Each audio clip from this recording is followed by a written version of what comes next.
powers and principalities. There's so much fire inside me. Tragedy struck when part of the largest hillside at the kosher rubbish dump collapsed. It's going to be fun to see how he goes about approaching this game.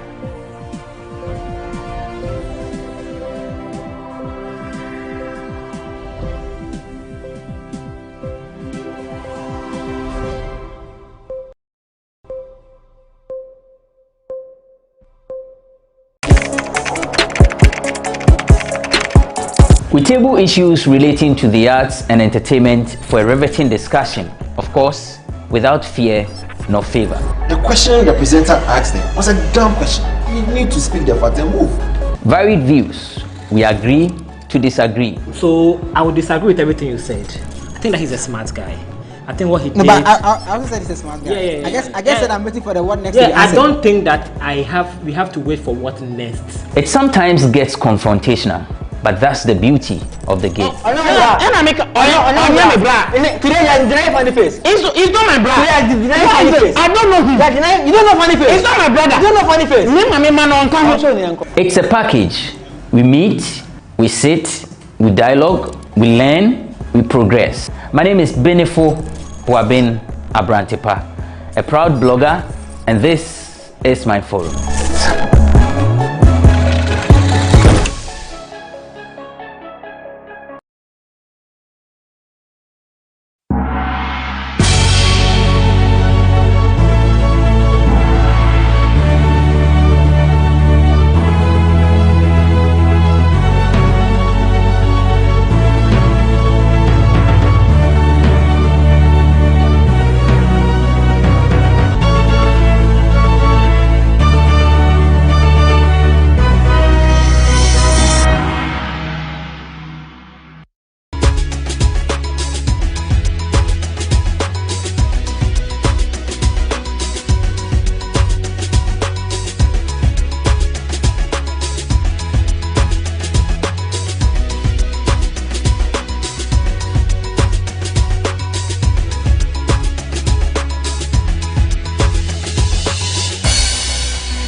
Continue thriving and obviously achieve higher, and everybody knows that even though I'm not working with them again, but my personal relationship with the owner and many of the management and the staff, it is where my heart is. So I wish them very well, but I'm sure that even without wishes they will still do very well.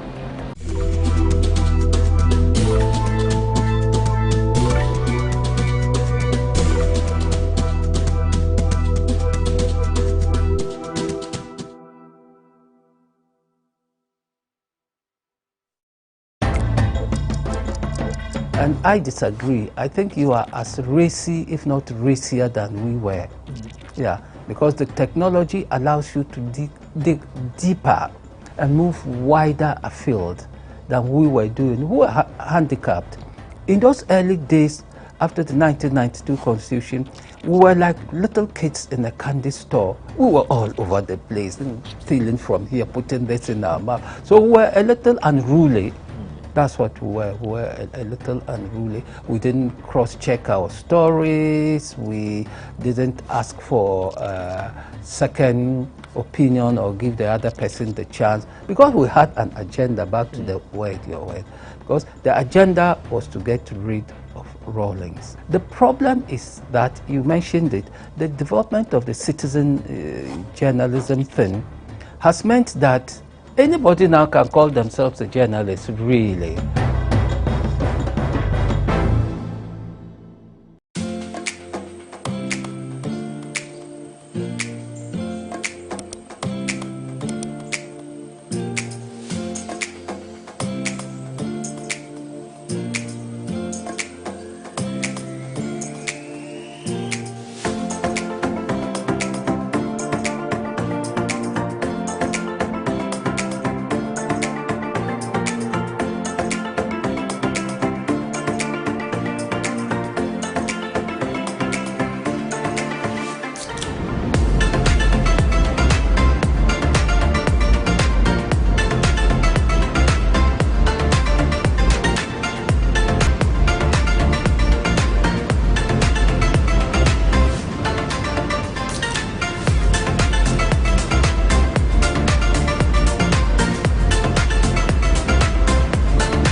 From nowhere, apparently, because the 3 point is way ahead of me, and Abigail and I decided to sleep here because it's no man's land, and I think the view is breathtaking. You should come along, see what I'm seeing.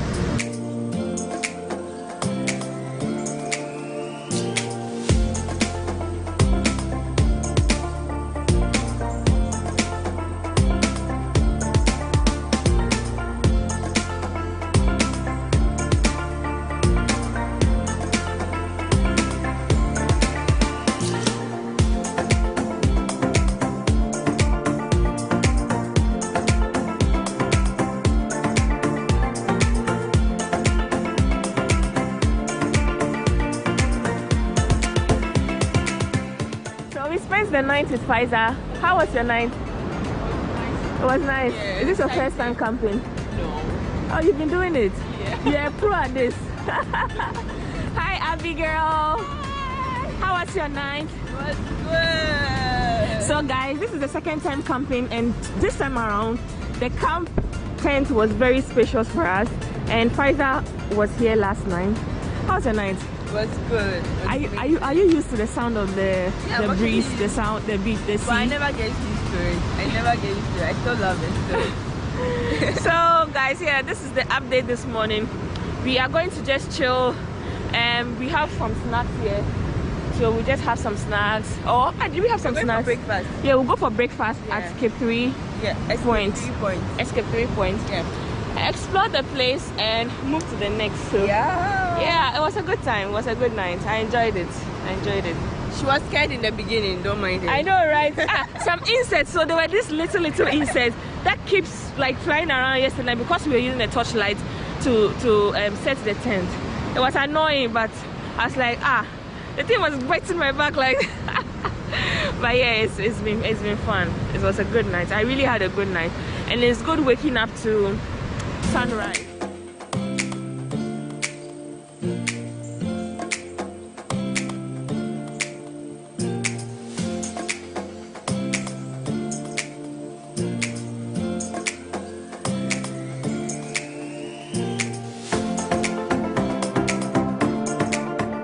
Guys, we found this beautiful beach. Look at this. This is so beautiful, and it's raining.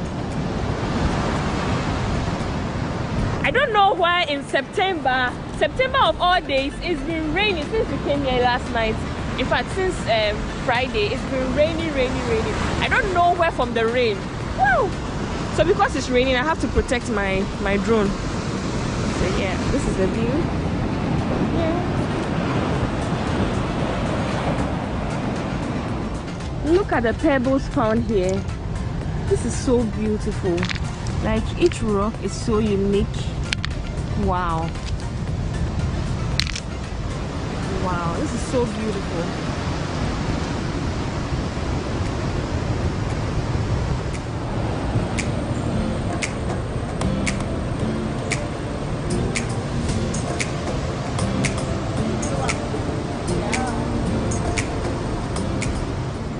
guys, we are currently going to have breakfast at Cape 3 Point, and this is where we laid our tent last night.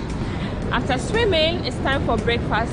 This side is it has been abandoned by people, even though I know they are already owners of the land. It's free to use. You don't have to pay for putting your tents there. It's not as scary. When I came, Abigail said that here is very safe. When you leave your things, even for 2 days, nobody will come for it. So in terms of safety, I mean, we've tried it, we've tested it, and it's safe. So we are going to have breakfast with our new friend we met. We come with her, so we are going to have breakfast. Come along. Come along. How are you? So this is where we were last night. It was so dark, and Escape 3 Point organized an eco awareness festival for the entire weekend. So we had dinner on arrival. I had rice and plantain with fried octopus, which tasted really good. It cost me 32 Ghana cedis, which is equal to $6.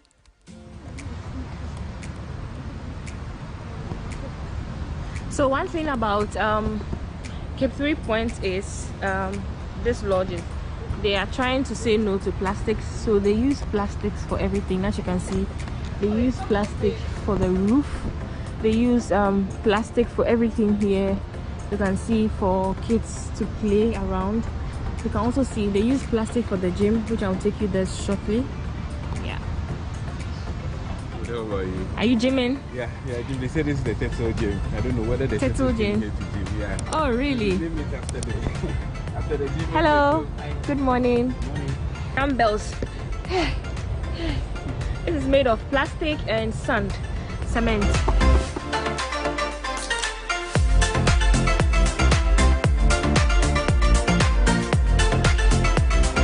So this is my breakfast. I'm having bread, eggs, and tea. This cost me 32 cedis. And this is how the atmosphere looks like. Abigail, what are you having? I'm having pancakes with orange juice. How much did it cost you? This 10 cedis and this 20, so 30 cedis. So yeah, that's what I'm having for breakfast. And I like the fact that the cutlery is wooden, so no plastic here. So there's currently surfing competition going on, and everyone is here having fun. Hi darling, hi Fezia. So yeah, so far so good. We are just chilling. Thank God the sun is now out, so we're just chilling.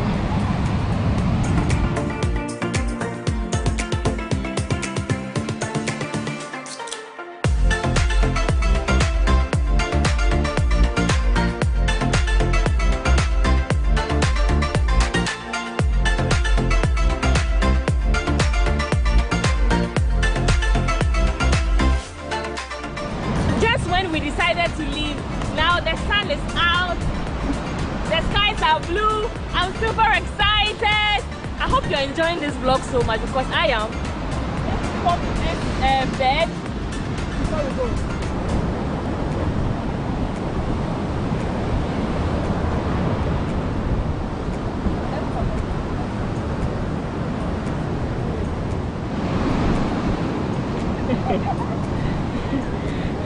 So guys, this brings us to the end of this vlog. I hope you enjoyed watching as much as I enjoyed being here. Yeah. And I'm still with Abigail. You should do well to subscribe to her YouTube channel too. Yeah, ask me why I'm carrying this. I have a very big backpack here, together with my handbag. In fact, my a small bag, and her. Yeah. So what happened is, because it was raining, some of our stuff is wet, especially the tent, so it's very heavy, and so the bag was too full to pick other things, and so that's the reason why we have it on our head. And don't worry, I'm so used to it, because I used to carry stuff when I was young. So until next time, oh my goodness, it's so difficult to walk. It's so difficult to walk on the sea. See sand. Until next time on my YouTube channel, I love you. Bye.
very happy to be here for the graduation ceremony of the 50th Cadet Officers Course into the Senior Officer Course of the Police Service.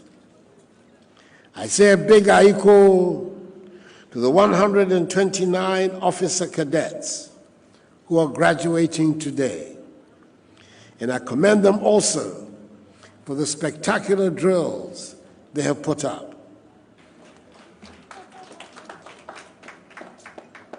Ladies and gentlemen, the most important things of a nation are the peace and safety of its people and its territorial integrity. Article 200, Clause 3 of the Constitution of the Republic states, and I quote, "The police service shall be equipped and maintained to perform its traditional role of maintaining law and order," unquote. The ultimate goal of this provision is to ensure explicitly that the ordinary citizen feels safe and can go about his or her everyday life free from the fear of crime and insecurity. The police service is further mandated by the Police Service Act of 1970, Act 350, to prevent and detect crime, apprehend offenders, and maintain the safety of persons and property. The effective execution of this mandate is premised on building a professional police service that is accountable, responsive, transparent, and trustworthy, and which accommodates the concerns of the general public that it serves. We want to go back to the good old days of policing, where people felt that all the efforts of the police were geared towards making their lives more comfortable.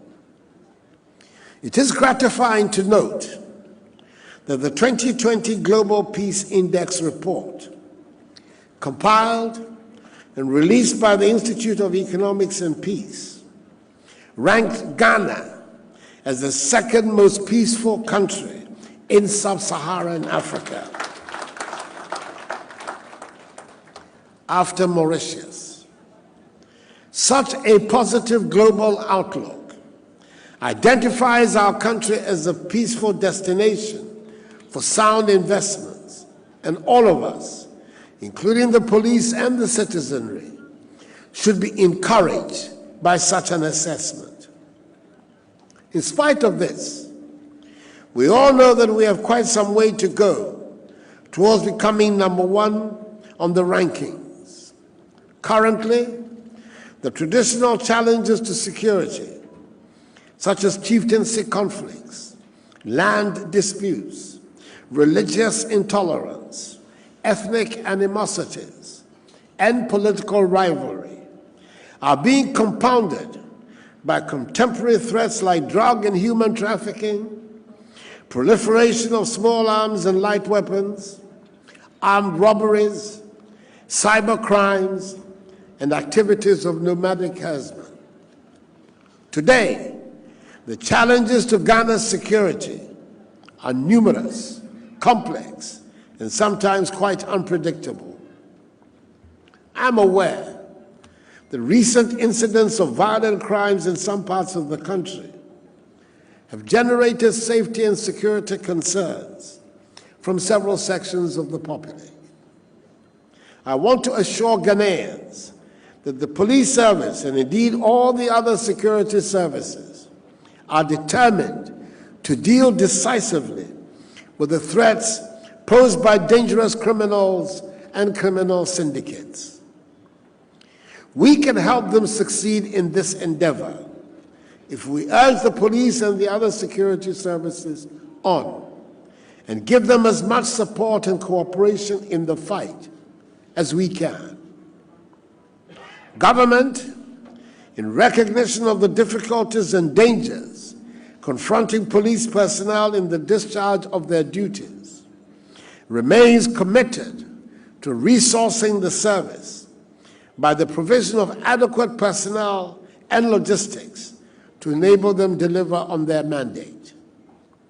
To this end, since I came into office in January 2017, a total of 568 vehicles, including 15 operational buses, have been presented by government to the service, a feat unprecedented in its history.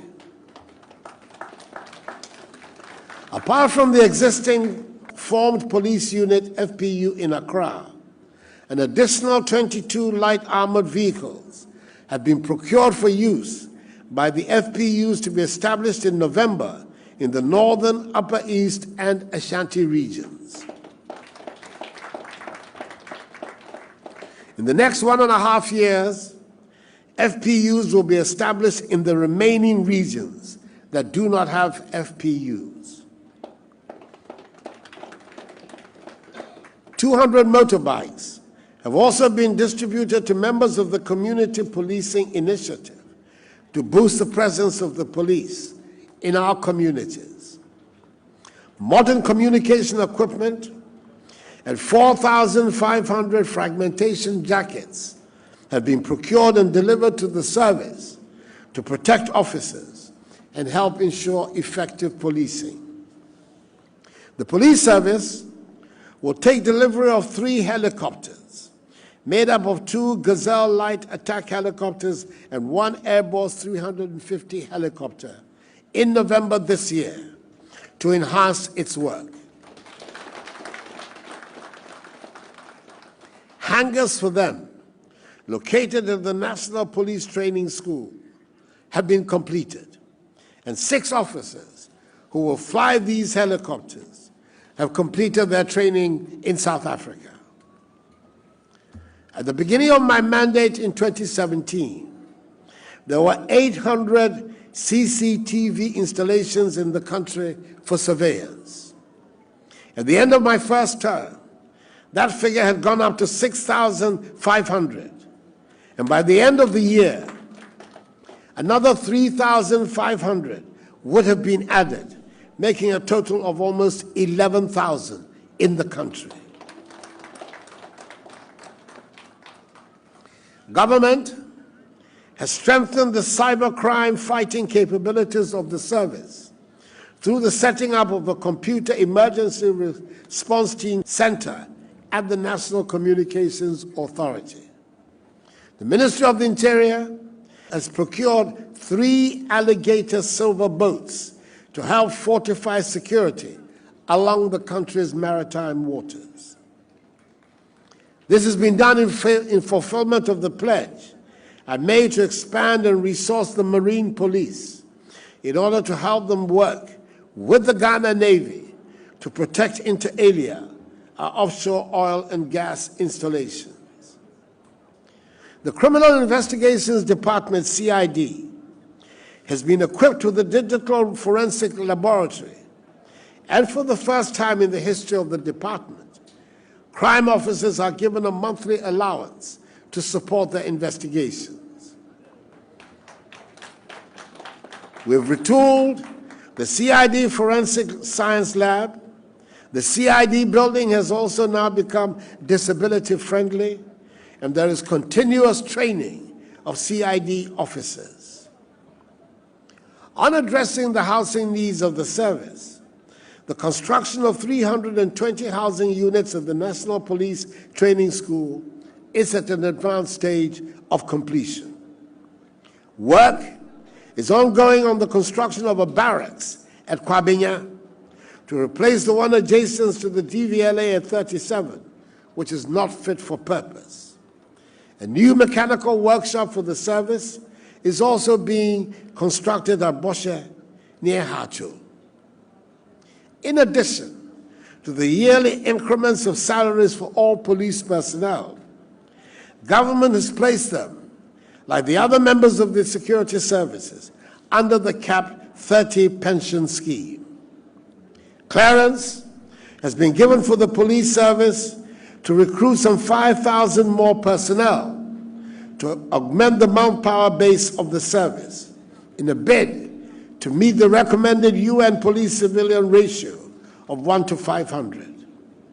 Prior to this, a total of 4,000 persons were recruited into the police service from 2018 to 2020. The recruitment processes have been improved with an online application system, which is built to eliminate irregularities often associated with such exercises, giving every qualified Ghanaian youth who wishes to join the police a fair chance of being enlisted. I am excited about the collaboration, the first of its kind, taking place between the Police Academy and the University of Cape Coast, which has resulted in the award by the university of a Diploma in Security Services to members of Cadet Corps 50 and to future graduates of the Academy.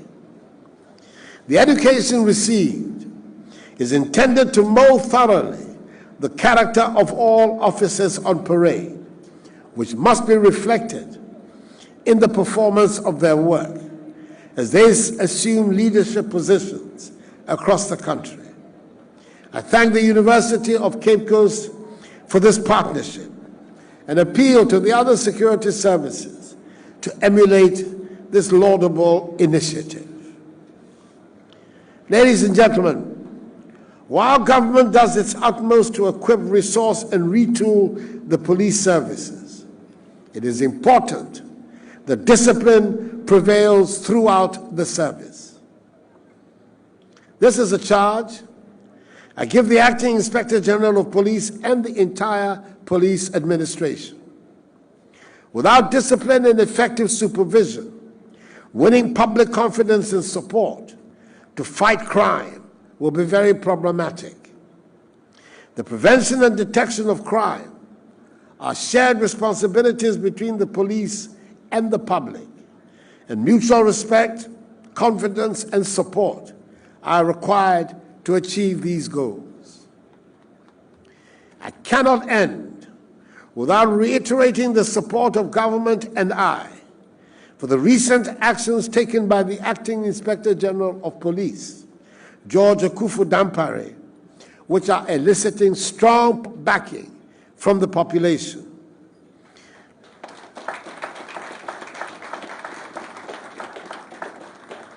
He has so far vindicated my decision to repose trust in him to hold this high office.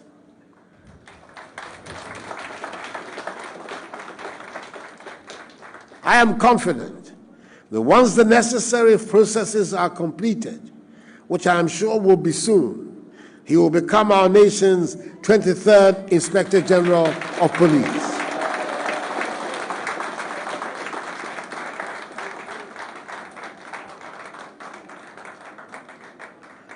To our new cadet officers who will shortly become senior officers, I advise you to step out as agents of change.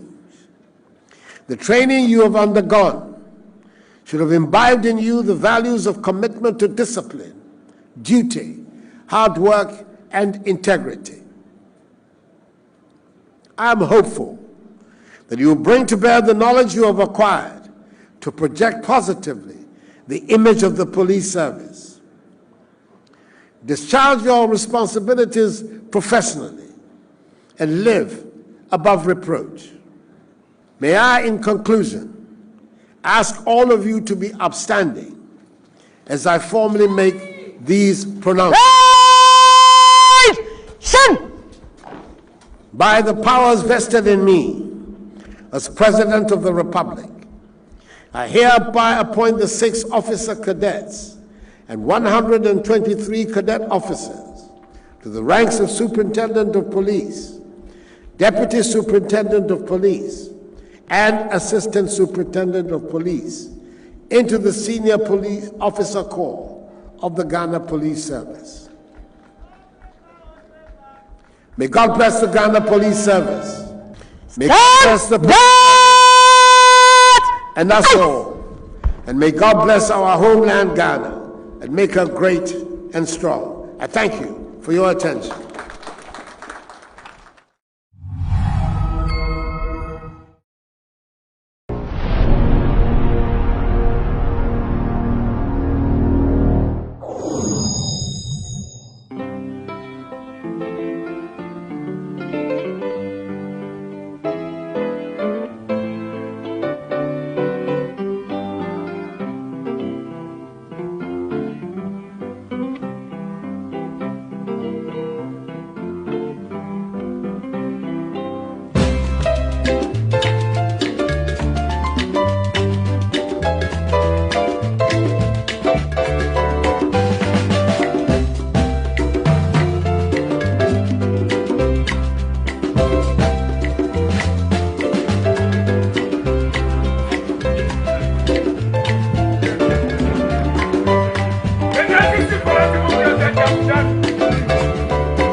office near the report no brewa.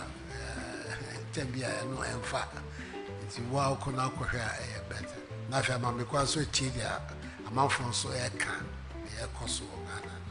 And it teach you so. Ma kwa ba be da wase ada santimase abato ye to ye. Where chance fititi na de ba na senso so sa wajira meti aka minjira ha.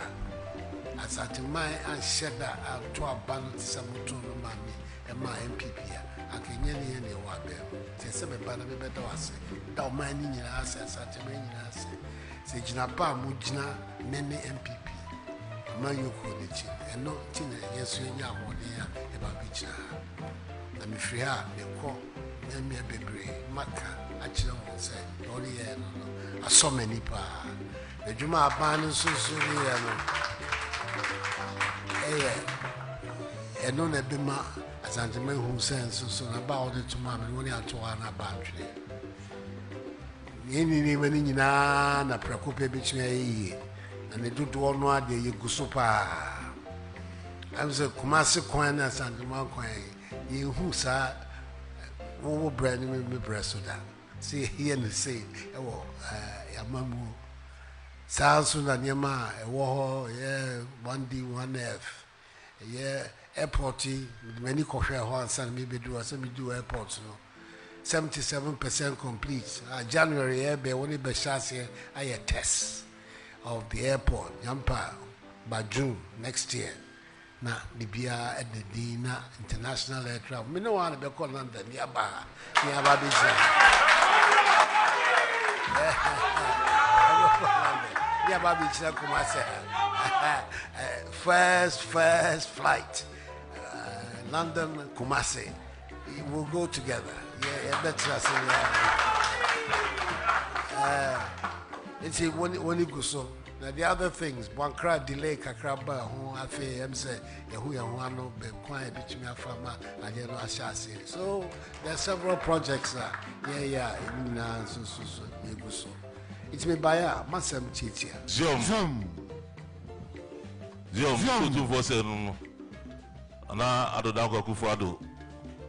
Two voices. And also, would you move your 50? And then you may have done a better snack when you can say so. Now, walk back pro.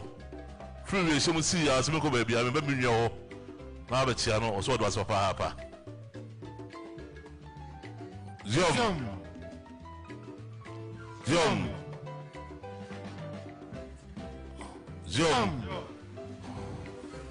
Zoom.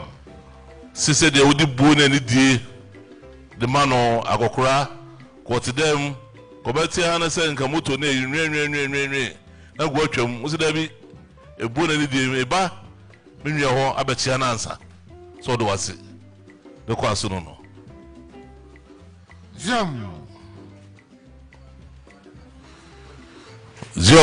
C'est le quoi so so say ampa on je share wa je share wo de dia say yenye na so na won tena se omu na wa 29 sebe na wo kwa pro na wa wo de wani ehu ne de wo do asoso be so betie Zoom to was a control say pani wo pani na wo mo papa Zoom say baby a what say Media Ghana my dear show on sa the Ebeka Chino, the Aden Ebeka Chino.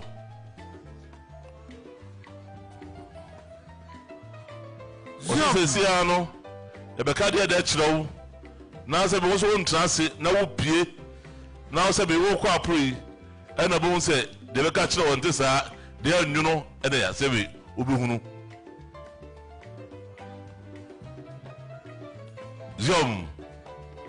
Say the business wa eko ye out in the pagu akwamu no eno so mo retisire say ampa se be adwuma ekuta wo no wotimi eye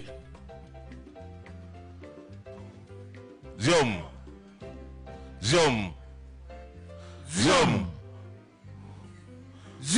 say wodu wa wodiem asante mo ha de ayekofo onu mi nya na ye dia titie ni ye ne hwedi ye Zoom Zoom. Bye.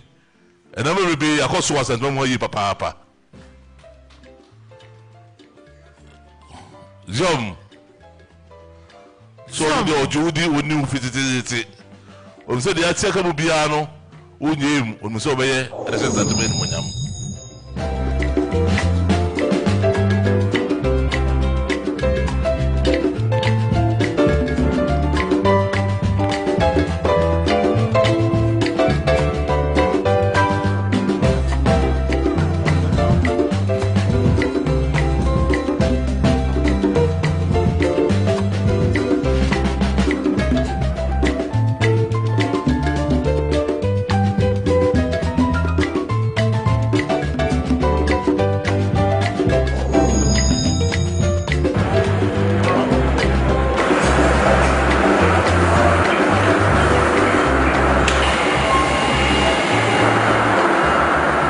Currently, we are the bottom. This is where we do the slaughtering. The capacity is about 20,000 beds a day. Currently now, we do about 5.2 million in a year. And out of the 5.2 million, the feed and stuff, we need about 17,000 metric tons of maize a year. And if we divide it into smallholder farmers, for 5 acres each, we look at about 1,700 farmers that we don't have your own farm. We have our own maize farm as well, but that's about only 1,200 acres. But we will need extra outgrowers to grow for it. And also on the chicken, also we're using 200 outgrowers. So we will give feed, we'll give day-old chicks, and at the end of the day we pick all of it. And the final product comes here. We've spoken to KFC, who is already ready to pick from us. After we get working capital, the 17 million working capital to be able for us to produce. They are asking for 100,000 beds a month, and we have the capacity to do that.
Nigida Pakis here.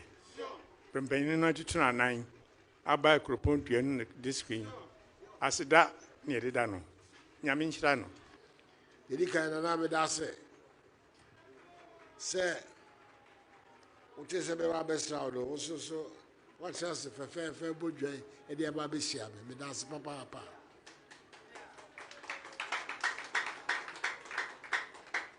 Now, it is a reason, Minister Kai.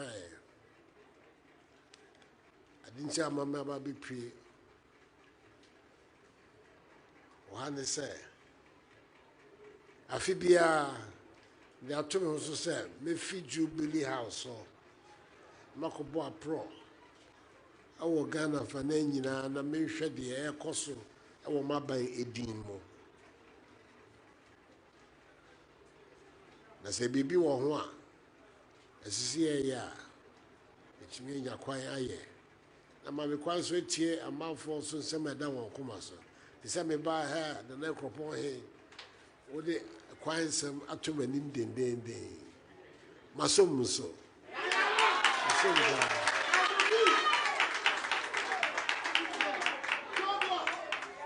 ejua ekropon da ba ha opanyi amaba bedin ade no mampanyi dada misum no hadofi John Ajekun Kufuor, first MPP president of the Fourth Republic. He said, "We want to come here, someone. No, Miss Mehiasa. Akwani adiama contract. Na contractor follow. I want to be chassis and MC no na aka. Timi ame de beni behwe. Na sa ahode no. Yedi ahyewo mu. Woni bi abetumi. Who was some teacher, was same here teacher, no. Never have you now who said, Nebaha, no, when you're home for so. Then watching so no, Mamma Quan so about Madame said, Sir, constituency, baby, general, and Ejina, ain't you in your behavior? Kufuor constituency, not say better say, I could baby, I'm fatally, I can say no, so, and yes, and papa. Baby, general and Ejina, and Madame says so, say, Mama Nabanesa.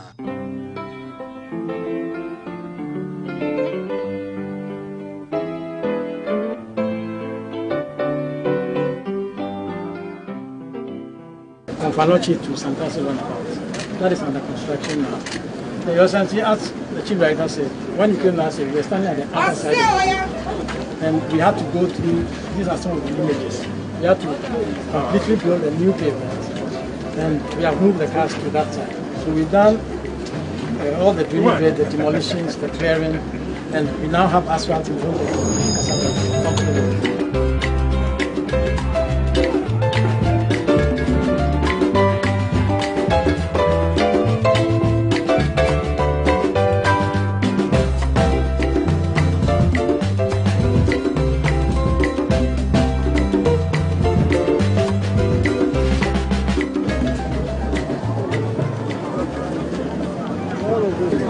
the auditorium is at the far end, and we are working on the ground stabilization. So very soon that one will also be coming up. All these are part of it? Yes, they are all part of it. This is the administration block, administration and library combo. And then this is the principal, the vice principal, and then we have a staff class there. That's the boys' dormitory. The girls' dormitory is right in the corner. And then the creative arts block itself is behind this facility, yes. 45%. Yes. But here too, we are also gunning for sectional completion. And we want to get some facilities running within the net by the end of the year. And then we will roll out the other ones as we enter the next year. When will it be completed? Around June. Yes. Everything will be over. Yes, we are pushing hard. Yes.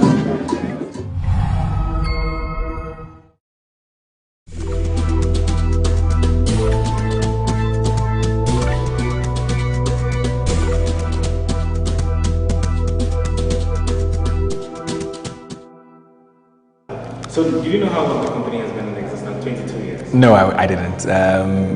It's when you reached out to us and mentioned that you're 22 years, and I think that's shocking. I've followed, GhanaWeb for quite a while, more than a decade, but I wouldn't have pegged you guys for having been in existence for more than 2 decades, and I think that's really positive for you guys. You've served the nation really well with the kind of contents that you've delivered to your readers over the past years, and I think that it's been a pleasure, having worked with you for me at Soccerbet, and for every other reader out there. I'm sure they'll be really pleased to know that you've been in existence for 22 years.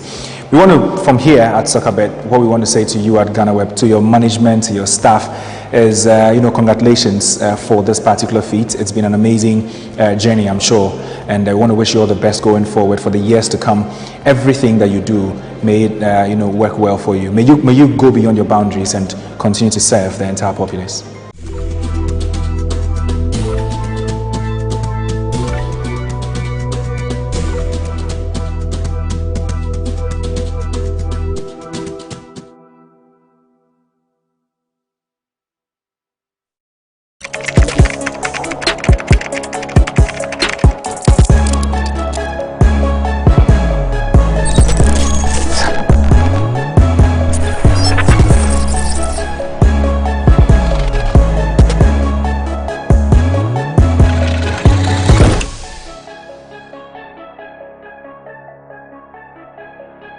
It's another interesting weekend. We bring a wrap of all the big stories in the entertainment industry here on Bloggers Forum on GhanaWeb TV. This week, there have been confrontations between Kumawood actors Lowin and Big Akways. Ghanaians all over the world are also mourning the death of legendary highlife musician Nana Kwame Ampadu. Join myself and my guest as we discuss this into details. My name is Benis Owusua Oparijan, and I'm sitting in for Benefo Boaben Abrantepa. We'll be right back. Welcome back. This week's edition of Bloggers Forum is special because my guest for discussion for today is an all-women panel. And see, I'll disclose my guest. We'll be right back. Now I dear Nana Gradane esi iPhone 13 Pro Max Eddie Asemba Pagana. Fofi and Swan to attend to 4 in Nana Kwame Ampadu Swaka baby. Now watching my brewing come across the entertainment industry and I'm a born middle abesum. Come on, dear baby, or Hankas and my try who's a seer, Nayanfa Embesum. Na say yesha se de ayema man fa you wasemi endika ye na Kwame Ampadu na watchia na beto dwa se fofi anto ata Nyankopon ato safre no na asemi de ba na se ebusiafo mbese wodi to dwa se yampa se we fi ma na se wuso pe hido wu na se wodi nsem ko she fridge mu kaka na se de onipa ni wi na da social media na ankofo keka ni ade but watchia ma ebusiafo chema anka obetumi save in life what say no we fear na say condition here critical kakra na we for ambulance obi ho akanti anka won no be fa no fa no kwa yare sabia se beye na ambulance ni be onwia ebe be du fie ho no wo se che nti no waka cho se na Ampadu na ne ho fa no nti won be fa no kwa hospital se bu so afo chema se wodi ne be kwa hospital se doctor beba so doctor wo se wo chim kodu hospital na doctor no kwa wada se yampa bu so afo ne se but Tuesday September 28 na Ampadu afim wo around 5 am honum na Nyankopon to safre no bu so afo se mi be kan yo manpehin kwa se ne condolence o chema na Ampadu MPP time 2016 na o win election na Kufa do chema no na ebo ano na Ampadu wi dem ko bebre akasa anum tofo won nyina wa pay trip de se asema ye ka che busuafo ne se ye mamo ya akọ na Ampadu de wonu se ne nyom de over 800 songs no wa be pay bi eti na watwi de won se obi a bo na Ampadu nyom na ye kai no na Ampadu Nyakopon emfa wonsie na say there are some minefo na watwi de nsin bebre akoso wo entertainment industry there violence ye shade dey bebre na edi so na ye comedian warriors an Ghana for comedian bi na wa chem say there odi ni to fam na waka Ghana ha comedian na ne ho ye sere ote so anka won fa ma no an ono ankasa na wa bo ne ho modern ano ankasa na e praise we do ono na e bo ne trumpet o chem adwuma no there wa ye so projects are so no we order a comedian for collaborate wa ye YouTube Instagram na say o any videos na e twagum say there ka comedian no so Ghana has ya comedian warisi mo fama no kom ha de ba nkom sha wo hye se obi be wudi and e address o nya uni say what be bre wo wasum na ne aba be to dwane say osofo bia wo so fe no Jesus an ho fe an o kire ma tata wale October busum ya ba be simi October 18 2021 am Roberts be boni tioma wo ekum onu no osi say yampa de yeni mo chema ade aba na nusu na ode atodwa okọ Nana Romeo show is no de nsem ekotodwa na nsem yi aba de na no na esi chata wale say o man pai bomu ye den na Ghana fo so sensu gina ye na so na ye bompai say na be ade ensi na wa chada fa to just say Shatawale but ochema onipa no ka ne ho asem no ye nyumtuni eye dance om nyumtuni oye kese pan no ochema ye ni din ni first name ye Charles na woni mbe ya adwen say Charles ye kom ha say ye Charles ni ama mensa ye Shatawale asem no okay na asem ibe to dwa na ye Shatawale onu ankasa ko Twitter no o reposti eye prophecy na eye Jesus an ho fe chema eye October 18 2021 obebebu ni tu ama na wewu o reposti asem no o chirema asemi de ye sadika no hwe obekum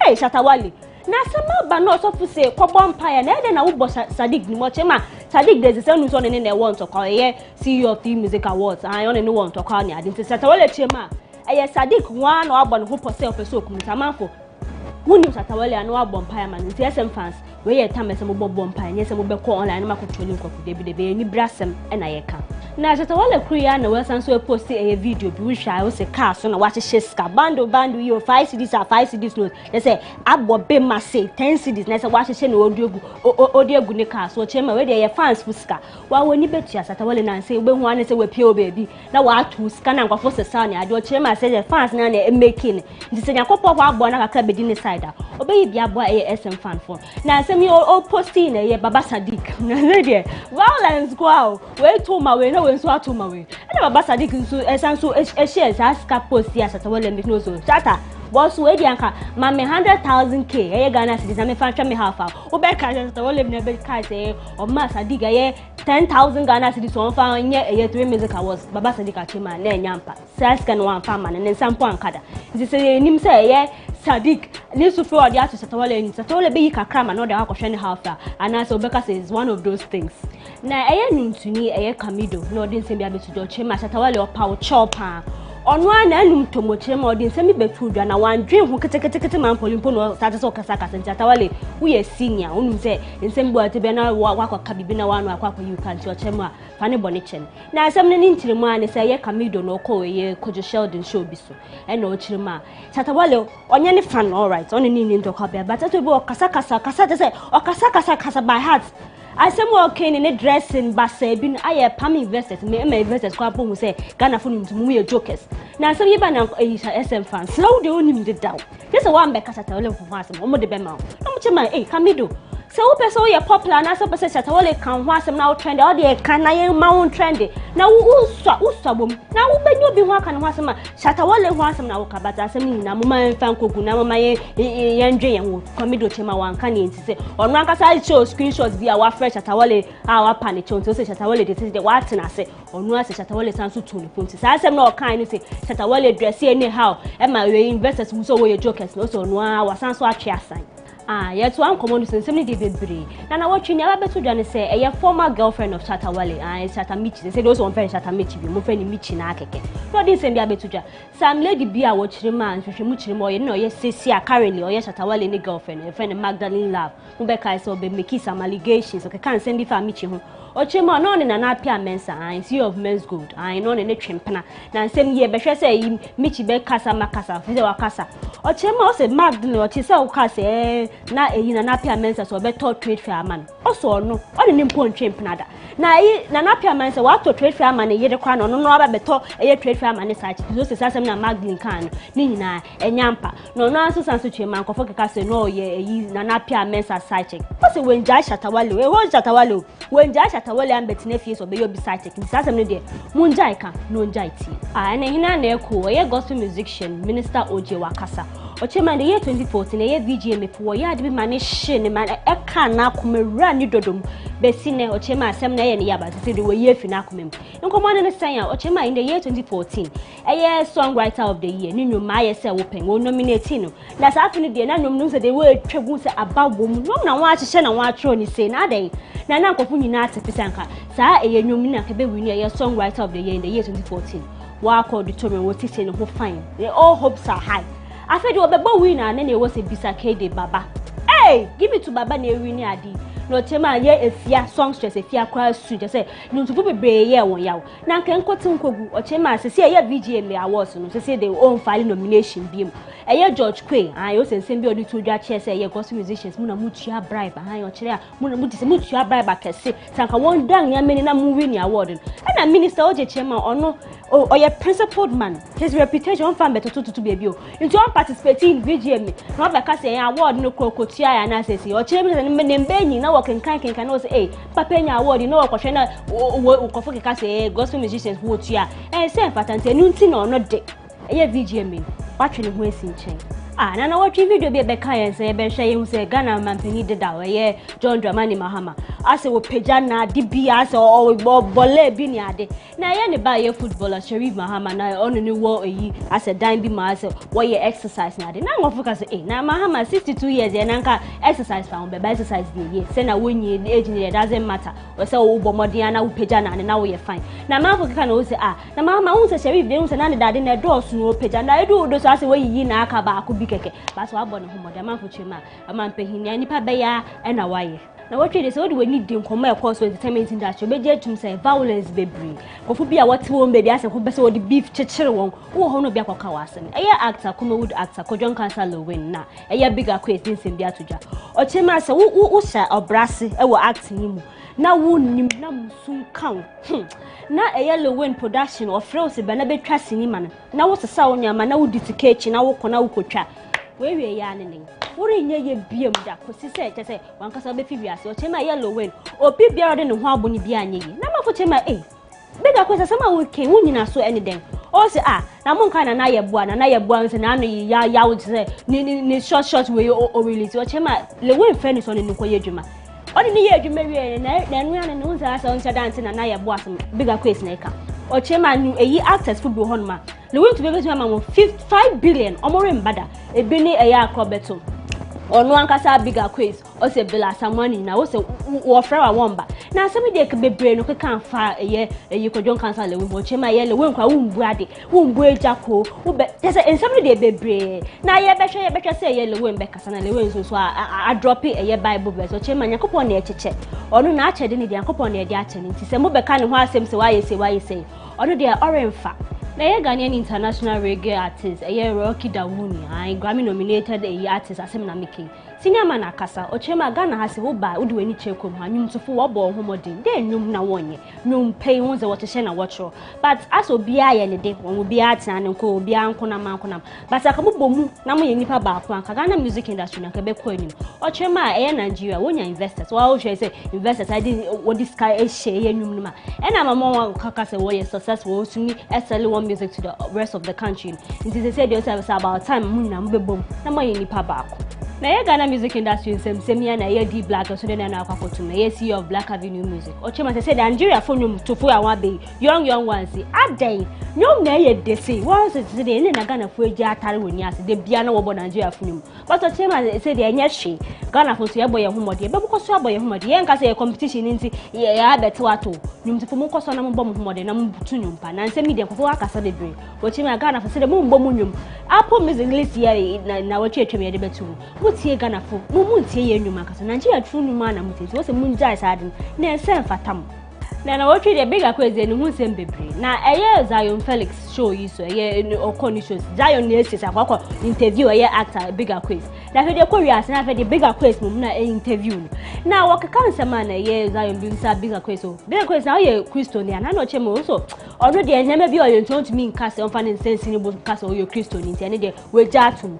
no bisa Zion Felix Zion na so ye Christian na Zion say na de me ye Christian mi sum na me say hey Zion nke bida fa wa no nkasa o ye Christian wo a wo bo adwama do kro sa enye wo na wo se wo konye me abie mgba so ne ade na fe do obeja na wo se wo ye Christian na Zion say na de wo ye Christian na che se untumi ndi bone ana obetumi edi bone no se de bi bigger quest tema ase Christopher mudinya misum na kata bone so na amofo obi yire obi ware na mo ne gudwamu ni ade ne memedwama ma mu gusu ye nti se Zion Felix se won ka se nke bida Christ wo ye Christian na asem ne ko bebetu jana ko be achenwa ji Zion won se wa no akwa yuka we akwa bisa so ye Christian aka san ka se so on bisa o sa questions ta ama ho akwa ko chiro sa Somebody kind of what you came out with come on the brain will say, yeah, Jackson, yeah, or Chema to say, yeah, Jackson, so brand or bono ye, no, when they say, I dream what I say, oh, Jai Sabrana, you know. Now, why you was a small dance in Betuja and check crowd if you say, yeah, Jackson, a dinner staging, a day, extra penny.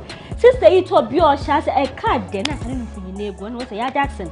So the old JB, the can't not gonna put one farm out. A prayer for work from us, Mamma and Sassona and Shadi Buati.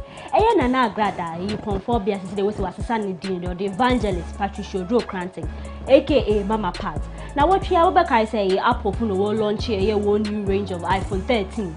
Mami se ni kuna to be amati akoko Jenny de ono ankasa di video bi betu ni page wo sha se ne ni eje se wo ye premier na wa je wo de o se wa launch ade kwa kan launch na ye launch no wa launch ni new iPhone 13 na o se ni kun de man na se me na nkofo ka se na we de wonya wo kuna to bi ama na ka e de na nya ade bia phone de na nkanya bibia ye ho ye mu se celebrities bi so a release se wa kire se o iPhone 13 Pro Max bi who and say broadcast and anaba na mo no podi oposti na na mfo chema we bia na anaba na person odi ejo kakra ye who and say ye your comfort bia na na grad on only di iPhone 13 squad no we posting no e woni Instagram page o che han na anaba na ma say do ye premier ni akasa wa ko je ni de ye ho ni hu say ye actress and East Legon landlady boss back up Tracy Boatin to release ono de ene I'm the boss say nyom na bo background or unboxing or ye kire mu say an iPhone original na say me dey say kokko kaka so say asa kokko ye nim go asa kakra mo ma young girls pressure na ka iPhone de an kanya ade bia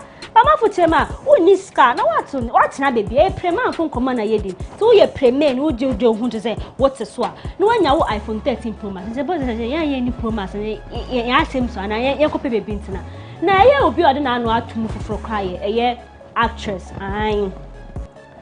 actress Efia Odo no na chire ma o so onu kwa o ye influencer so make one post single post e wo Instagram a company in the brand so o je $1,500 in same video no say you to me verify na Efia Odo na make post bi what Twitter chema nim kwasema no celebrities a mo afade ne personal mo posti na mo posing with iPhone aden o se ni aketukuti 10 years kwa o kita iPhone na tete wa bobrana nti enya accomplishment nti mo jai kasa no mo jai ti na radio din sembe tu na wo focus Efia stop cutting corners found sesi ubu na kase wo de na aba na moa wo di Tracy Boache wo di eyi na grada na waka na o chema onu do mbo obi edin ye basa de na mo ye de ense na enfata na nsem ni okudo betu dwa na sister Efia wo be ka se oni Efia Odo wo bibi na yi na wo yi blogger kokon sa post yi Efia Odo asem mi wake na sister Efia be chwa so ai asem ni choka club be ye na Efia Odo nsusu ade no chema who hypocrites and some baby about this shame no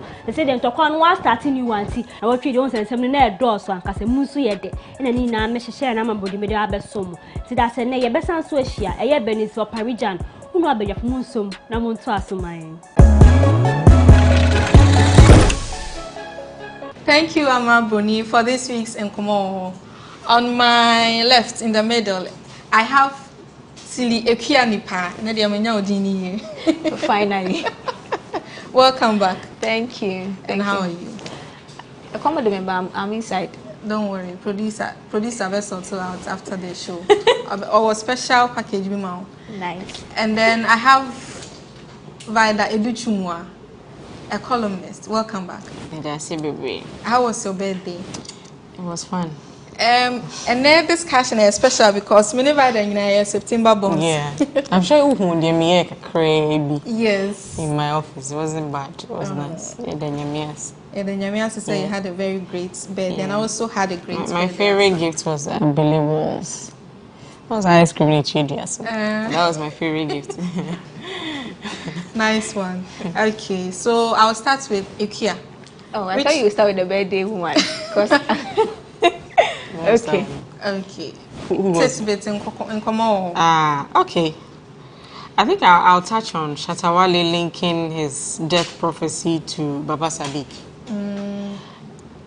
Charlie, these things, we shouldn't play with them. We were here when Fennec, the late Fennec, my very good friend, had issues somewhat with Bulldog, and before we realized, after his death, Bulldog had to be arrested because of the altercations they used to have on radio actually translated into him being murdered. So I'll say to Sadiq that these things, don't take it lightly. I mean, if there's anything you need to do, if you know, say your hands are clean, we should be at death on the 18th of October. I mean, there should be something that you should do to clear your name of this, because a sign or anything can happen on the 18th of October, and to prevent being called to report to the police station, being taken to court, being do this. I mean, the process in which you go through to prove your innocence, it takes time, and you have business running. And also shatter to, I mean, this is a prophecy about me. I believe in prophecies. So whether true or not, you just need to pray, because Charlie, you never know who is at the edge of, you know, shooting a gun at you. And these days, you already know, say, guns and gunshots are flying everywhere. And say, Biana, you may not be the intended target, but you may find yourself at the wrong place at the wrong time, and it might affect you. So both sides need to take, you know, precautions. But Shatta, I think maybe it's on the lighter side, linking this death thing to, I mean, and maybe why in India go, Charlie, you can't really joke with these things. And this, so. This is not the first time, I think, so death prophecy like that. On him? Yes, somewhere last year. I mean, see, yeah, because Dominis and your son Takrache. So definitely, if you are in the public eye now, there are lots of things that will be targeted at you. I mean, OTT Ben is being shows this year. Only an issue. But by virtue of your maybe of say be why share and won't me anything for no reason. I mean, there are lots of celebrities out there on can be but they be a why anything. If you are color or shake, I don't know, the boyfriend share or the jan to who color will be a shakala baby. Before. I mean, it happens. But on no, it makes it more dangerous because it's controversial. And he's built his brand on that, and it has worked. You know, both sides, you know, they need to take precautions. And let's avoid any death. But it has been revealed. Prayers must go on. But then, who buy spiritually, not physically, no, the common sense. So, I'm expecting on the 18th, he might even call live from 6 a.m. to the next morning, just to make sure, say, I mean, it will be interesting to watch also, you know. They should take care. Okay, Ikea. Yeah, good afternoon to everybody. Good afternoon. Okay, so I think I will touch on the Kamido thing. The Kamido saying that Shatawale does not, I mean, the way he portrays himself doesn't appeal to investors and all that. He has apologized. Yeah, and he has apologized. So I'm combining the two with the apology and then what he said. I think I understand why he had to apologize. And I also understand where he was coming from, saying that he doesn't portray something nice for investors. I mean, when you take the brand Shatawale itself, I don't think there's ever been a time, well, there was a phase where he went all suit and all of those things. But any investor that has come on board Shatawale has always understood his idiosyncrasies that comes with the brand Shatawale. And I am hallucinating, because I'm sure anybody in Ghana knows that Shatawale is very, very controversial. He says his artists, he does it, he's not the one you see in suit and tie. He, unlike other artists who see branding as you have to be very clean, you have to do this, he sees himself as the war leader who has to look like that, and still he has had big brands want to work with him. So I don't know how, or I don't know if lately the things he has been saying is what probably maybe Kamido has sat in certain conversations and he has seen that certain things he has said has been what has blocked chances. But anybody, Exim Bank, you would think they'll go for artist A, artist B, right? But they all went to Shatawale. You should know that certain brands or certain people or whatever we do in this industry, it all comes back to numbers. Certain brands are willing to overlook the fact that, oh, this number is not clean, this number is clean, so I will work with a clean one. But when you look at it critically, it's all about numbers. So all about numbers. When I tell you what Shatawale keeps doing, I mean, if for anything, they will say because of the way he portrays himself and his, that's why he's not getting investors or getting cool deals coming to him. But he's getting cool deals coming to him. That does not also take away the fact that certain things Shatta Wale has said over the time makes the industry look unserious. That is also there. That I won't say he said it wrongly. Now then, it comes back to my apology. He didn't apologize because what he said was wrong. He apologized because he felt, oh, I was senior man. Can you say you know there are certain things it will be a woman, especially if you are a young artist and this person has a cult of following behind. I mean, you must be very audacious to want to say that, or you must have that kind of love from another heavy fan base to want to say that openly without thinking twice. And at this point, I don't think Camilo wants to be at the opposite side of Shatta Wale fans, because me on Twitter, it's a random lash, because they see me as I'm on the Sarkodie side. In their own delusional mind, so I don't think it's a nice place anybody wants to be as an artist. But was he wrong to say that? Certain things he has said. I mean, see, there are certain investors that they won't put money in you, or I know there are businesses when you go for, I mean, an artist or a business, a small business, you go to an investor that, oh, I want you to invest in my business. Sometimes they want to see how long you can survive on your own without the investment. How sure are they that almost you can move in journey? Do you get it? But if Shatta Wale is saying that, oh, me, I don't go take my money, invest in my own business, this. What is to say that me na me a businessman or me pay them bisika pugoma wa o the baby papa? You get it? So the things he has said, it's not about his physical appearance. That is why I don't agree with Camilo, because that one there, whether or not he's a dancehall artist, I haven't seen any dancehall artist or prim and proper sharp side. No. It even shows in their video. Actually, Shatta Wale has one of the sleepless nights. The video, so that video portrays real dance hall reggae act culture proper, and that video but that is the culture. However, the things he has said is where I agree with Camilo. Certain things he has said, certain things he keeps saying, the violence, they be all kind of grab, but there's a lot of violence in what Shatta Wale says. And I don't know why they are not able to tell them that, yo, these things, people that put their monies in people hoping that they can get money, they don't put in factor violence. So because they know that once the person you are investing money in is dead, yeah, cash it. Do you get it? So how are they able to tame that conversation down to with Shatta Wale? That's the thing. They should look at it. What the guy said, he wasn't wrong. But the parts where he said his dressing, that is where me too, I had a problem. But I see I would apologize a clarion call. Okay, so we'll go for a break. But before we go for a break, Cheesy Pizza has all you want from juicy smoothies, jollof, fried rice, spag and meatballs.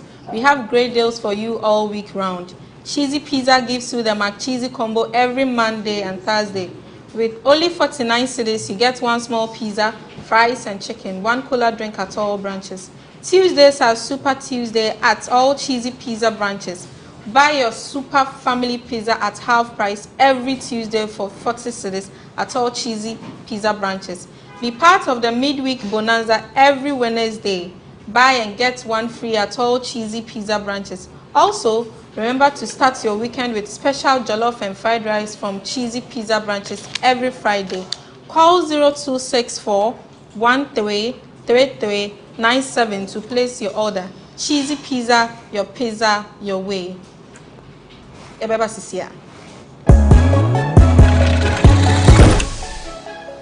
Welcome back to Bloggers Forum.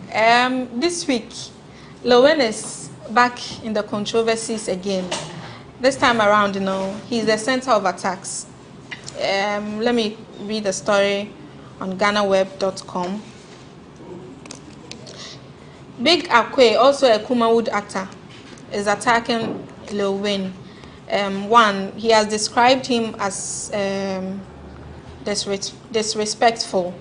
And let me read the story. So, Kumawood actor Big Akwe has stated in a new interview that his colleague Kwajon Kansan, popularly known as Lowen, does not respect their senior colleague Ejako. According to Big Akwe, during the funeral service of late Eja Menu in Kumasi, Lowen's manner of storming the funeral as though he was a king when Ejako was performing proved that he has no respect for the legendary actor. Big Akwe disclosed that the actions of Lil Wayne distracted the whole funeral and took all the attention that was in Ejako. Not only this allegation, he also alleged that any up-and-coming actor who works with Lil Wayne is in for doom. This he says because Lil Wayne has collapsed the career of many actors in the local movie industry. He alleged that young actors who were lured with money by Kojon Cancer to feature in his movie have some way or the other lost their relevance. I would want to ask, Ekia, is he being a target for attacks? One, he was tagged arrogant for arriving at the funeral of Eja Menu when Ejako was performing. Last week too, he was told to accept that his time is over. And now the allegation is that any up-and-coming actor who associates himself with Lil Wayne will be doomed. Okay, so it looks like this thing that they are doing to Lil Wayne, or Lil Wayne is suffering at this point in time, is a cycle in Ghana. Every industry has some. Fortunately for them, they are actors. They are always in front of the camera. So anything that they do, we get to see some. Now, the same thing they did to Ejako, people will say that Lil Wayne was the beneficiary of that thing they did to Ejako, and now it's his turn. They are doing it to him.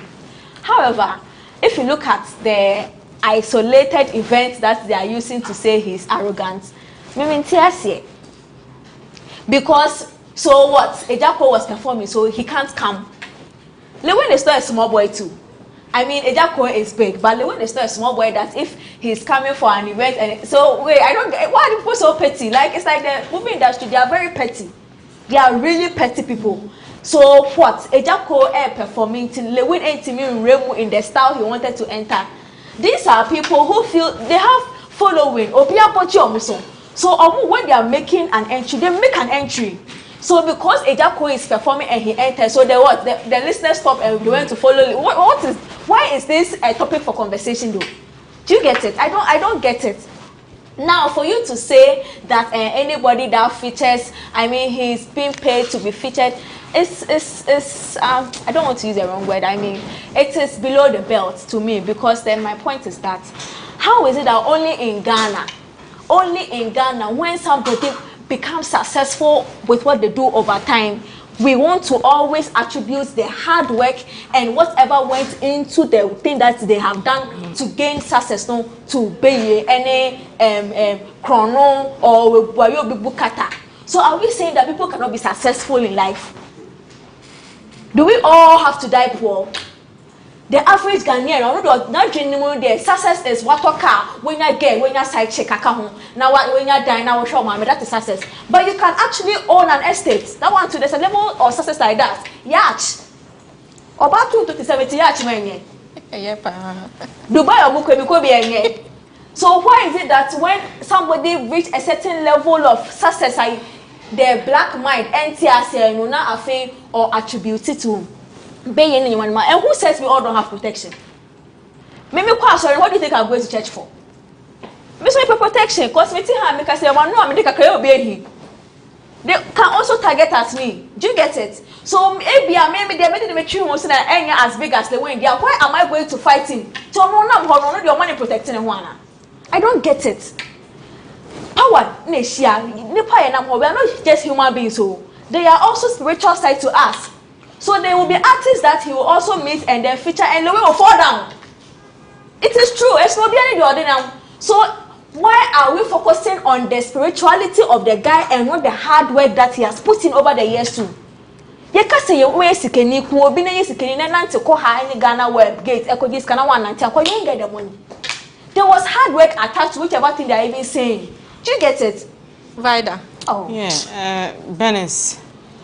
I'll just start by saying, sir, Lil Wayne, all these attacks, he brought it onto himself, because over the years, he was seeking to prove, say, obi eni obi timi twa ne ho ne legacy na de waye wo industry bi ntimi pa ne ho nipa ba ko acte otonyom osa enti wo champion na ofo sa waje before cameras wo ide ne acting nko no wa breaki barrier be or feel say actor be a breaky bida. Now, Ejako era no a corn chain. Ohune who say he and the Kwekumeno and the likes and J industry no a siho. And in as much as you want to give credence to Ejako, he's trying to tell you say wa be because ba me diam be ye de soon be ba e so be mad. She attacks are or the ma funny face just because you see or we need favorite actor of the year award. And it was public votes. Yeah. I mean you cannot discredit funny face. Juma wa ye wo mind. Look at Choco Trotroka, so and share your friend is saying series are year continuously. And that time na all bring a funny face down. And channel also doing a series by Oyiwo TV so say no. And to all torture guy yeah money be and talk messy, but then you bound chain then you want to act like you are the matured one as a woody dear great teasing. No friend and me as if say ya grow na wuntimi agro. But I don't know you so no proud. Be son about only Ejako. He wants to tell you say wa be twemo no di obeye and he actually said it say obi any wo betimi aye de ono aye chain ono aye wo industry ni mo. So when you open yourself up like that, now you get people coming at you. I feel it's a cap now be so much people will start comparing and you know ombe omudie free mo. Bibia be they'll start to compare. Fighter only former manager Zach Enyaye. Because prophets Biaka say or Duwako drew so and it became drama brain and the guy was really affected because on also no nanti you know enyene Shekwekumenu yese rift da montem adan we si we de ne yonko kwa drew so we si we de ne yonko kwa drew so every time no I say you are striving too much to place yourself on the top but jaima public no man kasa omunye den omunjaje Benes, semi bow program I say now perform. There's a way I will walk in ebema and confer attention abame so. There's also a way I will do that to disrespect you. Anyway, I don't side with bigger quiz, you know, because obiane nenantie and we can tell from various movies when I say ono nante no timi switch no anyhow anytime. You get it. Inti me fa obi nante ho nkoka say na odo ho bona. Now omo say omo de omo ho bona.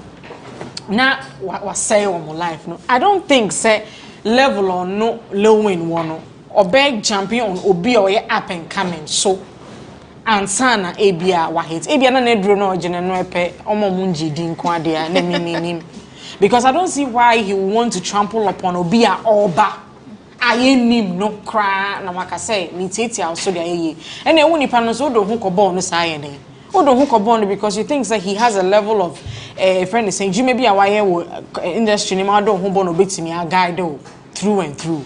And so do hu bond and they didn't even give us names. Why anyone omo de omo hu to na and omo de omo hu bond na afede omo abo asesa.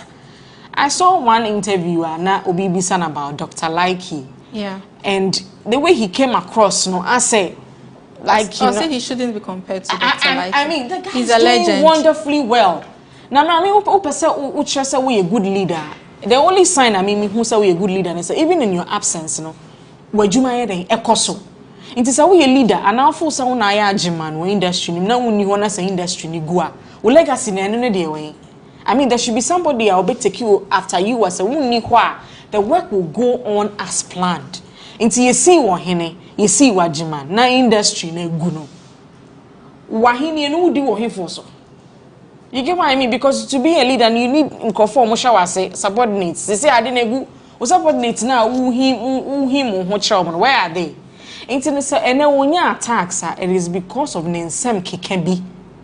On one kasakika ya uncle now everybody tends to a friend is saying compare you to everybody our passing through system just as you have. And then for me, Ejako remains my all-time favorite. I mean, movies now say or no what do you call it? Long way woman. I won't say meshe, but the kind of effect Jacko comedy now so I wouldn't say that that's the same thing that low way comedy now so and also no pattern. It was so crowning the best, and it will bring problems. And until now all these things are being targeted at. And he enjoys it because the more can say, you know, the more a shooty up in the presence on social media, the more the more I'll focus on the current works all you know. I mean, so yes, right now. Obia nene de obia won na hini a wodi obia won a special craft and kofo ni je won ti sa wo gina bedwem na obi se na ni nje ohun na ni je obi fofo ho nipa is entitled to it. He should accept it. Okay. He can't be the all-time na Santos onga zain. He can't be the all-time funny person. There. And you know so what to be there but away akozi zain. Asano zo ya there but well I mean akozi zain. So he should relax. There is a video be on social media. I watched it yesterday. Ejako explaining how he thinks the movie producers ganged up against him. Should Lowen be scared? No, the industry not. I mean, it's not that potent. Producers can come together and say. You better bring you down. Now, I'm sure he even shoots his own movies near the end. He say, no, bringing it down. He has equipment and people who are willing to even work for free just so people get to know them. I don't think that now producers they are more break. I mean, their movies in the end top. And there should be an alternative here. COVID by two cinemas. Then nothing much until for now the on one series I think 2 or 3 are running on TV now. No, whoever comes to gang up against him, no, how? Because I think that he's found his way out. I hope it's me. I pick a credit good bottom. Yeah, I think he should be worried. Maybe not scared, but he should be worried a bit because then he has seen what a gang up did to Ejako. I mean, for now, because of YouTube, online, it's like we are all able to enjoy without having to see the run and Ejako kakrase na omuto mi see the omudiko see any sanyamano. Even this era, you said that active to say but a human institution. You see, it's not about the CD, the hero. It's about the minds of the people that came together to bring you down. So then now the problem is now that a conversation or one thing somebody who is in the movie industry could have said for you to get some money that you needed to do your own movie. Obeka say no. Now bo. Only movie so then now say and that is where it gets dangerous. Because nipa bwanya we to enesi so he doesn't have to come into your turf. Far away the best he should be worried. He should be worried, Pam, because these people, funny enough, these movie people, they have friends who actually owe allegiance to them in the industries, in the political faces. People who can sign and things will change for your life. You know? They have friends in the movie industry connected to them. And maybe we'll buy your movie and found, oh, I don't need them. You actually need them. Because a conversation, Pia Rebecca said, Famano Kekeno, I best say some or actors, or producers, or children, because so he should be worried. They might not come close to his movies or might not put him in movies to bring him down, but they can do it in other ways, and that one could be even detrimental to him. Okay. Yabeko break by you discuss the legacy, the contribution of the late Nana Kwame Ampadu. We'll be right back.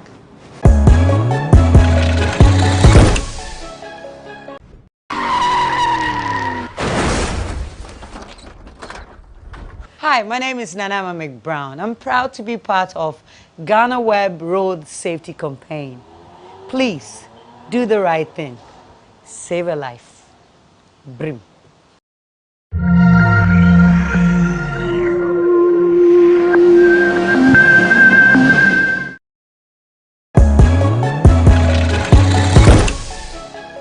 Welcome back to Bloggers Forum. On Tuesday, September 28th, Ghanaians heard a very sad news. We lost one of our great legends in the music industry, Nana Kwame Ampadu.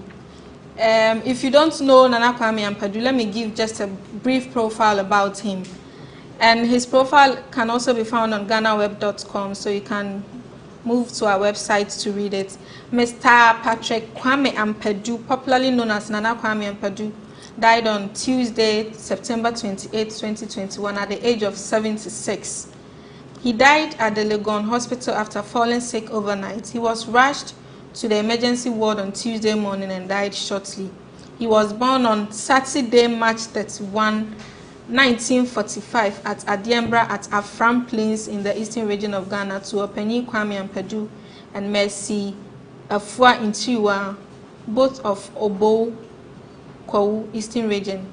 In 1963, the inventive, clever, talented, imaginative, and witty singer formed his African Brothers Band, renamed African Brothers International Band in 1973. The name of the band, according to Nana Ampadu, was in support of Kwame Nkrumah's call for African unity. Nana Ampadu explained how the African Brothers Band was formed. He narrated in 1963, I, Nana Kwame Ampadu, then called Patrick Kwame Ampadu, was approached by a gentleman by the name Kwesi Boahin, a resident of Nima, who told me he was enthused about my prowess at my band rehearsals at Adabraka. He suggested to me that his in-law had some musical instruments, though not full set, and added we could set up a band. His persuasion won my confidence, so I gave him a consent, but explained I have to discuss with my elder brother, Rover Kofi Amo, who I stayed with at Adabraka. Let me move to where he was crowned as the Njum Tufuhini. His name was changed from PSK Ampadu to Nana Kwame Ampadu the first when in 1972 he won the highlife competition held at Rex Cinema Hall, Accra, to be crowned the Ojom Tofohene singer-in-chief. Some of his popular tracks include Ebitiye, Akusika, Kofin Krabia, Obiambanye, Woyo Woyo, Mada, Min to Min Jaiwo, Agatha, Ajise Wodowo, Drivers, Enibrenye, Oman Boajo, Kwata, Sambra, and a lot. Vida, what do you remember about the late Kwame Ampadu? He had one song with my name in it. Me don't be your baby, say do you? So me there. Go for my favorite. That's my favorite because me when you sing and you have my name in it, that song is automatically a hit for me. I mean, for Nana Ampadu, when I heard the story, I was like, ready, and I mean that. Because my mom is a typical Adademu person. She can sing every Adademu song. If you watched my status 2 days ago, she was giving me lessons on some of these songs, especially Nana Kwame Ampadu. She was singing throughout Tuesday night and telling me the reason why he uses certain animals. And my mom will tell you why he uses animal, blah, blah, blah. There was a time that he has a song about Brodo, you know, it was very popular those days. My mom told me a story. I don't know how true it was. Say, Okunya girlfriend biwo and some kind. And the way I personify Brodo, no the tone, no. I mean, when you fall in love with it. So the Enuma Mirefi is the Obra song. Obra. I mean, those days we share a can drama now. I mean, Charlie, fantastic performer. But one thing I maybe some want to say, is there anything a dahwa you de be kind of now? I mean, me huni videos here and there, enini shada nye papa biasa. I always sit here and say, who ask you to tell your own story. O kwa wo ben nyina na o put videos together or china bini bit me documentary crap people will pay to watch in the cinemas. I'm relying on my mother's story. So me mama in changes here. How will I get all these stories to be able to eulogize such a great man? Ya ntro book bia nto babia, ya nye documentary nto babia, ya nye adwuma bia nto babia. They say no, de obi ani bia fa ne ho bia no obeka. Nti se woni pani bi wo fia. You might think Nana Ampadu is one regular 34 nyumbi na no to no atwam. But this is somebody I watched one of his interviews or say a champion, then president, and invited him back Ninchain and occasion how impactful a name. My mom told me a story, said Rollins man a contract. Yes. A road contract. And in the profile cry was stated he wrote a song. Mammy became a huge issue. Say, hey, Obi on Bonny man, the belt kakrakani. what they call guarantee. Ojina so kita guitar humensia obono. Evan is saying that presidents between command road contract is on quiet kwana. But because the people loved his music, you know, and so I said he could do so well in music, they felt say be anyone division is oh yeah, just because of enyomna otoni. And so we've lost a very great person. Who say a president I eulogize no, I extending condolence to the family, no. It's in order.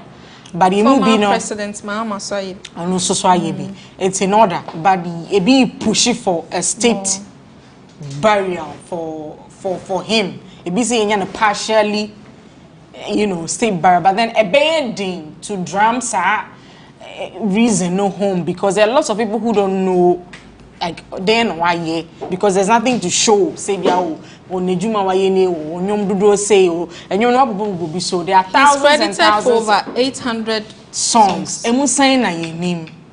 What's I say? Most of Bena ye busi say no fana free. Your friend is a ninyum. Ma make a try say yes akasayeka okwaduo America Trump. It came from his song. Is they say obi person ka say obi tumrika or hane ho ka long sentence and also because okwaduo or come okwaduo party as say nipa no. Only in same boat and I'm crying back. So I mean, media, I've had a few because I have somebody in my house who knew who he was, and he's from my hometown, Miyakoni.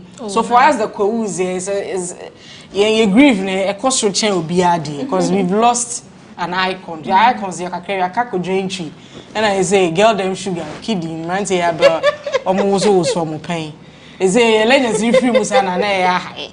So for us, the Kwauzi, they are to we are praying, say, man, befitting burials. They say, yesterday, ma a baby of free Kosovo, Nigeria, China, Yempesa, and I'm a panano, and I'm the Japade, and a new work. I mean, I'm trying to be on our natural day. So we don't want, sir, the befitting burial that we are going to, because we saw Simon Rollins breast, so such a great mattress. Said there.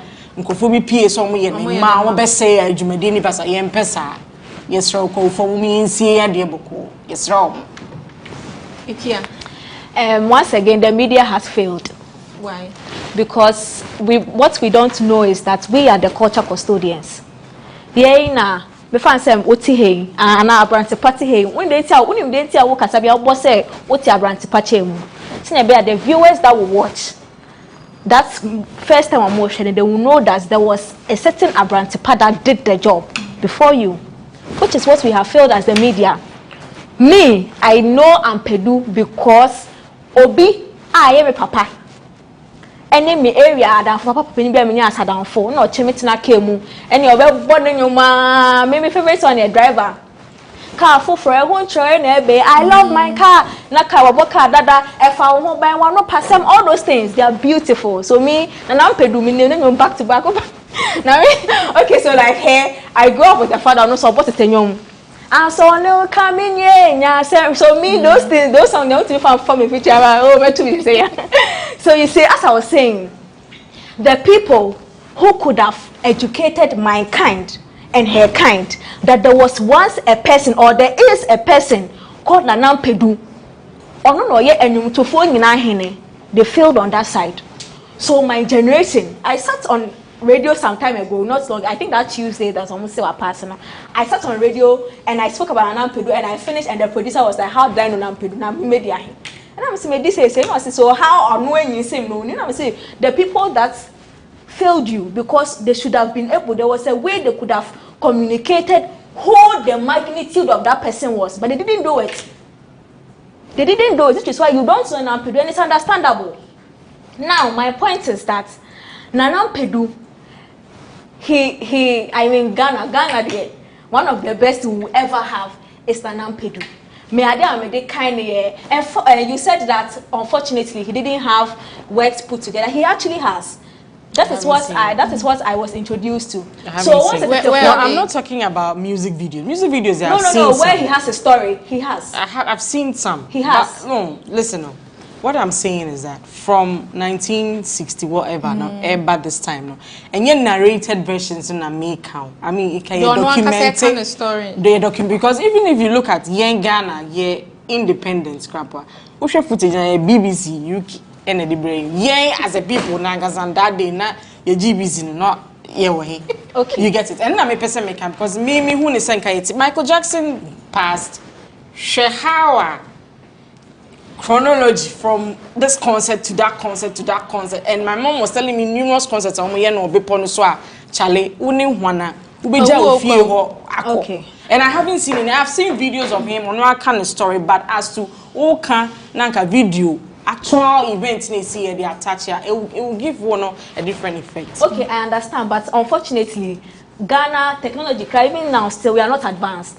So you would understand that certain things like Michael Jackson they will be able to video and keep a Ghana artist the luxury of even technology to even keep it. Also make keeping over time transferring it from one device to the new one becomes a problem. You will lose it. So I understand, but I think as I said, there is a documented thing on one kasa wakan, and there were some with videos. Baby, a couple shows, did show beauty, so a brand here because I've seen videos of him. There was a day I was traveling to Kumasi. I was in a bus. I think it was less than 5 minutes. No, this one is a whole. No, narrative how Kobo shows were outside Nigeria. But what I've seen is have footage. Yeah, there were some with footages in it too. From the shows from Nigeria. Okay, so he was being interviewed. Okay, so this is what Okay, so this is it. You know, Nanam Pedu, like I said, Ninyom Tetefon or Munyum no we are. Most of them are more into videos because that kind of videos and share them back. So when we try now, I check but Nanam Pedu videos now. Most of his songs we try new videos. There's actually a tape where we try new videos and the videos still trying. And you say, I Porsche Matu woman. No. And it's 4 videos now. Only part yes, those kind of asana money they don't Maya. When you try it's opening your mouth, you get the songs with clean videos. And then they have the documentary. So it's a long documentary with. Where can we find this? Okay, I got on the person that showed it to me was on a CD. To me, one fans on a part area. And you release it. But I'm just on the market. Oh really? I'm just on the market. So toy. It's the be a quite how you share. I share no quite any bread. I share no kind of story behind it. That video, no music. And look, I think that is the song that has a proper music video. That is enacting the lyrics of the song and all. But people, I'm for Kase, he does asking state barrier. I think he deserves a state barrier. Nana Pedu did not die with his talent too. He lived his life. 18 years, up to 70 something years doing music. What else didn't he do? So we are celebrating. In the history of Ghana music, he has most of the albums. Gamro has written something about Nanam Pedu and Gamro. Yeah. They spoke about his legacy. So Abraham Ajeti, the CEO of Gamro, has described Nanam Pedu as the steel of high life genre. In an interview on Hits FM, Abraham, as he's affectionately called, said the contribution of Nanam Pedu to the Ghanaian music industry was enormous. According to him, Nanam Pedu became an enigma to the industry because people did not understand his level of creativity. As a result, they accused the prolific writer and composer of using juju. Indeed, between 1964 and 1968, he wrote very good songs for some of the greats, and we all grew up thinking they were music. That's the greats did, he added. Apart from being a performer, Nanam Pedu was concerned about the welfare of musicians. Eja Abraham recalled how the legend was impactful in the activities of Musician Union of Ghana, Musica, as well as Gamro. He said, you know what Kwame Pedu did with Musica? His involvement in collections management in this country was way back in 1982. He was part of the agitation and he helped set up the Copyright Society of Ghana. Kwame Pedu and 99 others went to court, and that has brought us this far. Kwame has paid his dues. Talking about his legacy. Gamro Musica. Do you think they protected his legacy enough? I mean, I don't think that he put his works under their care for them to do something extra that he couldn't do. That's what I feel. But talks of Gamro, the only thing that comes to mind is royalties. He cannot say na unyaye because it's on the albums, no dodo. Right? It's on the dodo. So saying na when you're free ni proceeds mo. All coins is so we just busia we trade. Saying na you debe more to go on because you enjoy but we'll keep playing it. The legacy need intact for me because he will always be remembered as Untold or the classic high life tunes. But aside that, and then we can still do concerts in his name.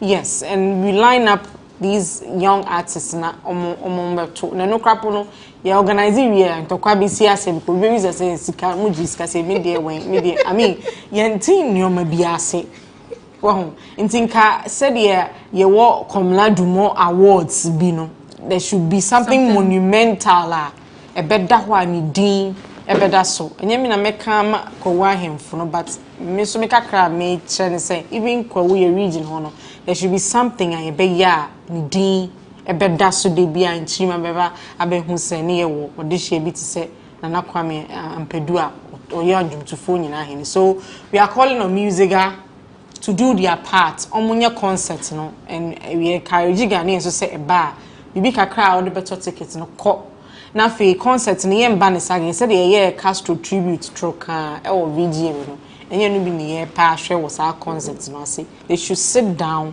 Taylor Nyoma waye ni ye go to the very basic place or speak to the relevant people involved. The concert kakra mo wona mo betimi afuse in mo fan me ya circumstances so far so di wu ye because matese ne man ka say the ambulance was late and the doctor was asleep so he couldn't I mean for such a legend when you hear things like that, and then again, you're a culture artist, and so you need private physicians, private doctors for yourself. Well, level no drew your next second on a private doctor in Siomo, a Yemo, Frena, or Bitumika, a baby man, first aid be and son, I didn't drew hospital casemo. It's in as much as hype near deno.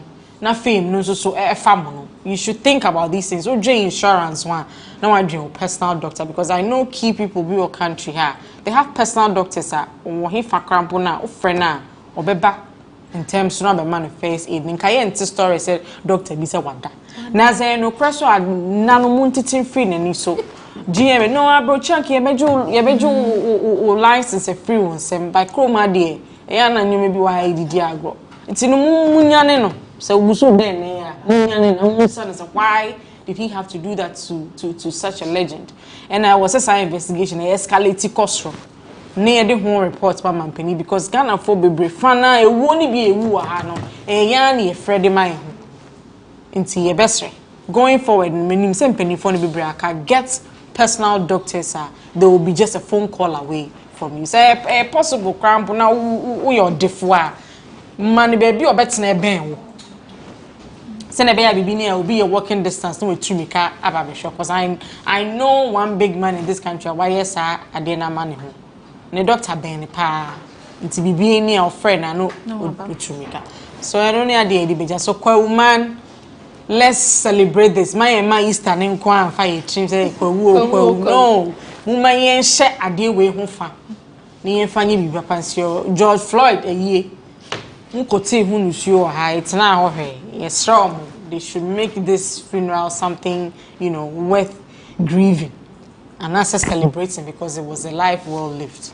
Before we wrap up, also, what do you think should be done to protect his legacy? Oh no, I also Gamro there. Gamro I think they should be ashamed because there's also a story that says that Nampedu and 100 other artists drive Gamro to court. They should be ashamed. They are just trying to. If I said no, they should be ashamed. When the man lived, what they could have done to protect his legacy, and then say what Tony said, he was a, we know he was a, what did you do? Why a lot more will die and they will not see the fruit of their hard work. They should be ashamed though, very ashamed. Because there's a same story too. That says a more or the mark of court. Because Adia was some way more or no so a cocra tuma with his whole life, no, or being at that peace of mind, knowing say, so no puno own sikana, ne chimba de, or being a bino. Why, Tanya will, oh, nada de ye never buano. Right now, even now, there's no guarantee that if the AG does not agree for another people to operate royal system in Ghana in the next 10 years, they will fix the system. There's no guarantee. There's no guarantee. It's what they make us say, even if they are racing for not doing the work, is that, oh, when we go and take the blank levy or whatever, the blank check, we pay according to albums. So who has albums more than an Ampedu? And if he was even getting what was due, would he have still gone to court? Because he has more of the albums. In fact, he has most of the albums. Would he have even gone to court if they were being fair with him? So the work that has to be done, and from whom? A year call. Oh, you see how Gamro and Musica will take this thing big. The weight bigger than all this system. So let's just... No, like I mean, it's good. Say, okay, thanks. Appreciating his contribution. I understand. Thanks for saying what has been your contribution to as an institution to the man's life. Thanks for saying. What next? So, what do you think should be done to protect his legacy? First of all, they should find a way of fixing the system, because as she said, there are at least stations that are playing 2 hours. What how about the ones that will play his songs? As me see, when you go for a if at least on only run away who say you fix the system, no come fix it well, error. At least he will know that this time that what turn it you and we free me. Then you might be bopa their cancer. At least go benya once and the ma we jam wechi. You will see how Gamro will take Gamro and Musica will do this. You will see how they will make it big. Some of them are coming from where this car. Because I'm not claiming to say, yeah, but when he was there, the needful wasn't done. They should be ashamed. Because we know that the same man they are acting as if or drag him to court. And the same issue is happening. So if you are saying that he was vegan, or how about the other big ones that will be created or have been created after the man? How are you making sure that they die in peace, knowing that the words that they use their life to do no ombenya husika ama omuma do mechi no so wenya peace of mind? They should do better, Charlie. Okay. A reminder that Cheesy Pizza has all you want, from juices, smoothies, jollof, fried rice, spag and meatballs. We have great deals for you all week round. Cheesy Pizza gives you the McCheesy combo every Monday and Thursday. With only 49 cedis, you get 1 small pizza, fries and chicken, 1 cola drink at all branches. Tuesdays are Super Tuesday at all Cheesy Pizza branches. Buy your Super Family Pizza at half price every Tuesday for 40 cedis at all Cheesy Pizza branches. Be part of the midweek bonanza every Wednesday. Buy and get 1 free at all Cheesy Pizza branches. And also remember to start your weekend with special jollof and fried rice from Cheesy Pizza branches every Friday. Call 0264 133397 to place your order. Cheesy Pizza, your pizza your way. I told you, said this episode will be an interesting one because it's the first time I hear hosting all female panelists on our show. And then I have Tili Ekianipa, thank you very much. She's a presenter with One Play Africa. Thank you very much for coming here. And me, I'm Sister Penny. By the Duchumwa, a columnist. Cheesy Pizza. They didn't bring me pizza on my birthday. Oh, Cheesy Pizza. And then I'm yes. Okay, so because today is the last day in September, no Cheesy Pizza say your birthday presents now. Okay. Even though it's coming late, but it is still birthday celebration now. And we hope you enjoy yourself. Yeah, I may a campaign be. I'm out for follow me on Instagram. Okay. Me here, dear. Very important. Please follow me on Instagram. What's your ID? Tilly Ekianipa. TILLYAKUANIPAA. Okay. Follow me. The idea critical. Thank you. Vida, the say a vivid 003. Yeah, Vivid 003 on Instagram. So Vida, so you can follow her. It has been an interesting episode of Bloggers Forum this week. My name is Beniso Alparijan, and said I'm a catcher on a brand to pay money. Say why you Juma Japan to Uncle Home. That's why I'm here sitting in for him. See you another time.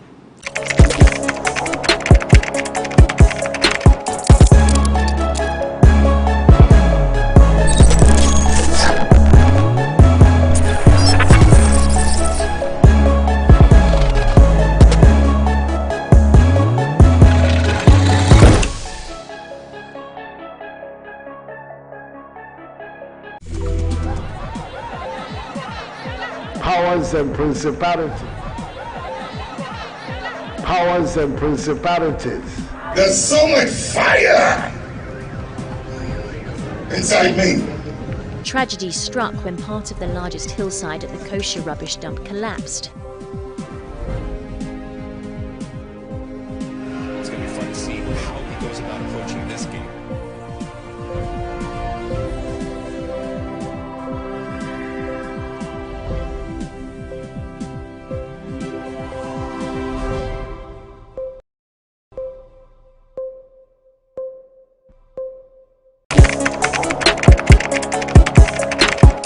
We table issues relating to the arts and entertainment for a riveting discussion, of course, without fear nor favor. The question the presenter asked them was a dumb question. You need to speak the fact and move. Varied views. We agree to disagree. So I would disagree with everything you said. I think that he's a smart guy. I think what he did. No, but I also said he's a smart guy. Yeah. I guess that I'm waiting for the what next. Yeah, I don't think that we have to wait for what next. It sometimes gets confrontational, but that's the beauty of the game. Today you funny face. It's not my brother. Funny face. I don't know him. You don't know funny face. It's not my brother. You don't know funny face. It's a package. We meet, we sit, we dialogue, we learn, we progress. My name is Benefo Abrantepa, a proud blogger, and this is my forum.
I would want to congratulate management and staff for how far they've come.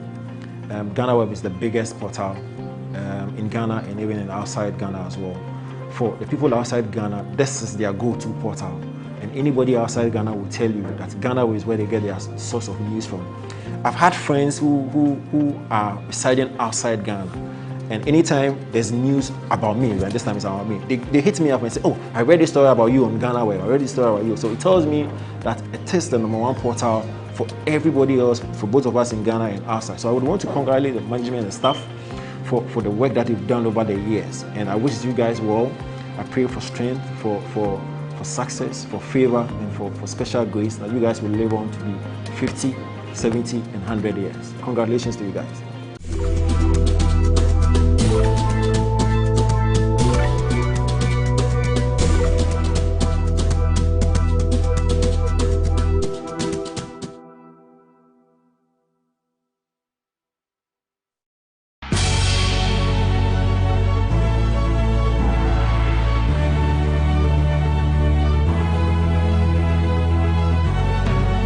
From the dawn of time, people have engaged in several businesses.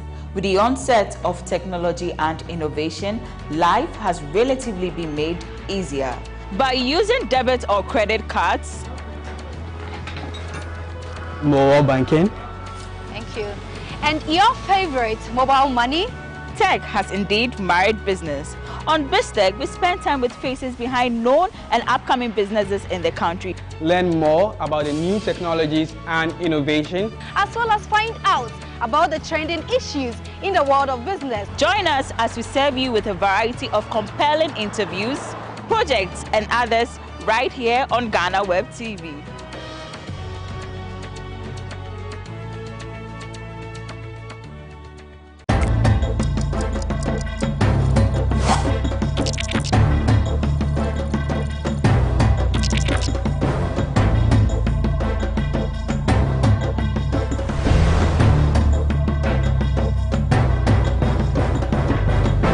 Welcome to the Lowdown on GhanaWeb TV.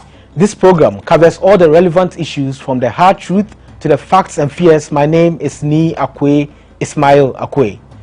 Today we are going to discuss the media in Ghana and journalism.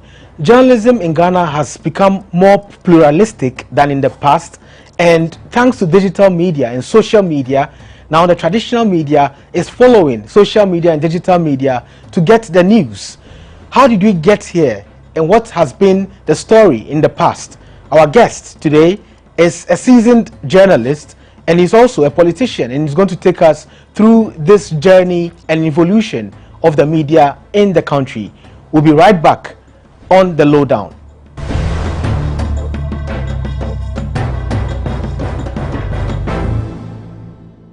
Welcome back. This is the Lowdown. My name is Ni Akwe, Ismail Akwe, and our guest is a former High Commissioner of Ghana to Namibia and Botswana.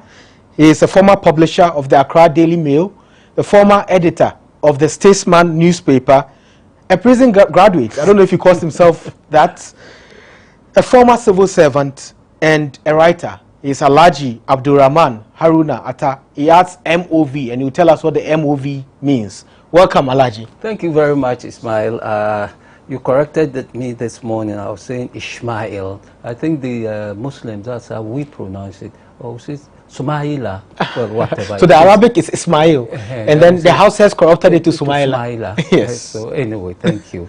Well, nice having me on this program, and I'm very impressed that it's an all-female crew.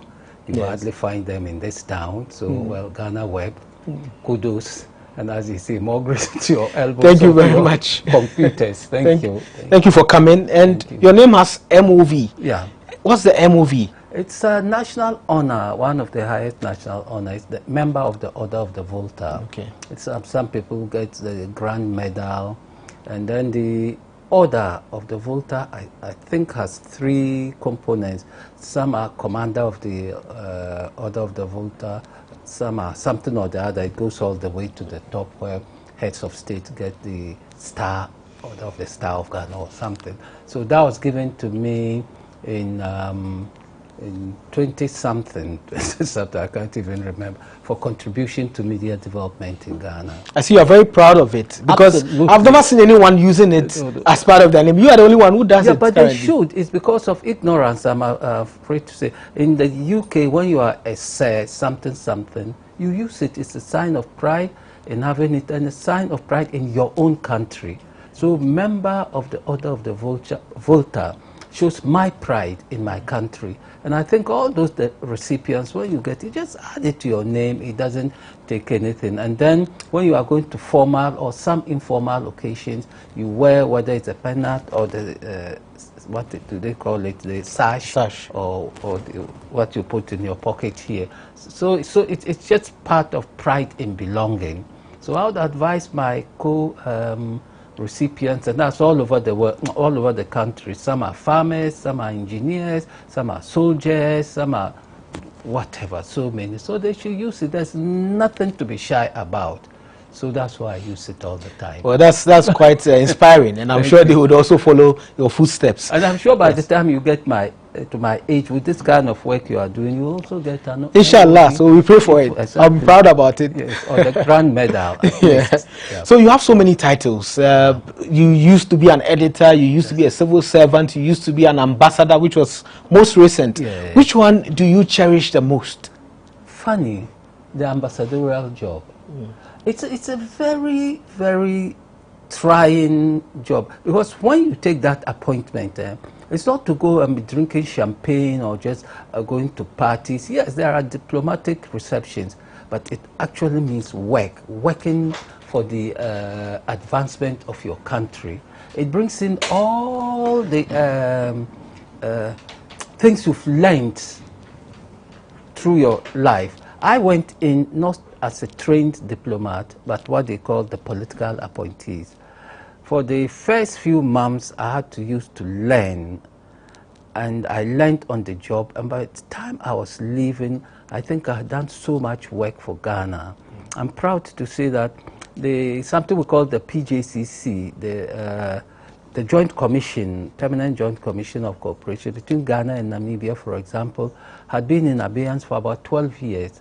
When I went within the first year, I was able to get it going. And the PJCC is the platform on which nations discuss matters of interest, set up the policies they want to follow, the areas of cooperation. So it's a lot of work. And then you have to do with the personal relationships with your hosts, and also with your staff, with your Ghanaian staff. So it's a lot of work. I found it more exciting out of all my my experiences.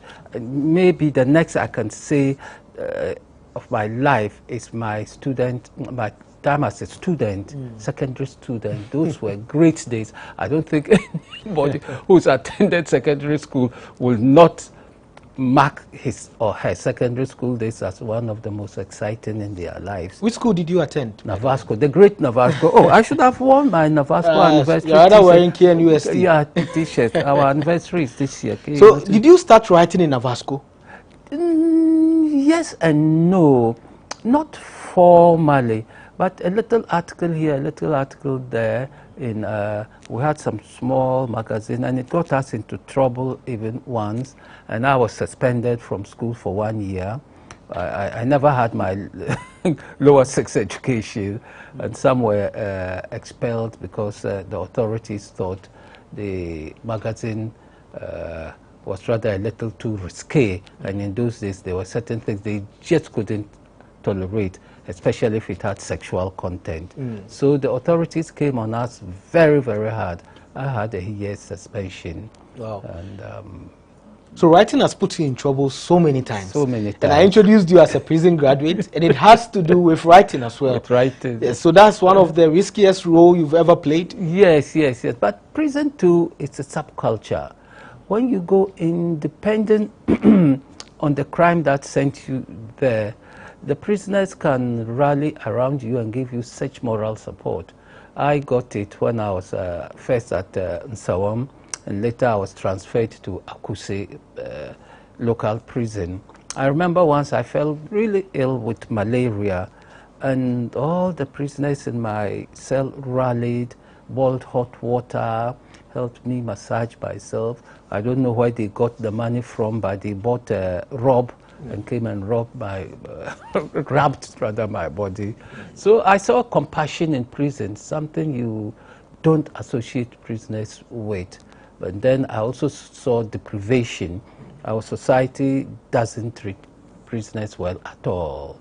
You go in a Ghanaian prison and you are like an animal, you are forgotten, unless you have people who come in and visit you and see you. The food is horrible. There's something they call zontoli and manpower. Terrible. So that experience is also there for me. Yeah. You've spoken widely about the prison experience. Yeah. Today we are going to talk about the journalism experience. Fantastic. And what took you to prison was contempt of court charge. Yes.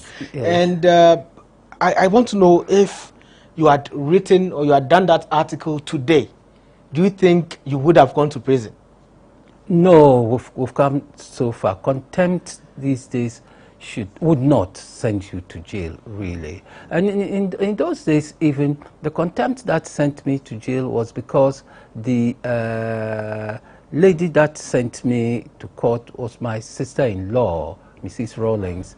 The lower court had freed us. I went in with Mr. Baku, Kweku Baku, and the lower court had, well, the judge had done a very balanced ruling. She cited that for contempt, and we wanted her, injunction also vacated. So the judge refused to vacate the injunction, and then he also refused to send us in. Then she went and petitioned the Court of Appeal. So the case actually was decided by the Court of Appeal, not the High Court that was supposed to handle it. So the three judges on the panel, one of them disagreed with his two elderly colleagues, and so they sent us in. They have since died, sadly, but well, that's the way of life. They are bitter, they are gone. So currently, we don't have a lot of journalists facing any of these things you are talking about. The system has changed. Yeah. Writing has changed. Yeah. The media is pluralized. And we have a lot of media houses, from the print to broadcast to the digital media, and all of them, so many of them. Collectively, there will be more than 100. And you are also, or still, writing to feed into these media houses that we have. How do you see the media right now as compared to the media in the past? Is it a positive growth, or is boring, as some people say? Because others say, well, we miss the media of the past. In the past, it was so rough and it was so hard and difficult to cut through, and we don't have so many people in there, a few people who are very factual and very ethical than now. How do you see it? It's very interesting. When I was coming, I pulled out something online. When you gave me the invitation, I decided to do a little research. You don't appear on programs like yours not prepared. So I want to just read you something. I have a reason for doing it. It's just a small paragraph. It says, the Gold Coast Gazette and Commercial Intelligencer was published from 1822 to 25 by Sir Charles McCarthy, governor of the Gold Coast settlements. As a semi-official organ of the colonial government, the central goal of this Cape Coast newspaper was to provide information to European merchants and civil servants in the colony.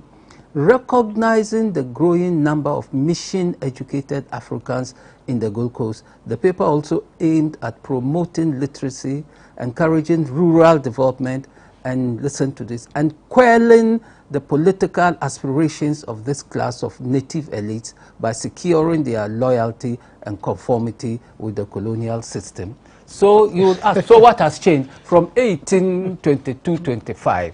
That was a clear agenda. That was a clear agenda. That was a clear agenda. So newspapers and the media are normally established with agenda. I do not believe that you just set up a newspaper for the bloody-mindedness of it.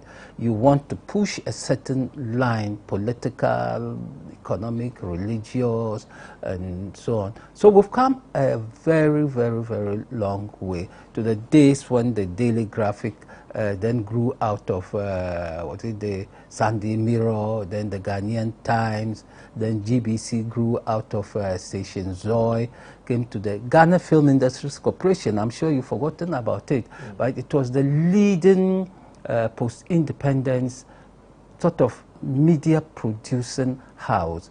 It's now become TV3. It was set up by the British in 1948 as the Gold Coast Film Unit. And our greatest president, of course, Kwame Nkrumah, thought far and invested in it and developed it into a full-fledged film industry. In those days, we didn't have the electronic media. So the film industry produced newsprints, documentaries, and other social animation material for the country. So if you remember films like Mr. Mensah Builds a House, The Boy Komasenu, etc., they were the feature side of things. So the Ghana Film Industry Corporation was such a major partner of GBC. GBC, that grew out of this station, Zoe, I was telling you about. So GBC and Ghana Films, between them, were producing all the material that we needed. And in those days, too, we had the Information Services Department, let's not forget. So they were like the implementing agency of all these things. So they had a fleet of vans. They went around the country, and those were great days for us when we were children. When the film van is coming to a village or a town, oh, it was a source of joy. Then we would rush, and then they would show films, mainly government policies and so on and so forth. And then it grew and grew and grew, and then came to, like I'm saying, Graphic and Times. They then took the mantle. The Ghanaian Times, that one came from the Guinea Press, the Guinea Press.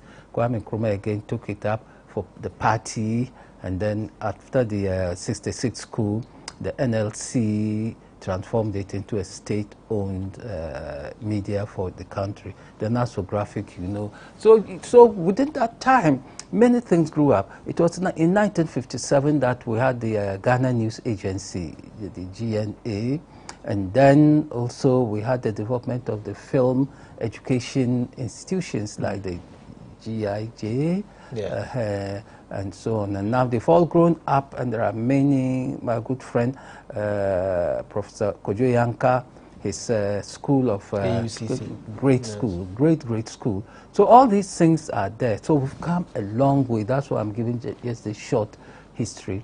And so within the period too, I became a board member first of Ghana News Agency. That was during, Ghana News Agency, and then later I also became a board member of the Ghanaian Times. So I seem to have done quite a lot of media work in my life, all very exciting. And then we've come to these days. These days, you have the advantage of technology. You have the advantage of technology, and those of you who are professional, like your good self and GhanaWeb, I was telling you earlier on, we all used to depend on GhanaWeb years ago when it started. That was when everybody was sending messages to Akoto, and so on. But now I see you've grown, you are adding so many things to your stables. So it's now different. So I can say that out of this history and this mix of media, the country has benefited. I think it would be wrong and churlish to say that the country hasn't benefited from our media. Through people like you, the younger media people, we are getting a lot of information. And I disagree. I think you are as racy, if not racier, than we were. Because the technology allows you to dig deeper and move wider afield than we were doing. We were handicapped. Because I can tell you something. When we started our media after the 1992 Constitution, which opened things up, and everybody was establishing a newspaper and radio stations and whatever. We didn't even have the proper working tools. To do a newspaper, we still did the cut and paste.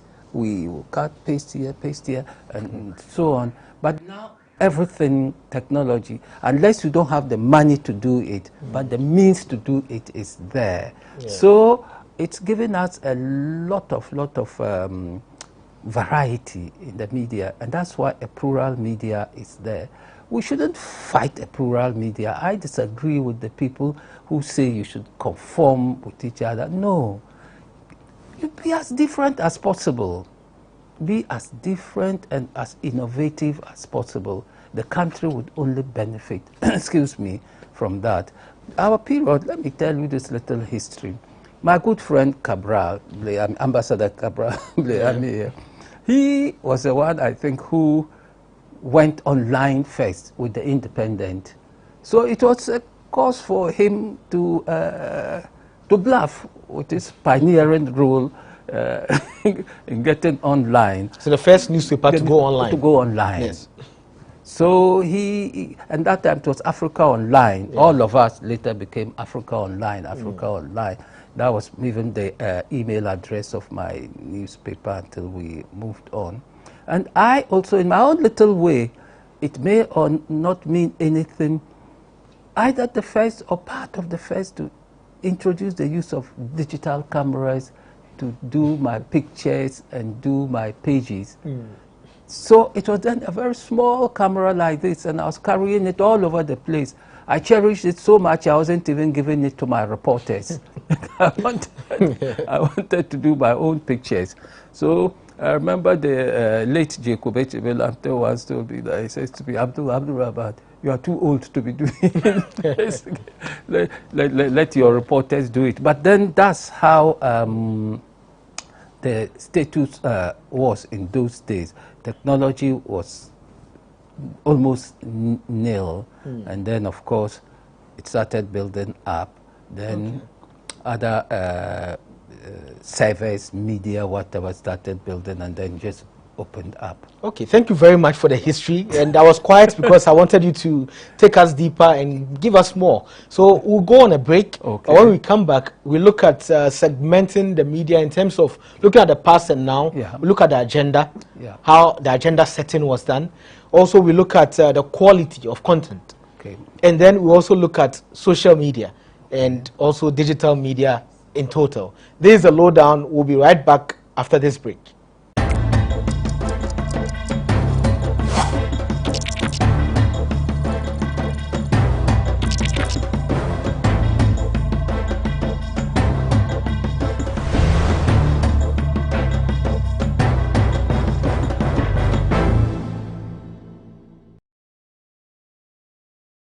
Welcome back to the lowdown. My name is Ismail Akwe.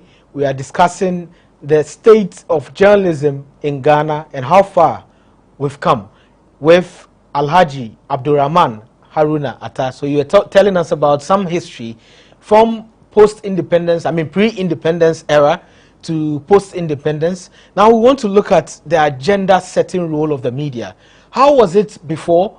And how is it now? I know in your period, the media wanted to have some sort of democracy, and you had publications by your newspaper, The Statesman, by Kweku Baku's newspaper, I think the Guide, and so many other newspapers that were setting an agenda to have freedom of the press, freedom of speech, and democracy in total.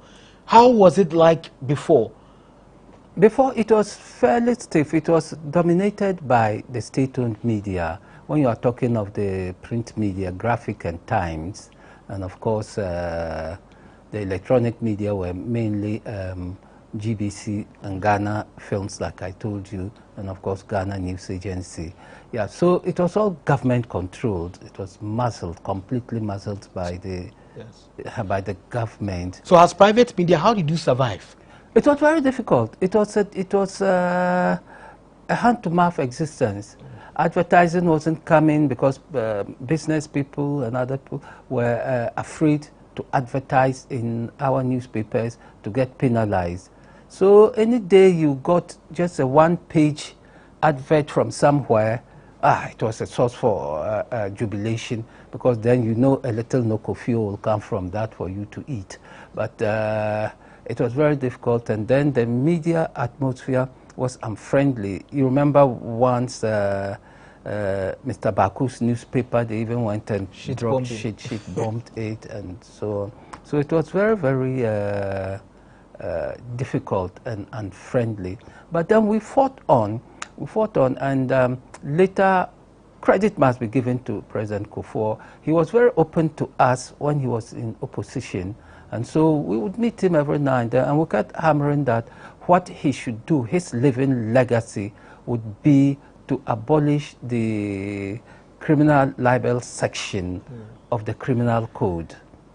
So it was from us, we put pressure on him, and truly too, when he won the elections and became president, that was one of his first legislative actions, to abolish the criminal libel section of the criminal code. Could we say the media played a role? I mean, then it wasn't opposition media.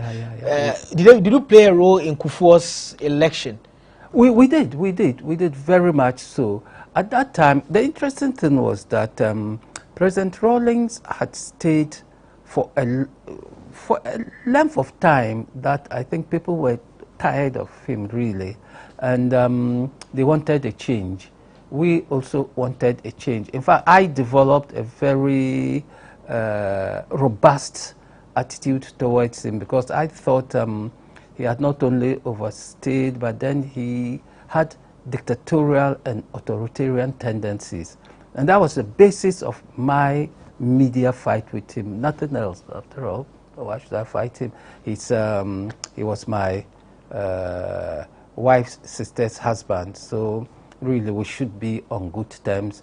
Maybe even if I had behaved myself, I probably would have had some droppings from the government of the day, but anyway, that's a joke. Yeah, so I was very robust in my columns in those days. It was called Taking Issue. And I took issue with him because I thought his style of governance was not exactly what the Constitution was about, because we all struggled to get this Constitution through, but he still retained vestiges of, when he says something, it shouldn't be opposed. So I did it. Kuku Baku, my good friend Ibn Kwaku of the Free Press, and so many other names were involved in this ambition to get the media landscape at least cauterized of the kind of tendencies that was keeping us down. So in those early days, after the 1992 Constitution, we were like little kids in a candy store. We were all over the place, stealing from here, putting this in our mouth. So we were a little unruly. That's what we were. We were a little unruly. We didn't cross-check our stories. We didn't ask for second opinion or give the other person the chance, because we had an agenda. Back to the word, your word. Because the agenda was to get rid of Rawlings. So we worked hard, and luckily we had a listening ear from the candidate before then, and then when he became president, he was very open to us, and so that quietude started coming. The media scene started becoming quite very open and very relaxed on us, though we were unruly and robust up to this day. Why I'm saying that you people are no worse than us is that you are doing precisely the same thing we were doing. I don't think you should underrate your efforts. The problem is that, you mentioned it, the development of the citizen journalism thing has meant that anybody now can call themselves a journalist, really. In the US, for example, when they ask you your job, your journalist, they don't ask you where you went and trained. For them, once you are a journalist and you are given voice to the freedom of expression, that's your job. Nobody's really interested in whether you have a certificate or not. An employer may, because they will be looking for qualified people. So for them, trained journalists would be what they will go out for. But there are some people who don't care. Once you can write and once you can dig things out and go out there, fine. So in the US right now, we have Fox. Yes. CNN. People say Fox is right-wing supporters of Trump, and then CNN, left-wing. The New York Times is considered the main left-wing newspaper in the US, and so on and so forth. So we have those divisions. The divisions become vile and unpalatable when we now start pushing violent or uncompromising political or politicians' viewpoints. So then the problems start coming. But the plurality or pluralism itself does not pose problems. So those days as editor of The Statesman, what was a typical morning like? Was it calling people to ask what has Rawlings done wrong, so we publish? How do you get your stories? We got our stories, or some got their stories mainly from newspaper vendors, sadly to say. There was no serious editorializing going on. The newspaper vendors would determine that your headlines would sell or not. And they would let you know. Me, they used to tell me when I formed the Accra Mail, and I decided to move away from this kind of journalism, and that's why I named the paper the Accra Mail. I wanted the city to have its own newspaper that can report on many different things around the city and bring people's awareness to the problems of the city, the aspirations of the city. And I almost went under within the first month because the vendors had ganged up against it. They said it wasn't hot enough. So I saw one of my leading vendors and I asked him, I said, oh, pepper no anyeshi. And I said, oh, but pepper, they don't have to be she. So they won't sell it. When they take the newspapers in the morning, those that they consider anyeshi, they put them in their armpits like this, and then they hold the headlines of the shoe ones. Yeah. So that was the determinant factor for casting headlines, front pages, what the vendors would say. So for me as an editor, first at The Statesman, the work was very easy for me because it was political. So you could just pick any political something and just splash on the front page. But like I'm saying, when I started doing my own newspaper, which I invested in myself, and I wanted to change the paradigm, I was a lot more careful because now you are dealing with things that needed facts and not just the sentiments and emotions of your political leaning. So that was a typical day for me, really. Then, like I said, we didn't have proper production methods. So now you put things together, now the cut and pasting will start and so on, and then you finish, and then you are carrying the, what we call them, there was a name we had for them, there's a name anyway, I forget them. Then you carry them physically to the press, or the press people will come to your house, their house, and pick those cut and paste things with separate photographs. So they will go and make films of the photographs, and then they have the text. They had a way of matching these things, and then they will print. And if you are lucky, they get it right, and it comes out the next day. So quality was a problem then? It was a problem. Quality was a problem. Oh, there was a time when you would even print, because you couldn't afford the good printers. So you'd go to some wayside printer who couldn't give you quality because that's what you could afford. And there are times when they print pages, certain pages you couldn't even read what was printed, the quality was just zero. It means that besides the agenda setting, there was also the commercial part, which could have attracted some people to go into the media to invest in, independent media because they wanted to make money. Yeah, yeah. But the Ghanaian businessmen or the people who had money were not so sure about such investments. Yeah, because the governments they find as prickly. So who wants to put his money into a venture that could easily have problems overnight? So that was a real problem. It was a cottage industry. I don't think we were serious newspapers as such.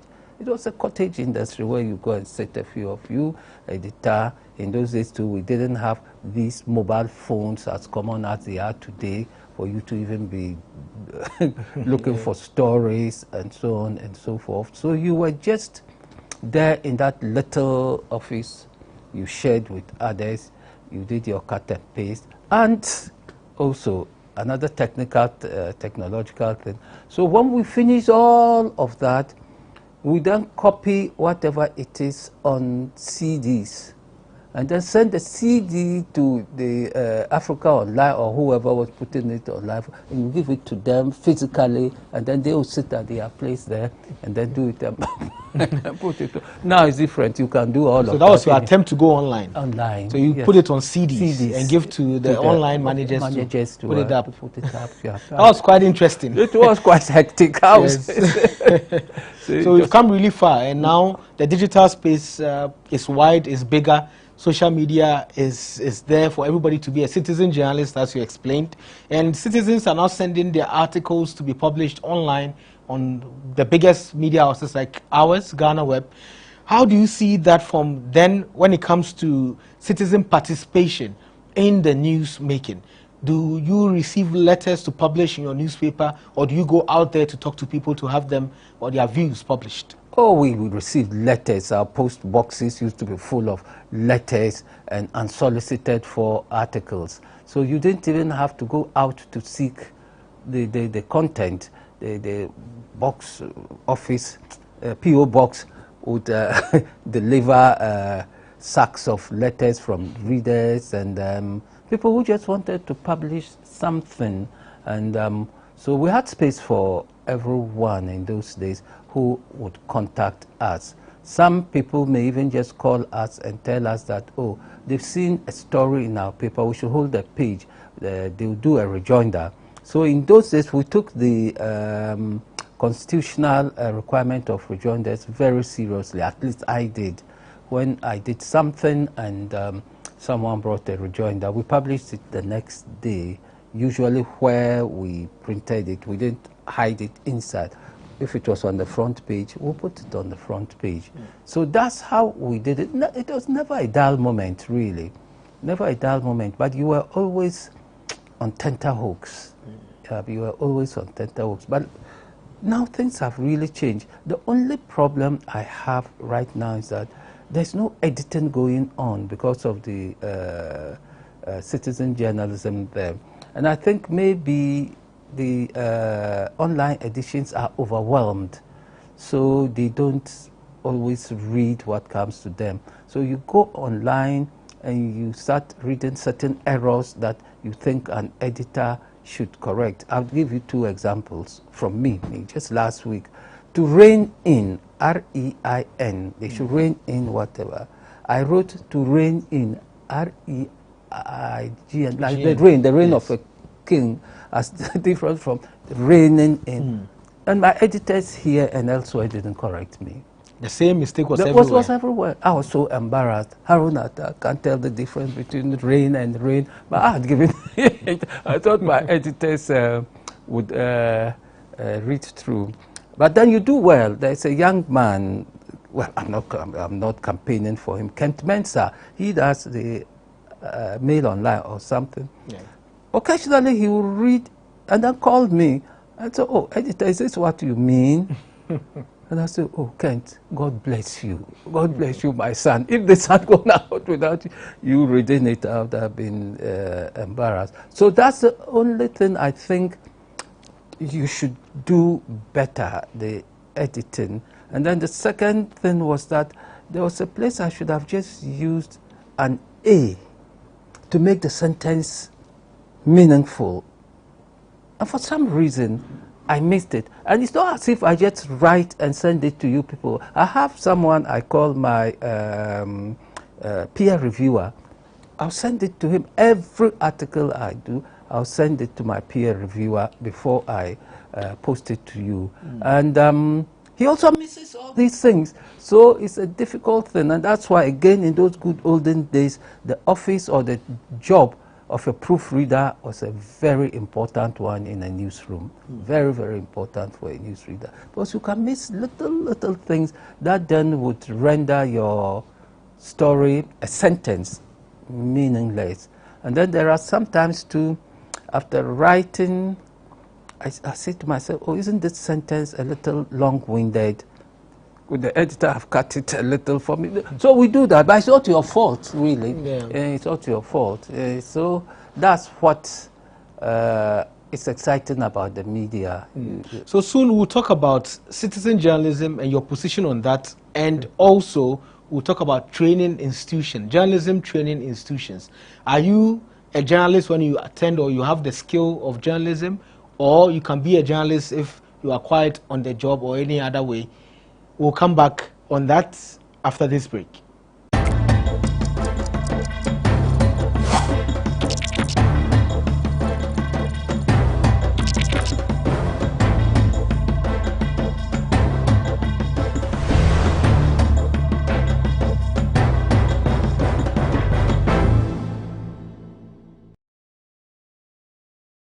Welcome back to the Lowdown. My name is Ni Akwe Ismail Akwe. Our guest is Alhaji Haruna Atta, Mr. Abdurrahman. I have to add that. Please do. So we are talking about the media then and now. And citizen journalism.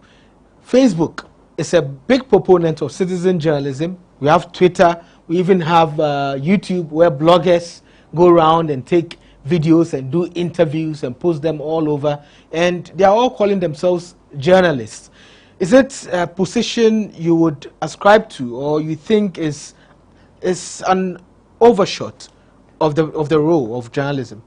Now, journalism, you see, unlike other professions, I think it's the only profession which takes its source from the UN Convention on Human Rights, the freedom of expression, which has been domesticated in almost every constitution on this planet, the freedom of expression. So media work, journalism, therefore takes its source from there. It does not prescribe that you must have a degree or a certificate to practice. What it allows is that you have something to say. That's the basis of journalism. So earlier in the practice of journalism, Joseph Pulitzer, the founder of the Columbia University School of Journalism, he was the one who said, no, journalists cannot just be allowed to just flit about. Journalists must be trained, and journalists must have, in quotes, the kind of respectability of doctors, lawyers, and the other professions, accountants, and so on. So it was from that time, around 1911, when he wrote that his famous treatise on journalism, that people really started now thinking that, oh, then journalism can be a discipline that should be studied. And I agree, it should be studied. My relationship with journalism comes from my degree from UST, because I studied graphic design, and many aspects of graphic design is just media work, how to cast this thing we use for advertising. There's a word you use for it. Now I'm growing old, my mind is getting mixed up. But then how to cast a line, all these things, I learned them in the university. Yeah. And then UST at that time, at the College of Art, English was compulsory. If you failed English in your FUE, you will be sacked. So I did English for 3 years and only dropped it in my last year. In those days, the Faculty of Arts did 4 years. So you drop it. And so my training was from that angle. And it shows in the way one does things, one right. So I believe that some training is necessary. Even though you are filling in the voice of the voiceless as a result of the freedom of expression, but some training is good. But then I haven't said that without training, it does not mean you can't practice as a journalist. In the good old days, again, back to the good old days, you learnt your craft on the job. Many of our pioneers, especially at Graphic at times, but especially at Graphic, they learnt their craft on the job and did so well. Later, they were sent to the UK to places like the Thompson Foundation. I don't know if it's still in existence, yes. Which gave our senior journalists in those days, again, more or less on the job training. So training for me is very important.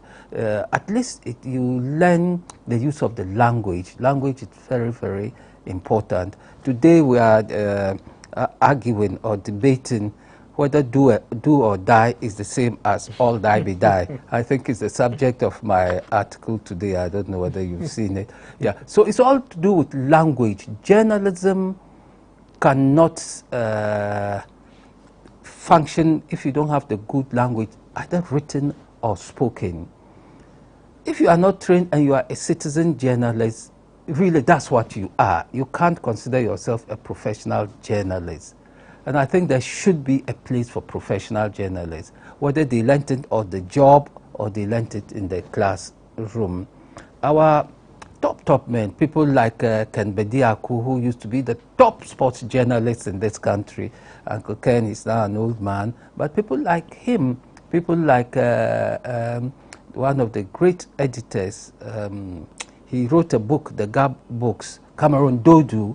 These were great editors, you see. So I think rather that yes, there should be training and we should have room for the citizen journalists, but we should not let them overwhelm the professionalism of journalism. Journalism is not a place you should go to because you have nothing else to do or nowhere else to go to. Go to journalism with the intention that you want to be a journalist. You want to write. You want to be in the print or electronic media.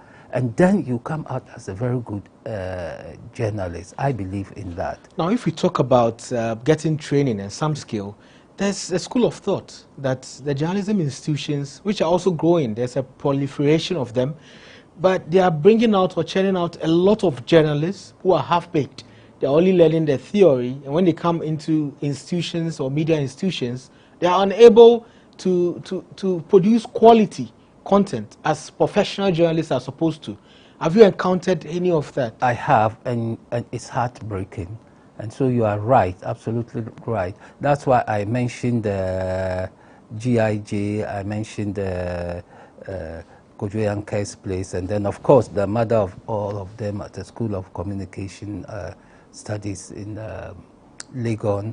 Yeah, there are many mushroom schools of journalism, and I think they are more also the problem than the half-baked journalists they churn out. Yeah, because the half-baked journalists they churn out have the degrees or the certificates or whatever it is they give them, but you encounter them in a newsroom, it is a nightmare. A half-baked journalist in a professional newsroom is a nightmare to sub-editors and editors. Yeah, so I still believe that we should look for the good institutions of journalism or any of the communication arts and sciences. Like I told you, my background was in graphic design, but it had elements of communication. So I came out with a degree that I could use to communicate, which is very important. And that's what journalism is all about. Citizen journalism has not always been something for me to encourage, because then they take up all sorts of issues that sometimes end up adding tension to society. You see, and that's what I believe professional journalists try to avoid. Professional journalists would use all the tricks of the trade to get whatever it is out without going out to be bloody-minded, if I can use that word.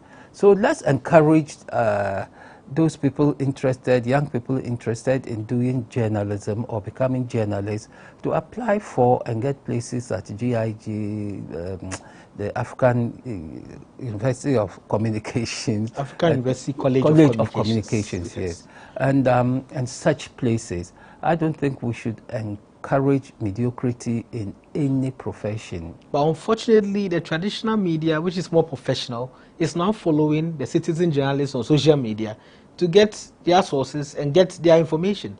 And we are seeing that in some stories that pulled down because the source wasn't real. Someone will post a picture of somebody holding a human head, excuse me to say, and say someone was killed somewhere. Then quickly you see it on the traditional media, which is more professional. Then later they say, oh, it's a picture of 2 years ago. So we are sorry for the publication. It is laziness. And another problem of Ghana these days is intellectual laziness. So whatever they did, I saw it to a extent, but I deleted it. You see, I get all of these things too, but the moment I see things dealing with children, whether it's something good about a child, I delete it. Animals, whether it's something good or bad about an animal, I delete it. Certain things that show disrespect to women, I delete it. I'm talking of this, what's it called? What we have on the phone. The WhatsApp messages, thing. Yes. So it goes all around. Let's have that mindset. The editors must know what to delete on site and not do it. So for what they put out in this paper, I think it's laziness. If their editors are very smart, there are many, many areas that are not getting touched on. There could be niche newspapers for such things, and we will read. It doesn't mean when you put something that is not shit on your front page, people won't read. There's a class of people who would read.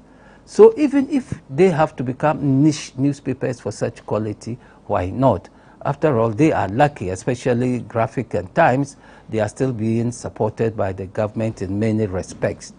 The Graphic earns its money from its own commercial activities and to some extent Ghanaian Times, but they are still state-owned newspapers, and they carry that title that gives them leverage over all the other papers. So you see the number of adverts in Graphic, you wonder why everybody is rushing to Graphic. It's because of that state-owned title they have. But one thing that's quality are your articles, and I'm looking at some of them. The titles themselves are quite appealing. So I see one, Coup d'etat, and how you even spelled it, Coup d'etat, C-O-O-D-E-T-A, the sports child of Ethiopia. And then Cathedral of Doom, concerns of Muslims brushed aside, Bad Blood, the Cross, Star and Crescent Spa in Ghana, and so on and so forth. And I can see the book you wrote on John Mahama, Awini Pa Nkasa. You have very interesting titles. How do you come by them? Is it experience? It's all combined, but like I told you, it's language. Make use of language. Study language. Be sensitive to language. To be a good writer or a good journalist, study language. My daughter is even a better writer. You may have heard of her, Aisha Harunata. Yeah. She's written 4 novels. The first one she tried even had the short list for a Commonwealth Writers' Prize. And right now, she's going to co-write a novel with Wilbur Smith. You remember him, that great South African writer. Yeah. You see, so it's to do with language, and I'm sure she picked a lot of language from me and her mother, who was a very good editor. Unfortunately, she's not well. She has multiple sclerosis and she's in a wheelchair right now. But her mother was one of the best editors I had ever met. She worked with me on The Statesman and then worked with me briefly on the Accra Mail before the sickness made her activity impossible in life. Yeah. So language is important, Ismail. You can't undermine language in writing, journalism. So, talking about your daughter, you know, when anyone Googles Haruna Atta, she comes. She comes. I'm now. How do I say? My claim to fame is my daughter's, not mine. Yes. But as a parent, you are proud when such a thing happens. Well, anyway, it's great to have you here. And if you have any last or final statements you want to make before we go. Yeah, but it's not the final statement as such. I'm just going to thank you and say continue the good job. Because there was a time when you started, or GhanaWeb started, there was nothing else. That time, even your email or whatever was Akoto at Akoto or something. Now I realize you've changed everything. So you've moved. You've become big, and then continue the good job. Like I told you earlier on, I like the way you do. I sent you articles. You don't just publish it. You look for newsy parts of it and turn them into stories. That's the professionalism I'm talking about. So let us do that, and let's leave a little space for the citizen journalists. They can never outclass or outrun professional journalism. The rest assured, they will make noise, but professional journalists will still survive. Thank you very much for coming, Alhaji Abdulrahman Haruna Atta. This was quite an informative interview. And we'll have this every Monday on GhanaWeb TV. My name is Ni Akwe Ismail Akwe. Be safe.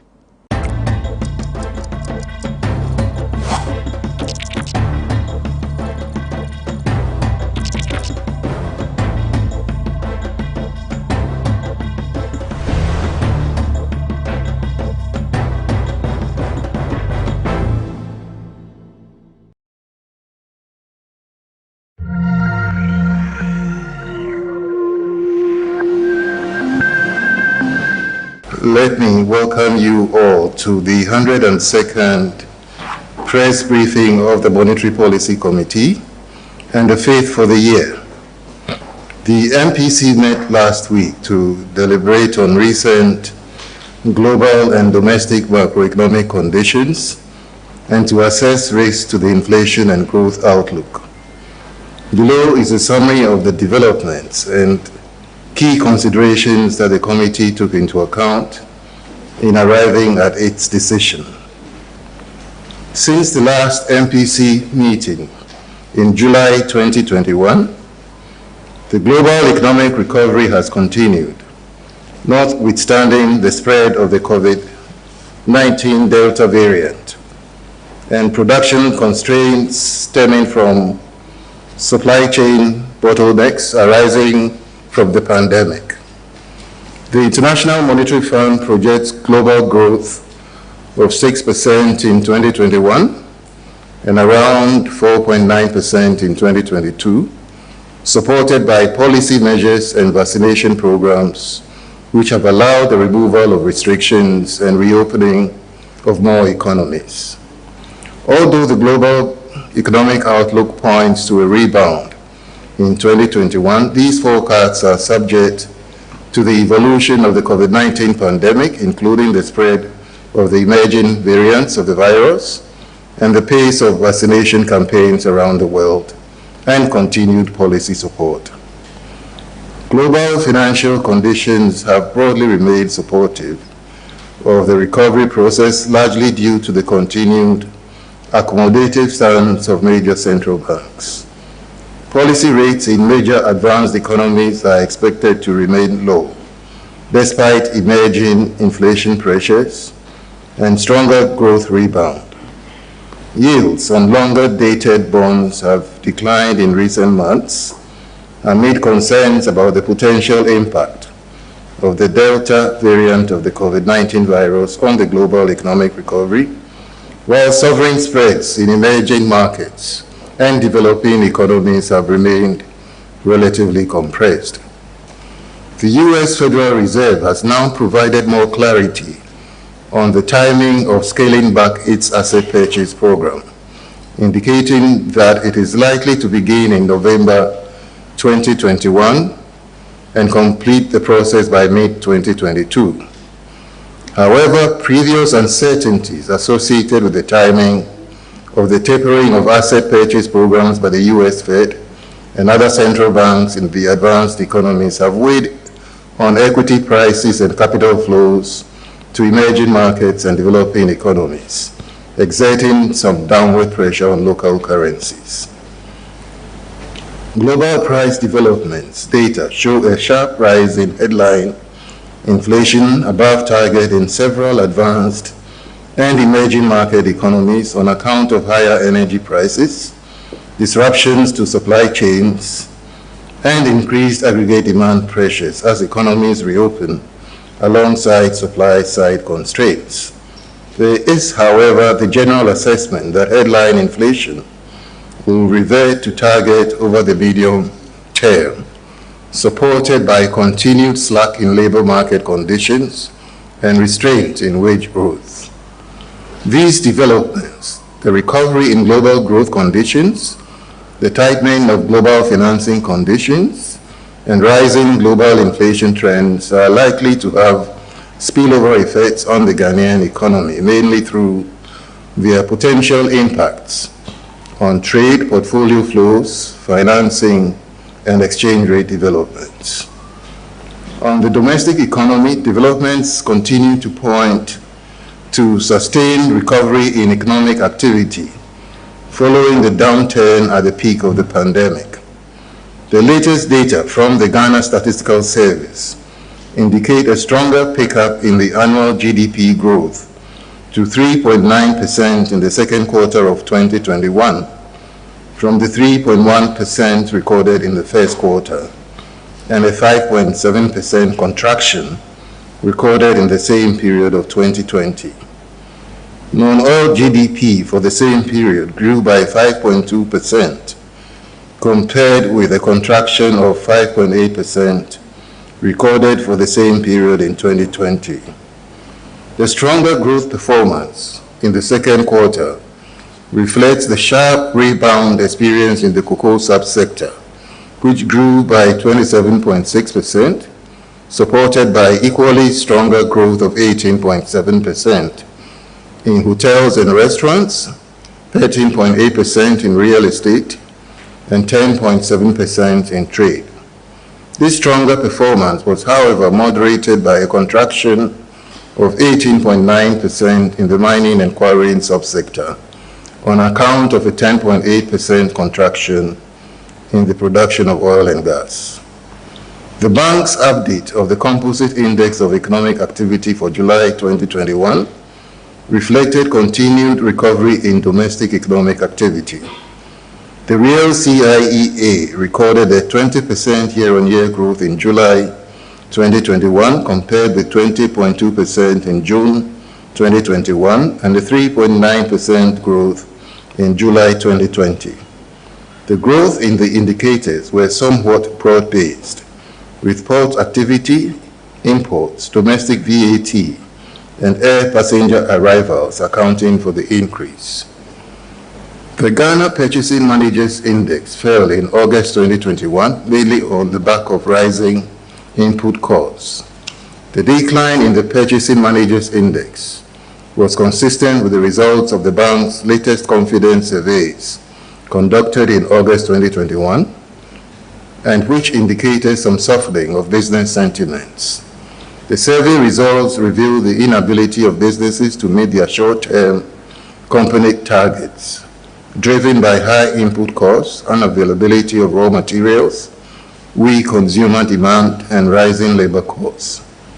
Consumer confidence, on the other hand, improved, reflecting optimism about current and future economic conditions. The pace of growth in total liquidity moderated in August 2021. Broad money supply, that is M2+, increased on a year-on-year basis, by 20.2% in August 2021, compared with 24.8% growth recorded in August 2020. The slower growth was due to a contraction in the net foreign assets of the banking sector. Reserve money, on the other hand, increased significantly by 36.7%, compared with 20.2% over the same comparative period, largely reflecting the net build-up in the bank's foreign reserves, higher cocoa purchases than anticipated, and continued implementation of COVID-related policy measures. The banking sector remains strong and well capitalized, with stronger growth in total assets, investments, and deposits. Total assets increased by 16.7% to 166.4 billion Ghana cedis as at the end of August 2021, driven mainly by a 28% year-on-year growth in investments to 80.3 billion Ghana cedis. Growth in gross advances rose by 8.7% as at August 2021 from the end June position of 5.7%. Strong liquidity flows during the period resulted in a 21.8% annual growth in total deposits to 111.6 billion Ghana cedis. Financial soundness indicators have remained strong over the period. The industry's capital adequacy ratio was 20.7% at the end of August 2021, well above the regulatory minimum threshold of 11.5%. Core liquid assets to short-term liabilities was 24.7% in August 2021, compared with 29% a year ago. Over the same period, net interest income grew by 17.9% to 8.3 billion Ghana cedis, marginally lower than the 18.7% growth a year ago. Net fees and commissions grew strongly by 21.8% to 1.85 billion Ghana cedis, higher than the growth of 8.9% for the same period last year, reflecting the continued recovery in trade finance related and other ancillary businesses of banks. Total operating income rose by 15.7%, marginally below the corresponding growth of 17% last year. Cost control measures within the banking sector continue to support profit performance, with operating costs increasing by 9%, lower than the 12.1% increase recorded for the same period in 2020. Loan loss provisions also increased by 5.3%, compared with 29.5% growth a year ago. Profit before tax accordingly increased by 27.4% to 4.9 billion Ghana cedis, higher than the growth of 19.2% a year ago. Private sector credit growth has not fully recovered to the pre-pandemic levels due to lingering supply-side risk aversion from the shock of the pandemic, as well as slower than expected growth in demand for loans that are backed by bankable projects. Annual nominal growth in private sector credit slowed to 9.5% in August 2021, compared with 14.3% in the corresponding period of 2020. Similarly, real private sector credit contracted marginally by 0.1%, compared to a growth of 3.4% recorded over the same period last year. New loans and advances by banks totaled 21.6 billion Ghana cedis in the year to August 2021, marginally above the 20.7 billion Ghana cedis for the same period in 2020. The non-performing loans ratio increased from 15.5% in August 2020 to 17.3% in August 2021, reflecting in part the general pandemic-induced repayment challenges, as well as some bank-specific loan recovery challenges. The latest stress test conducted on the banking sector shows that banks remain resilient under mild to moderate stress conditions, supported by the strong capital and liquidity buffers and the regulatory reliefs introduced during the pandemic. In addition, results from the latest credit condition survey point to a potential increase in demand for credit over the next 2 months. Commercial banks have also indicated a likely softening of their credit stance to households and firms in the coming months, a development that may translate into higher credit growth to support the ongoing recovery process.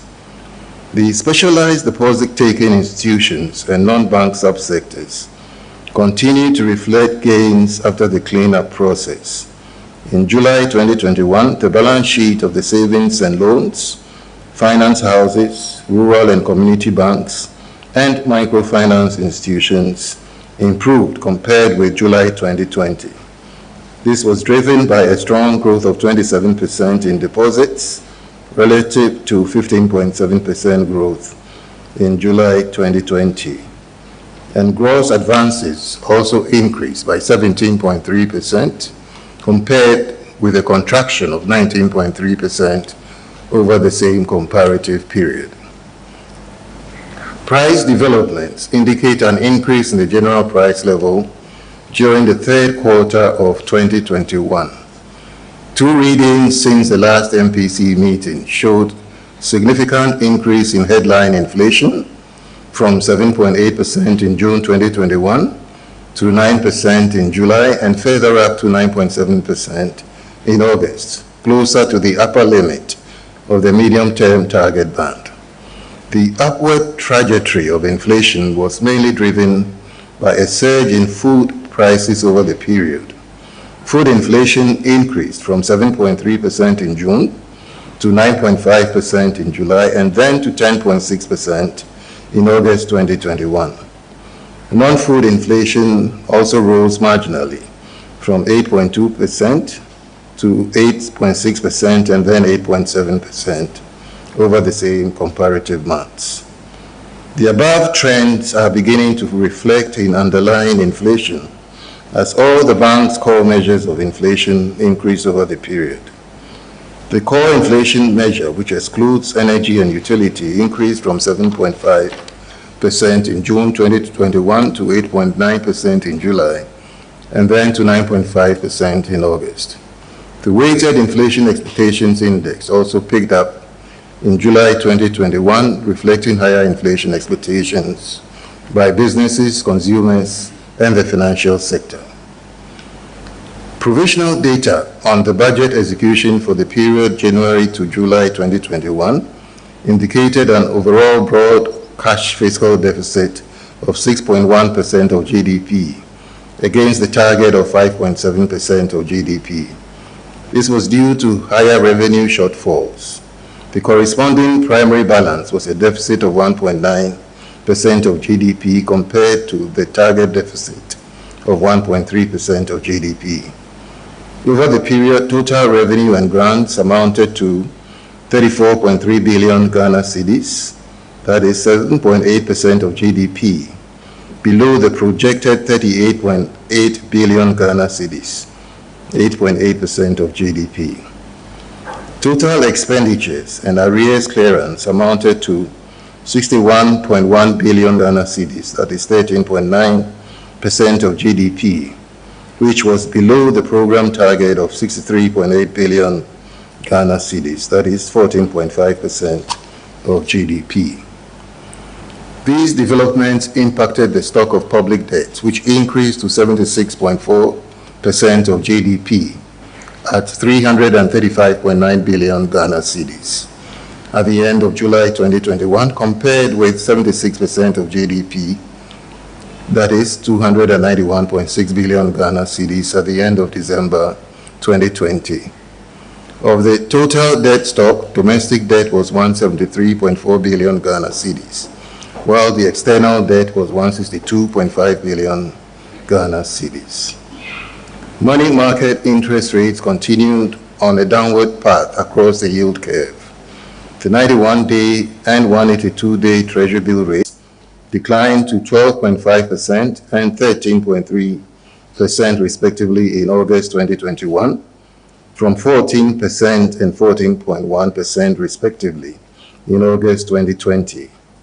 Similarly, the rate on the 364-day instrument decreased marginally to 16.2% from 16.9% over the same comparative period.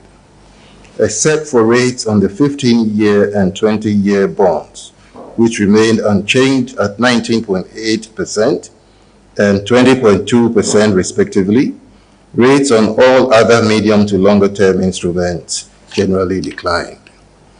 The weighted average interbank rate declined to 12.6% from 13.6%, largely reflecting improved liquidity conditions on the interbank market, which had transmitted to lending rates. Consequently, average lending rates of banks declined marginally to 12.5% in August 2021 from 21.4% recorded in the same period of 2020, consistent with developments in the interbank market. International prices of the three major export commodities reflected mixed trends in the year to August 2021. Crude oil prices have remained bullish on account of OPEC Plus production cuts, which has led to steady draws on global oil inventories. The average price of crude oil went up by 40.4% on a year-to-date basis to $70.5 per barrel in August 2021.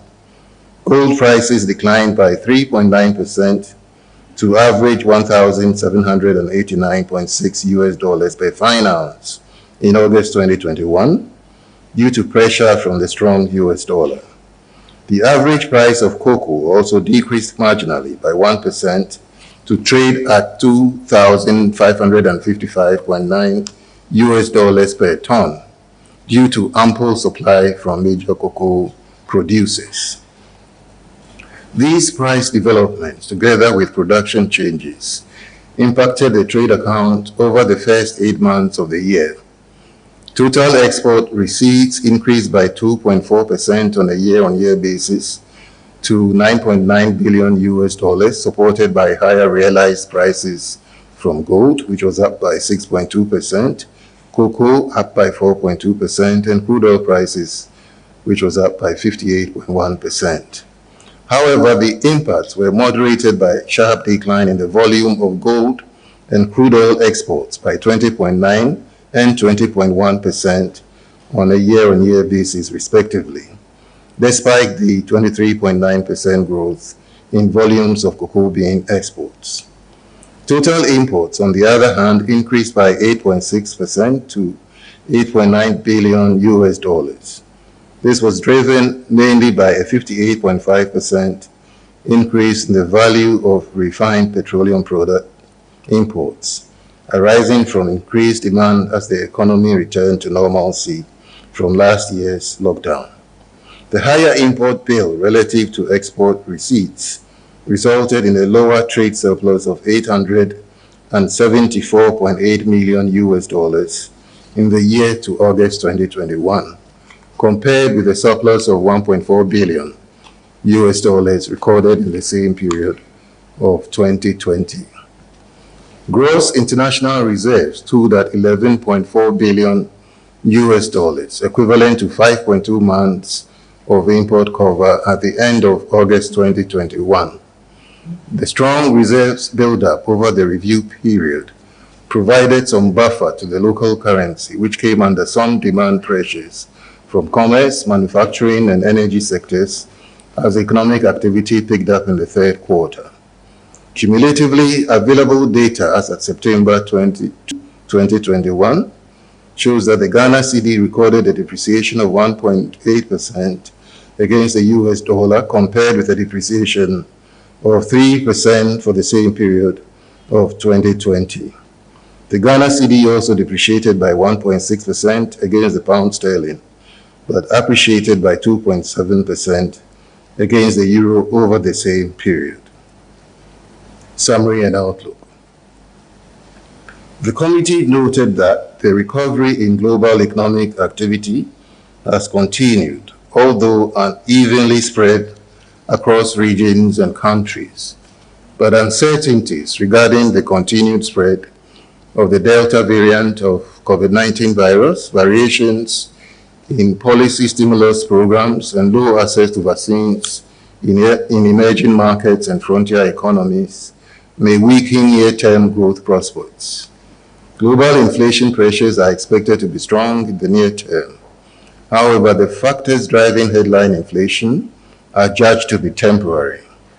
There is still sizable spare capacity in the global economy, and the slackness in labor market conditions would restrain wage growth and prevent a significant and sustained pickup in underlying inflation.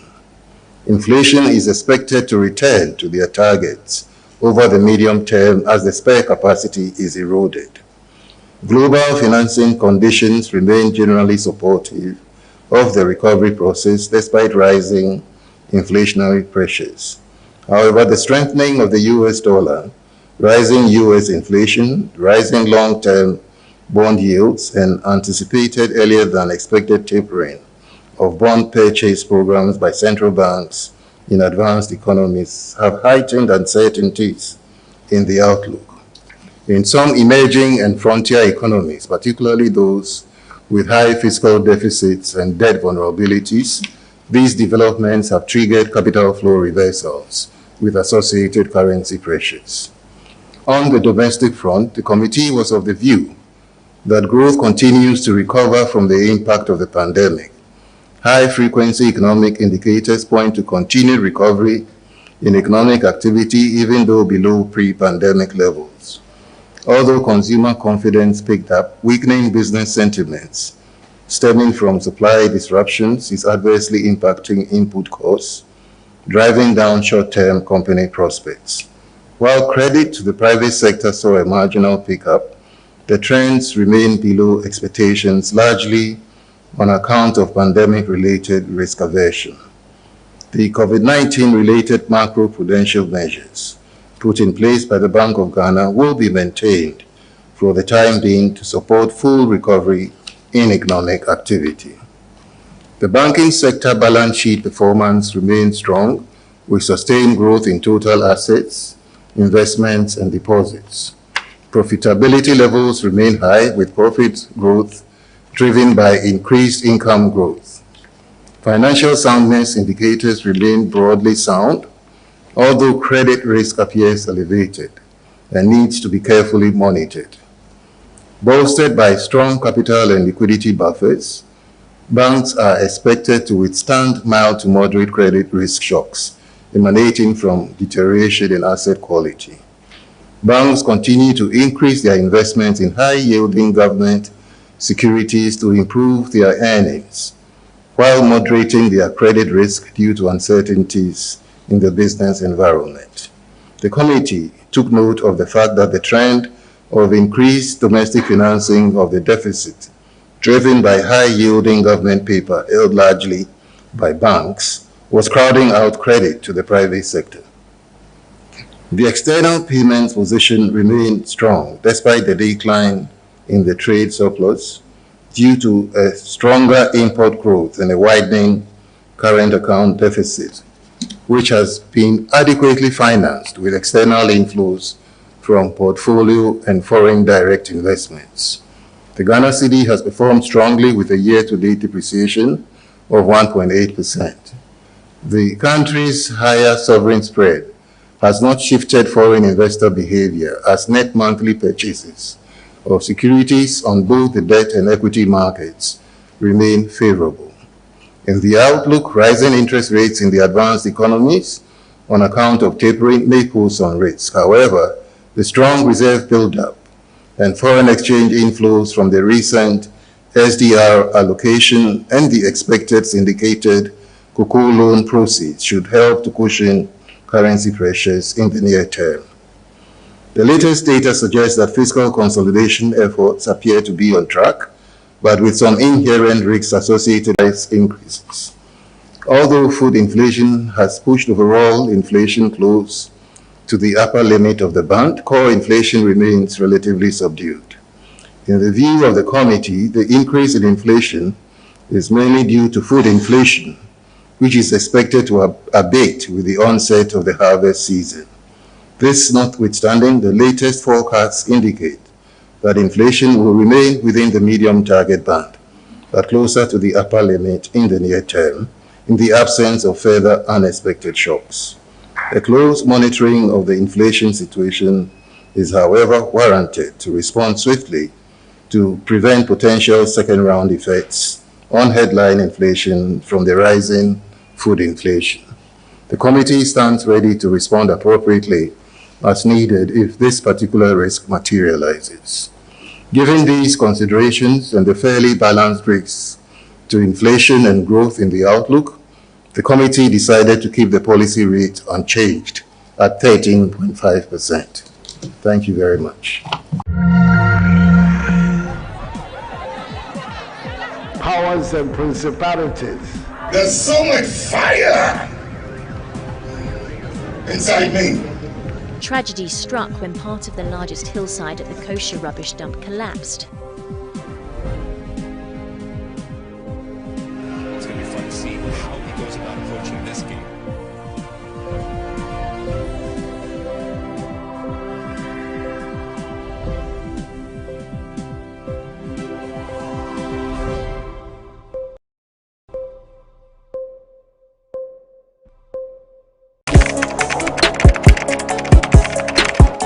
We table issues relating to the arts and entertainment for a riveting discussion, of course, without fear nor favor. The question the presenter asked them was a dumb question. You need to speak the fact and move.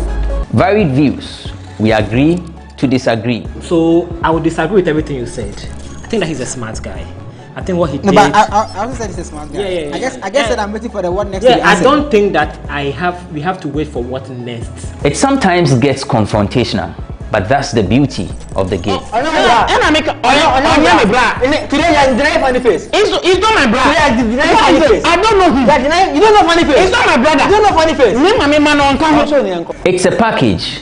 We meet, we sit, we dialogue, we learn, we progress. My name is Benefo Abrantepa, a proud blogger, and this is my forum.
One of the things GhanaWeb is doing, which in my estimation is one of the best things, is trying as much as possible to give pictorial in terms of video of whatever it's reporting online. Unlike those days where you only had to read about text. This time around, they've gone a step ahead and to ensure that there's a video added to whatever content they are putting out there for readers to also have a feel of the story. One of the things I think GhanaWeb can do is to, apart from the online TV, rather go on a full-fledged TV channel rather than the online TV. I think that would help. I've seen that the online TV is helping, but they should just go in a full channel. Keep up the good work. There may be challenges, but don't be deterred by those challenges.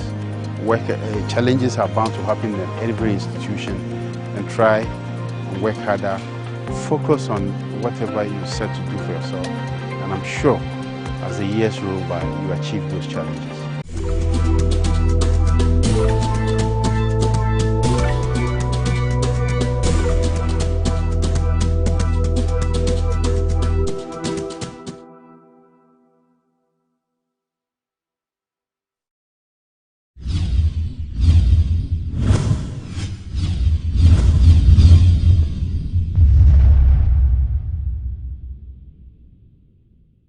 It's not every day we hear stories like this, but today's guest on The Untold flips the script.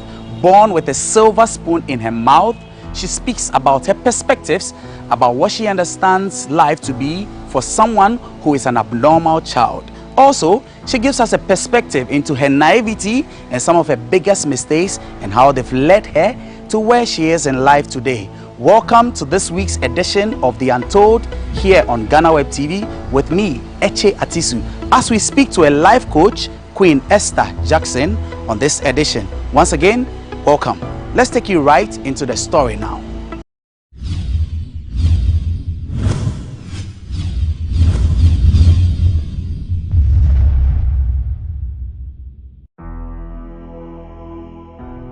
Queen says it as it is. She was born with a silver spoon in her mouth, but her story will not follow most of the narratives for such persons, and she explains why. I typically don't have the story of I was born from here and I raised the air. No, mine is different. I was actually born with a silver spoon in my mouth. Seriously, I was born with a silver spoon in my mouth. I was born to a father who was in the military, but he was way up there. And my mother was a businesswoman, so I mean life was good, very good, very good. I was born in the house of maidservants, nannies and all that, so life was pretty good when I started life.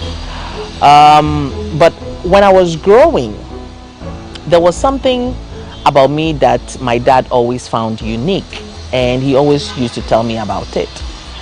And I remember every day, my dad is late, actually my mom is also late, but every day he used to tell me that, Esther, you are a born bright person, you are unique, you are different. Because when I started school, it was like I was always the odd one out, and the odd one out did not mean that I was down there. The odd one out meant that I was too smart for my age. One, I was too smart for my age, and two, I was huge. I was a big boned person.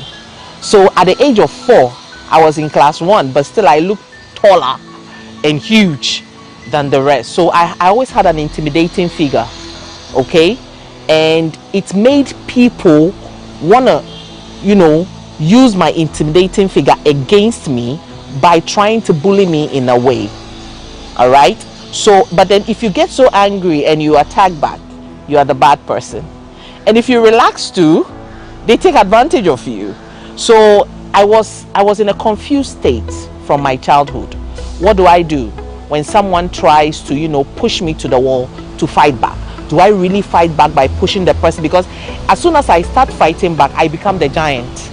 And when I don't fight back, they take control and I'm on the floor. Like most girls, Daddy's constant words kept her together, especially when, as a young girl, all she wanted was to be normal. But my dad used to tell me that, don't worry, that is how you are. You are smart, you're intelligent, you're different. Accept it the way you are. But as I was growing, being the odd one out is not an easy thing. And I know a lot of people face that thing a lot. Because you being too smart You are in class. Things that other people, because I remember when I was in class 4, I used to go to class 6 to go and learn.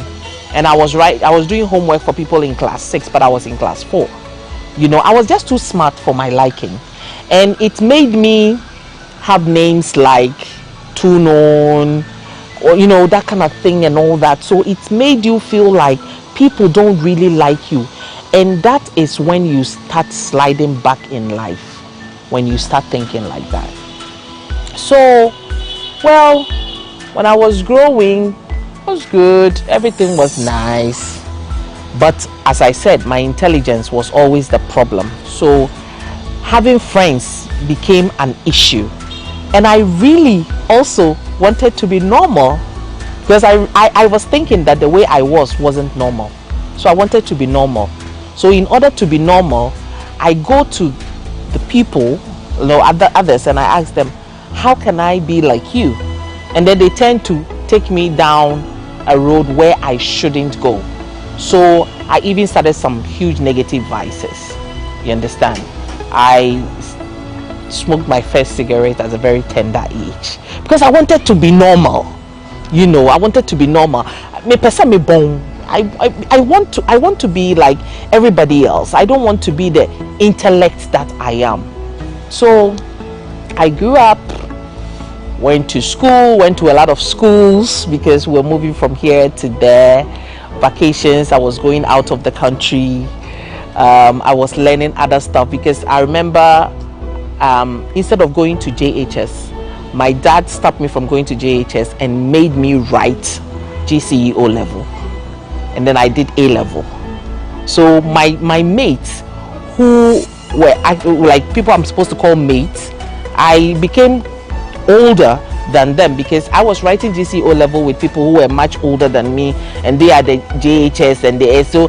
We were the first batch, but I wasn't allowed to. My dad just squished me from there, and I don't know, but there was this pride in my dad about me being so smart, and it created a problem for me even at home among my siblings. Okay, I became too smart. I became too, in Ghana they call it too known, right? I became too known and all that.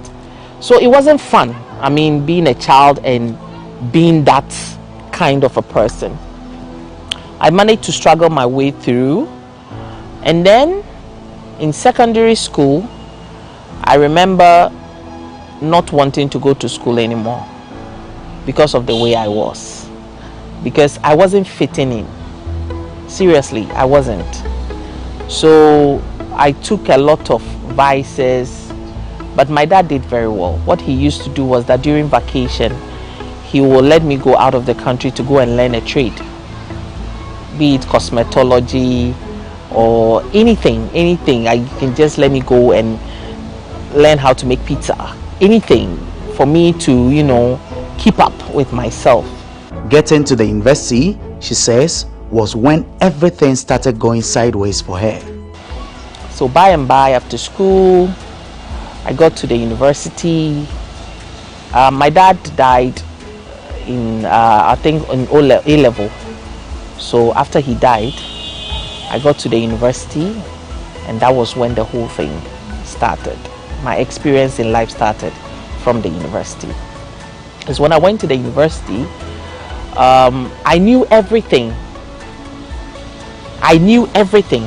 But to me, I knew nothing, because there were other things that other people were doing that I wasn't really doing, like having a boyfriend, you know, going out with somebody to go buy pizza or something. I never had the chance to do it, so I was always like, I'm not normal. So I can sit for a whole day and listen to girls tell their experiences about going out with married men, this, that, which I wasn't having.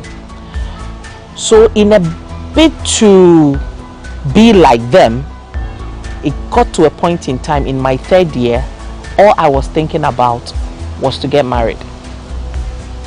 And it corrupted my every being.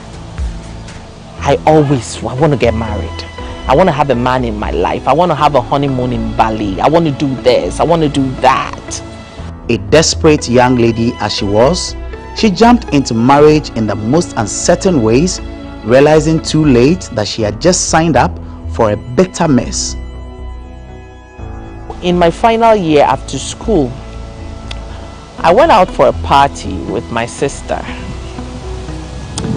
That was 19 years ago, and I saw a guy in a Navy band playing the saxophone. Immediately I saw him, I was like, yeah, that's my husband, this guy, Charlie.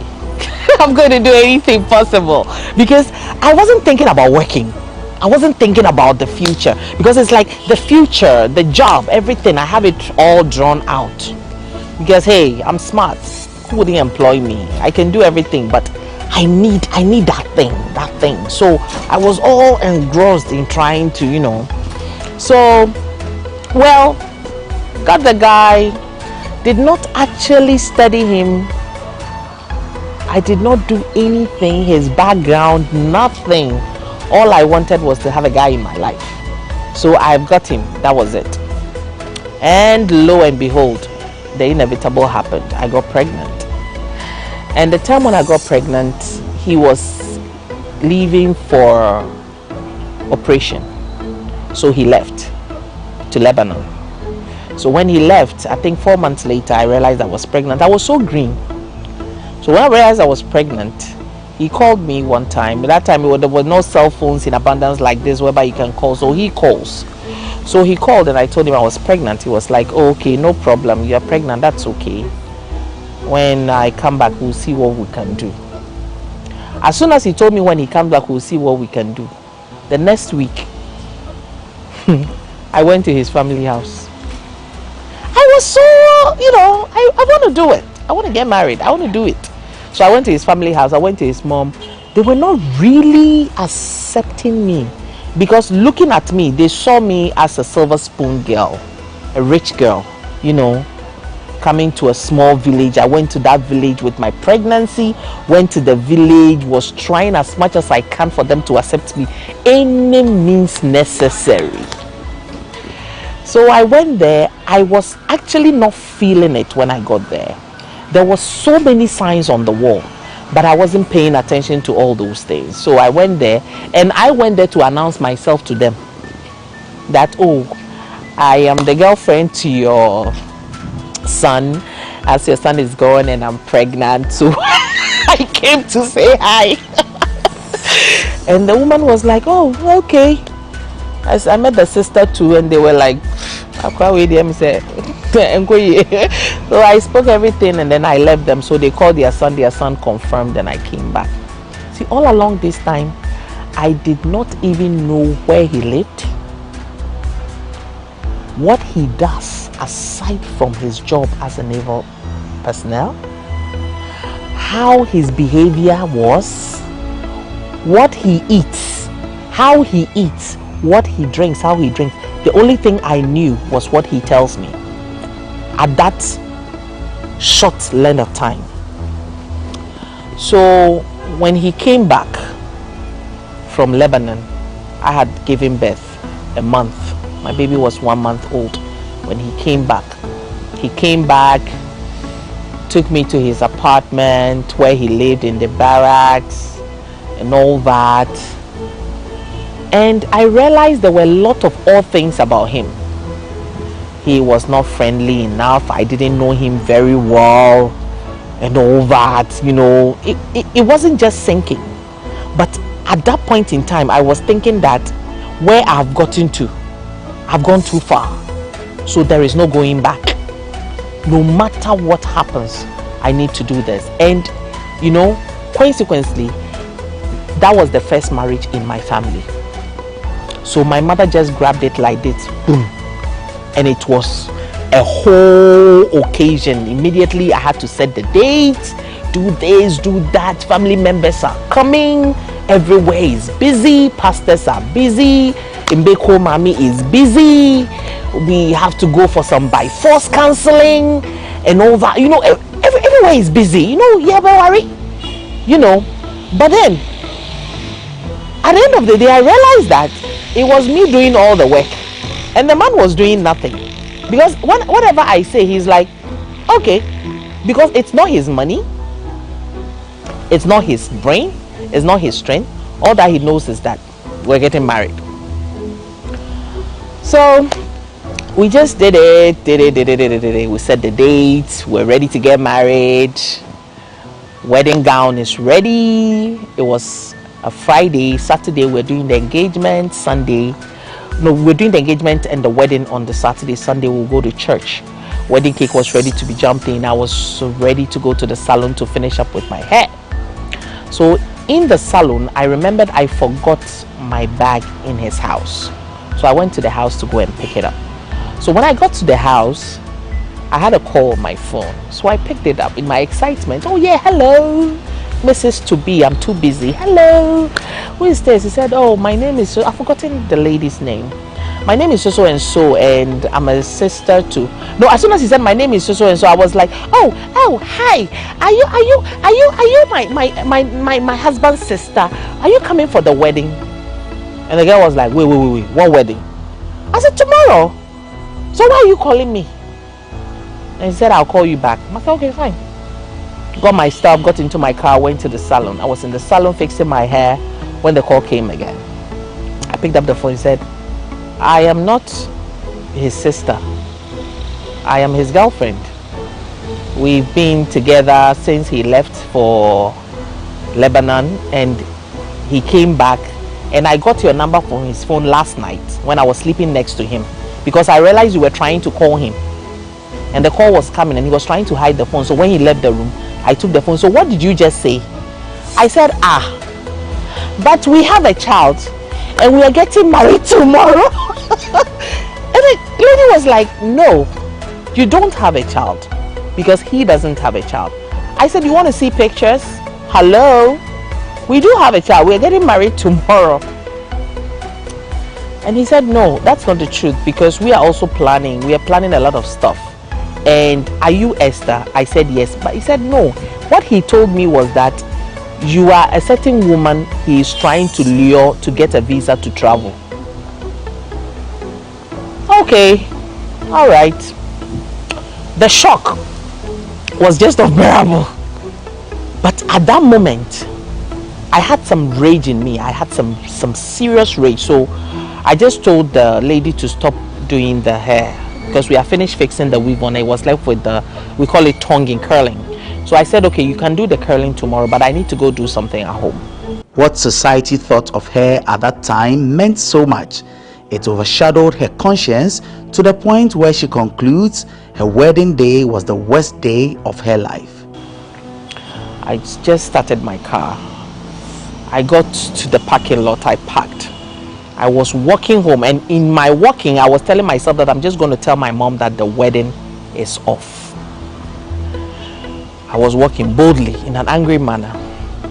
But when I got to the front of the house, seeing people cooking, my family members had come. Chicken, clucking, goats bleating.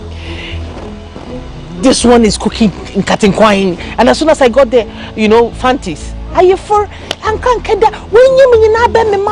Oh, are you for? Oh, as soon as I turned around, I saw my wedding cake being ushered into the room. They are sending my wedding cake into the room for tomorrow. The lady who was coming to do my last wedding gown fitting was there, and all that. I was just standing there in the middle of the yard. And at that moment, I just buried all my feelings, and I took the feelings of what society and family will say if I should cancel the wedding. And that was my worst mistake in life. That was my worst mistake. I started thinking, what is my mom going to say? What is society going to say? People are going to say, I have a child without a husband. People are going to chastise me for not getting married. People are going to say I cancelled my own wedding. I'm going to be like an outcast. No, I'll go ahead with this wedding. So I just went into the house, and then I called him. And then he asked me where I was. I told him I was at home, and I said I wanted to see him. He said he was at home. And instead of me letting him come to me, I still went to him. So when I went to him, I asked him, who is this girl? He said, what? I said, well, this girl called me and told me that you said the only means you need ways and means to travel, and you need a visa. That is why you are with me. So tell me what is going on. He said, that is not true. We are getting married tomorrow, or you don't want to get married. You want to cancel it, I cancel it there. My dear, I couldn't say no. In fact, my wedding day was the saddest day in my life because I wasn't there, but I was just doing something just for the day to just go. His family also came, and they really made me see that I wasn't their class because they are poor people. So even at the reception, they refused to eat the food given them. The food was so rich, and they just sat there for some time. After some time, they just got up and started looking for their son to give them lorry fare to go back to their village. The only thing that the man bought for himself was his jacket. He didn't know how the wedding rings were made. He didn't know how the food was made. He didn't know anything. And trust you me, I did all those things with my own personal money. Because as soon as I got pregnant, even though I was in university, in my final year, I was still working. I got a cosmetic shop. I'm a hardcore lady. I like to make money. For me, my core value is to make money, because I always tell myself it is glorifying to sit in a Range Rover and cry than to walk and sob. So I love money. Me pesika. If money could be eaten with fork and knife, that is what I will eat. So I don't hesitate in doing anything to make money. And by the time the wedding was over, my capital was gone. My capital was just gone. My business was down. But I was wearing big rings with a zirconia red stone on it. Mrs. So and so. She was abused and looked down on, but Queen explains why it wasn't his fault. We moved to the house, and that was where the whole thing started. The relationship started in an unbalanced way. I was the one doing everything. He was doing nothing. So the relationship started unbalanced. So it couldn't balance because he hadn't gone through the process of meeting me halfway, anywhere, anytime. So nothing was balanced. So he can do anything and everything without thinking about the way I will feel or the way I will react to it. All that he knew was him and how he would get through life. The rest was a story, because I can handle everything. When I see people going through this now, I laugh, because a lot of people are going through it, I swear. So we're in an unbalanced relationship, going, coming. All that he cares about was to do what he feels he wants to do at a particular time.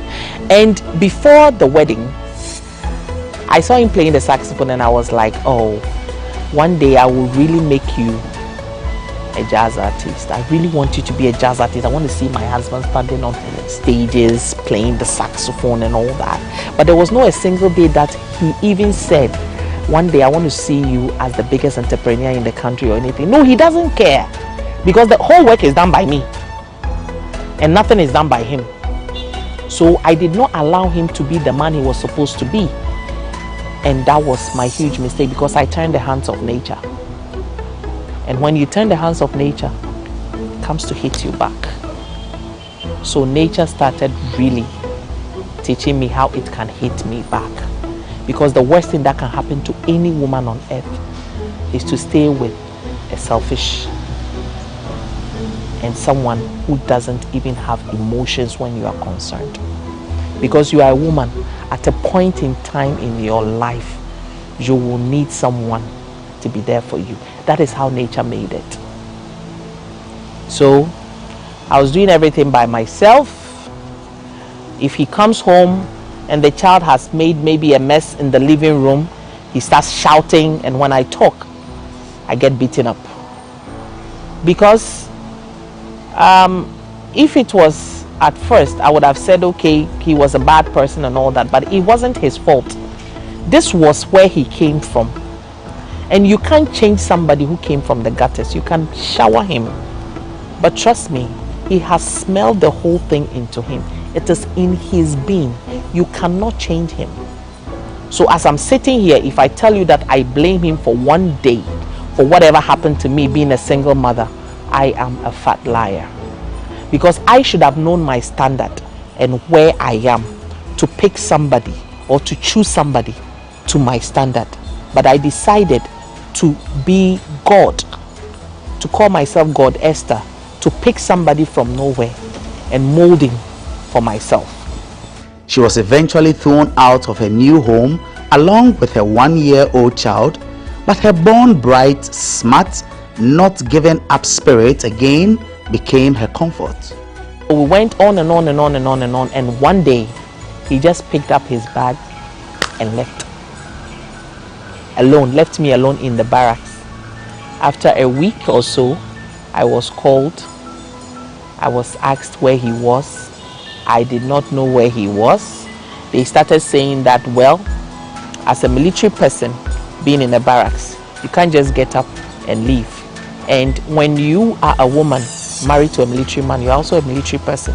So you need to provide him.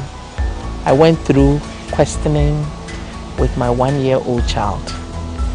It was terrible. It got to... Sorry, can you cut this?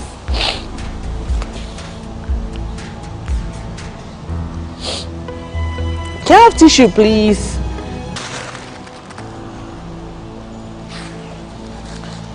I remember I was at home. There was no food at home. The only thing I have was a can of Cerelac for my son. And I was thinking where I was going to get the next food from, because the shop was not really doing well. I had come fresh out of school. I've not even started working. I'm having a baby. And I was picked up from the barracks to go for questioning at the marshal's office. And I was asked questions as to where he was. And to cut along, I left something in our honeymoon. We actually went for our honeymoon in Dubai. And even in Dubai, he cheated on me on our honeymoon. So they were of the view that as a military person, he's not supposed to travel like a civilian. So for him to be able to travel, that means if he has been able to leave the country again, I should know where he is. So they would keep tabs on me. Meanwhile, they gave me time to leave the barracks. I didn't know where I was going to go to. But the only thing that kept me going was that gift that my dad always tells me that I have. That born bright, smart, hardcore, persistent, not giving up spirit in me. Because we had to move back to my mom's house. My room in my mom's place had everything there. I still had my bed, I still have my sofa, I still have my TV. So the things in that room, in our room, in me and my ex-husband or whatever, our old husband's room, I didn't know where to take it to. So I made a friend help me. We took them out, went to the market and sold them so cheap. Got some few coins, and then I put my son in school. So I put my son in school. Then I came to tell my mom that I was giving out the shop for rent for some years, and then I was going to go to the UK, buy a ticket, go to the UK and see what life has for me. Life picked up for her and things seemed to be going quite well again, or was it not? I left the country, and then I left my son for my mom. So I left, went to work a little, got some money, came back, started again. And God being so good, when I got back, I got a job with Toshiba, the franchise holder in Ghana. So I started working with Toshiba. When he left, I think he was deported. When he left, I had already gone to my mom's place. So I was given a job because I hadn't done my national service. So I started my national service at GBC. And then he came back. When he came back, of course, he ran back to me that he went and he's back. And Awo, they are looking for him in the military. So he needed some place to hide. So I went and took a loan again because I was still the missus. Don't forget that. So I went and took a loan, and then we got an apartment. So I moved out of my mom's place, but I left my son with my mom and I went to live somewhere in Accra. And that time he said he had started his musical career. So he was going to studios and blah, blah, blah, blah, blah. I was still supporting him. Till one day, the inevitable happened. He left home. We had an argument. He left home and I was looking for him. So I went to where he went to, where I know he will be the next morning. I got there and he was with another woman there. I don't know what happened at that moment, because when I saw him and I was like, look, who the hell is that? You know, I started ranting and raving, and then suddenly I just went off. And I woke up about 3 weeks later and I didn't have memory of a lot of things. I woke up with amnesia. This amnesia lasted for 8 years, as a matter of fact. So I had amnesia, and then he continued with his life so easily. Once again, life was so much better for her, but the forces of life came back knocking at her heart. So I had to pick myself up, and that was why I got the job in Toshiba. I was doing very well, very, very well. My son was going to one of the #1 schools in Ghana. Life has become good again. I registered in a school in India to do cosmetic science. So I was going to school and I was working. I was traveling all around the world with my son. Life was good. Life was so much better. But trust you me, I made a mistake again. Because at that time, society, when I was going through all that trouble, society got missing. Family got missing. But when things started getting better, all of a sudden, the face of society and family came again, asking for a rematch in marriage because my son supposedly needs a father figure in his life. You're doing well. Your son needs a father figure. Your son is getting spoiled. Do this, do that. Get somebody. Get a father figure. Get a father figure.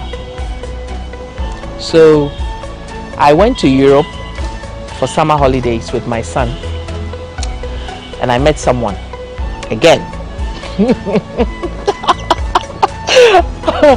I met this person again, and suddenly when I met him to buy one ice cream for my son, hey boy, how are you? Immediately I saw him as a father figure. Oh my God, you know what? It's a blessing to be born in Africa, because if you can survive the system, you can survive anywhere.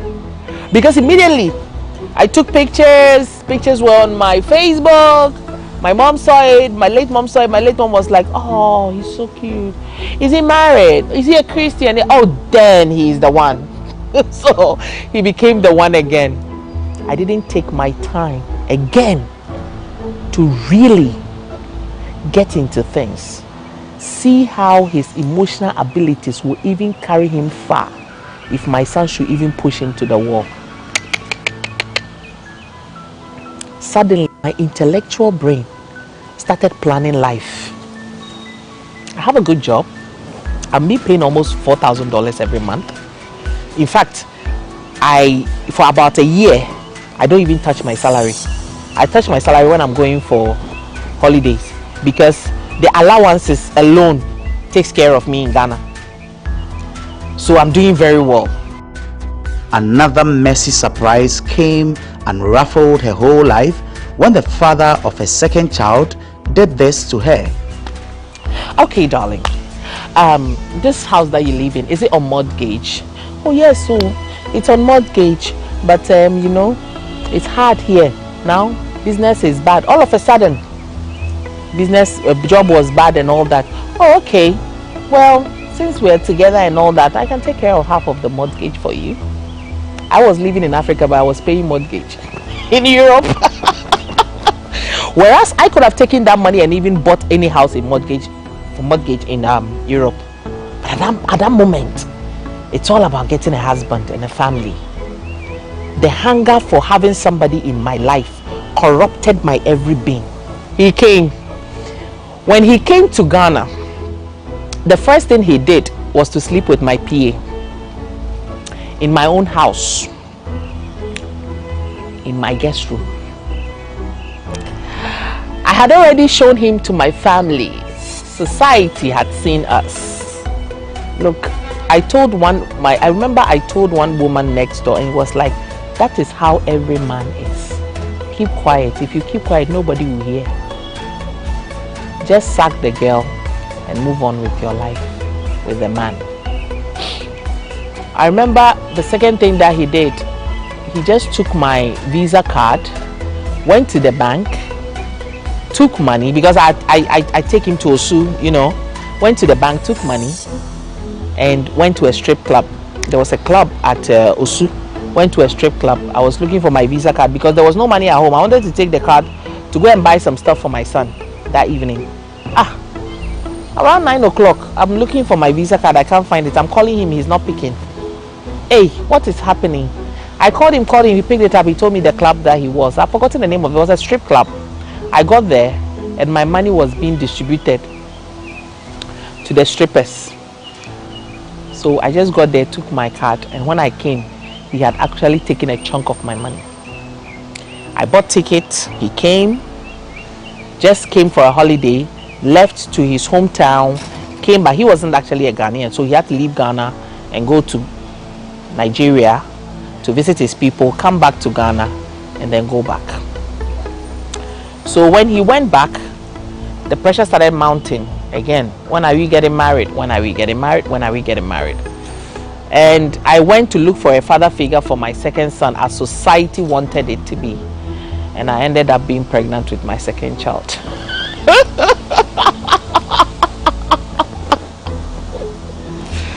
Okay, so I'm pregnant with my second child.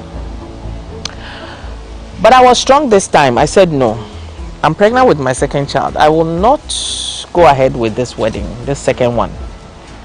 But I will focus on the child and try as much as I can to streamline my life this time.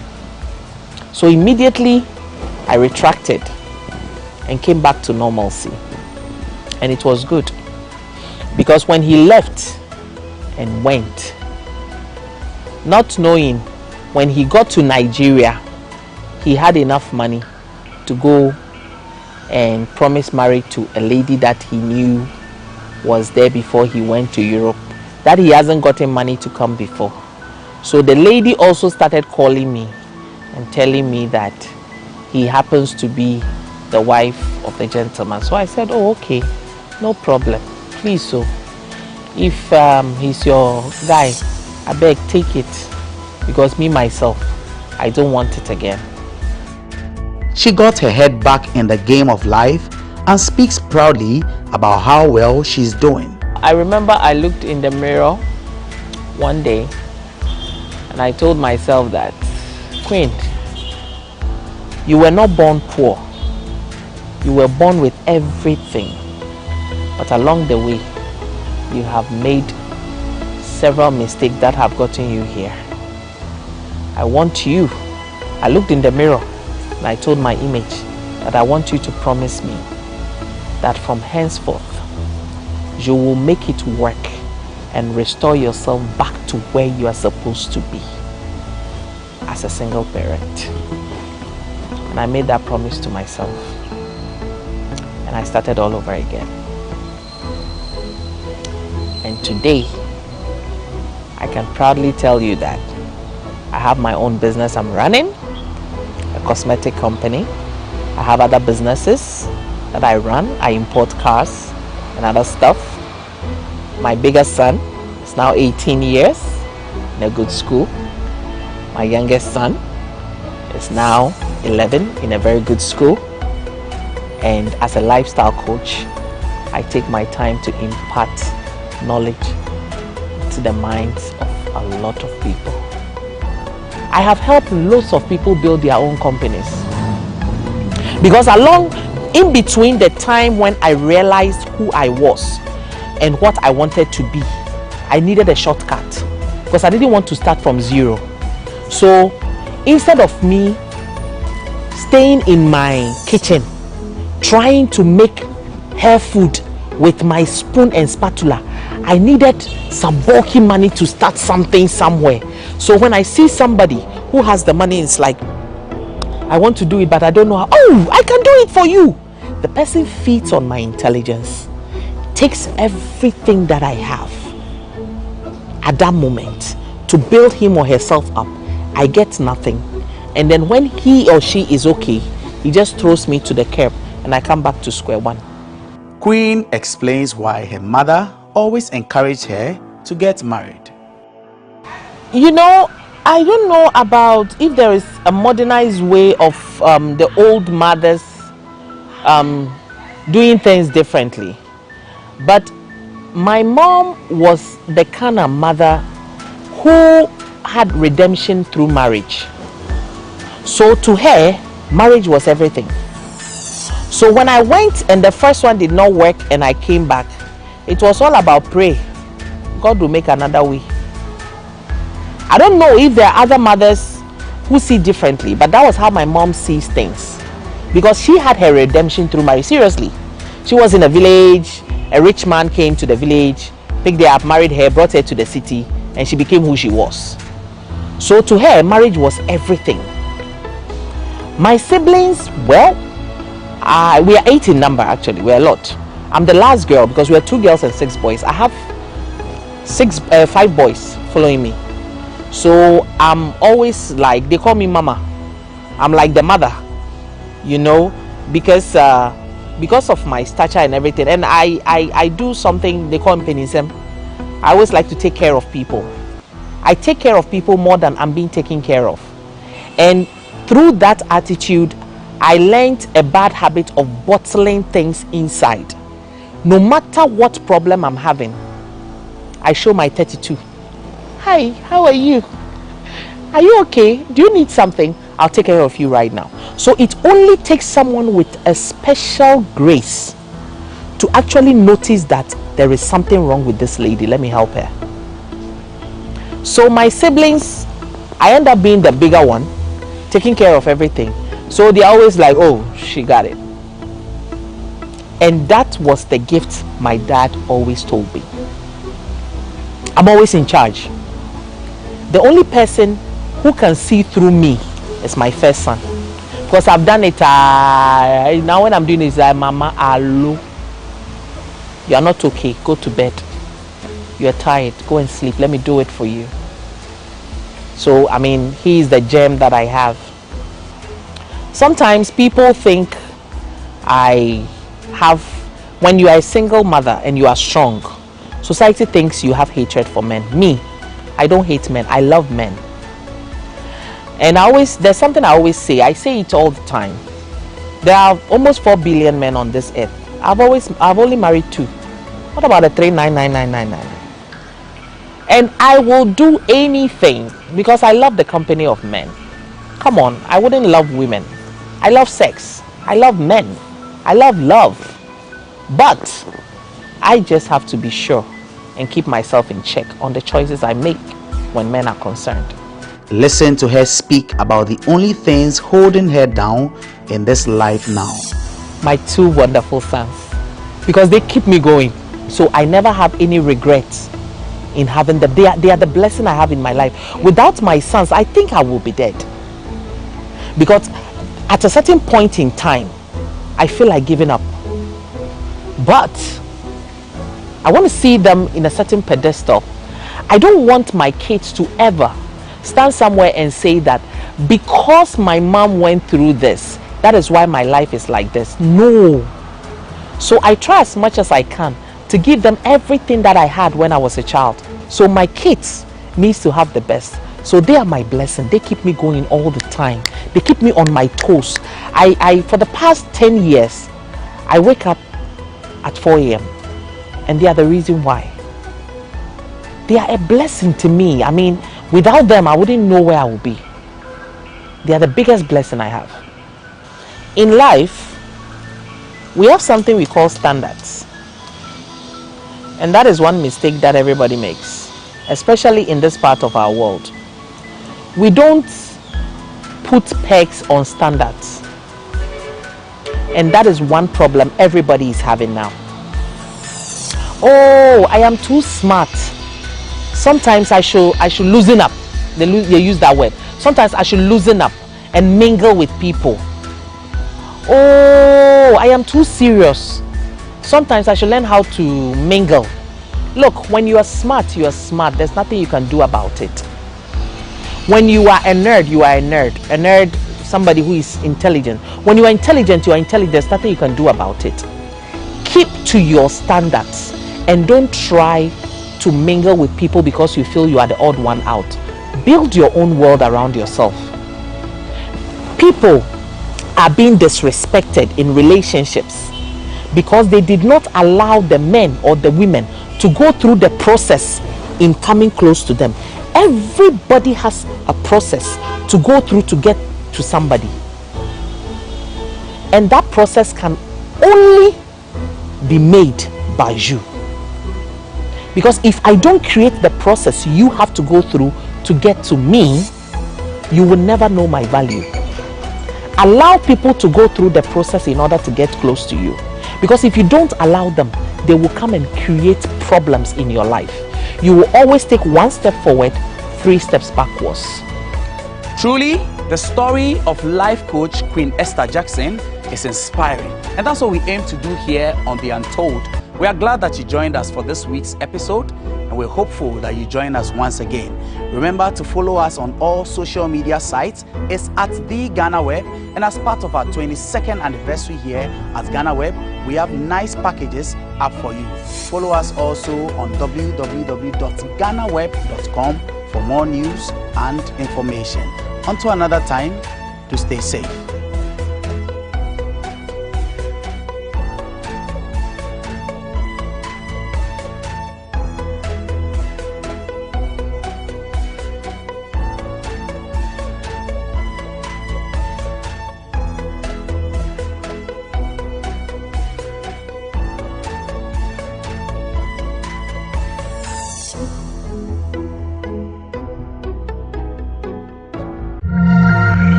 The Bank of Ghana Governor, Dr. Ernest Addison, on Monday, September 27th, disclosed that the 1 cedi and 2 cedi notes will soon be phased out.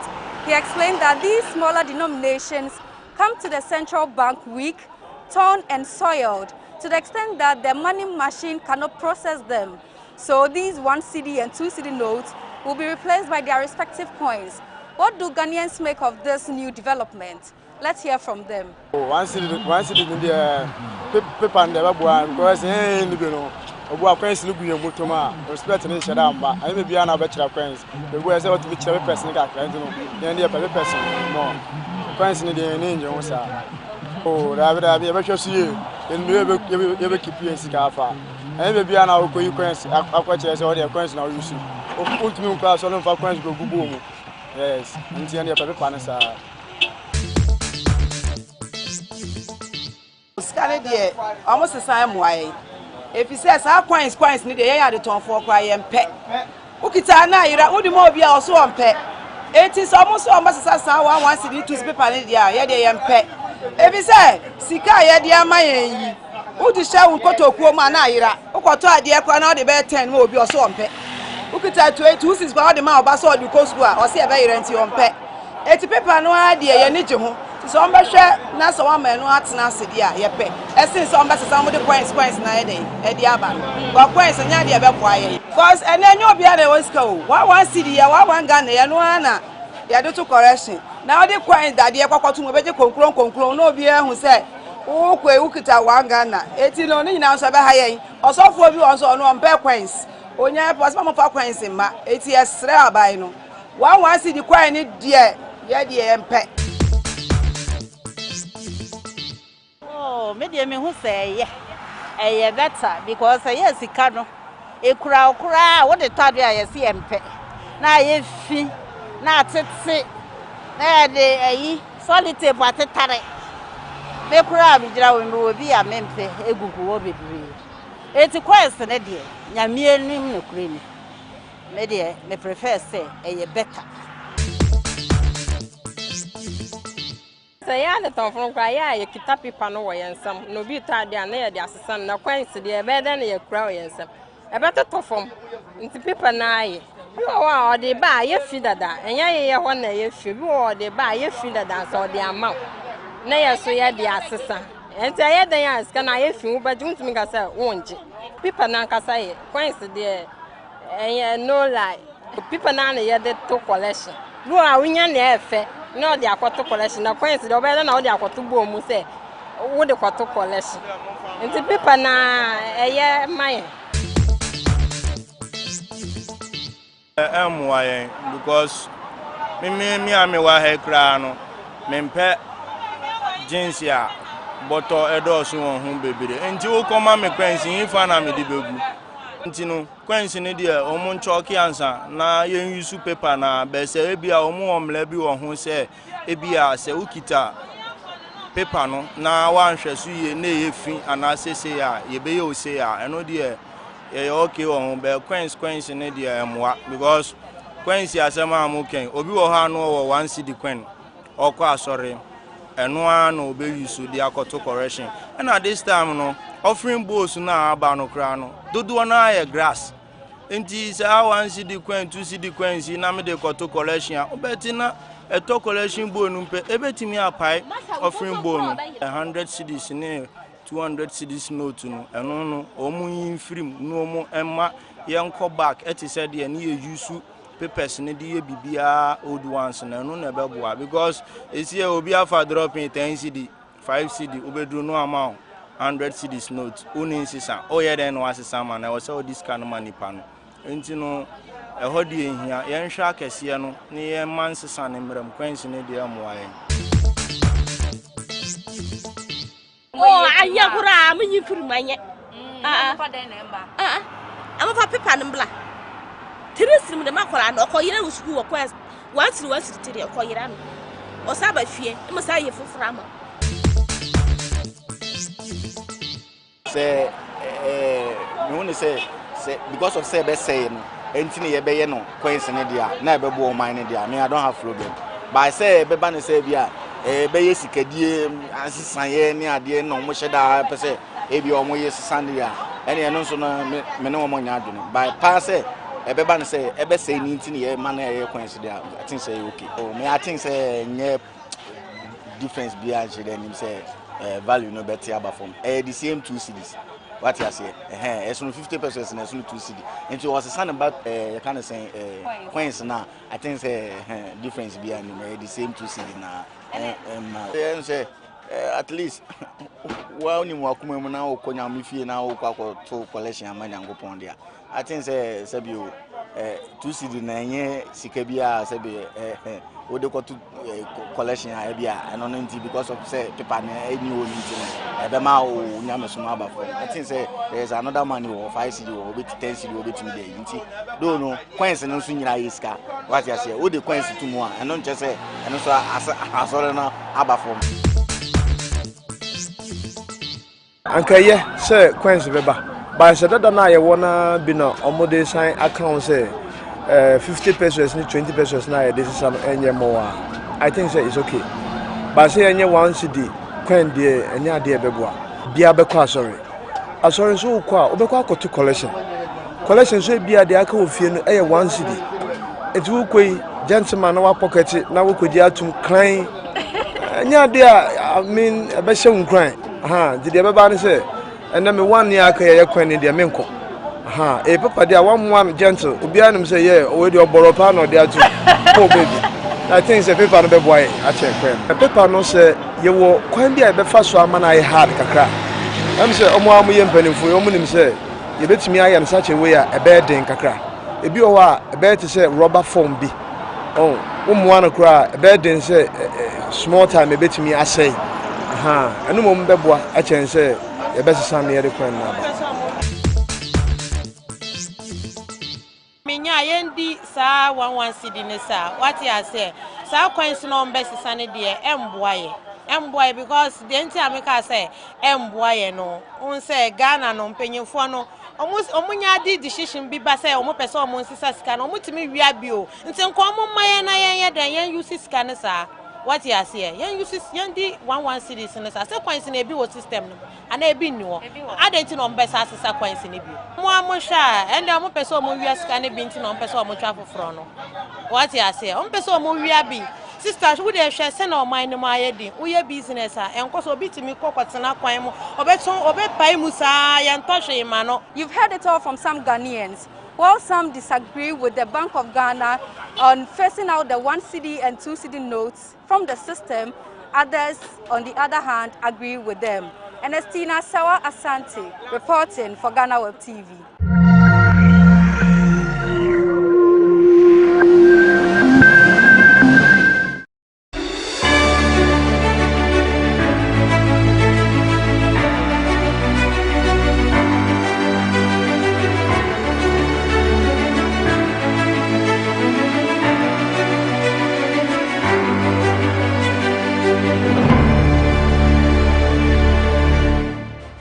Good evening, Ghana. Good evening, Africa. And good evening to you in the world. Wherever you may be, I bring you greetings from Africa Web.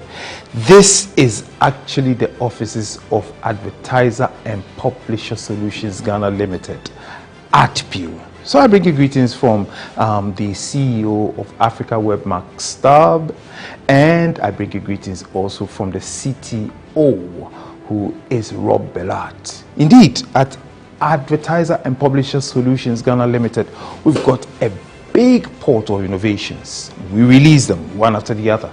This is one of them. This is called the GhanaWeb Excellence Awards. Why is this so special? It's because it's unprecedented.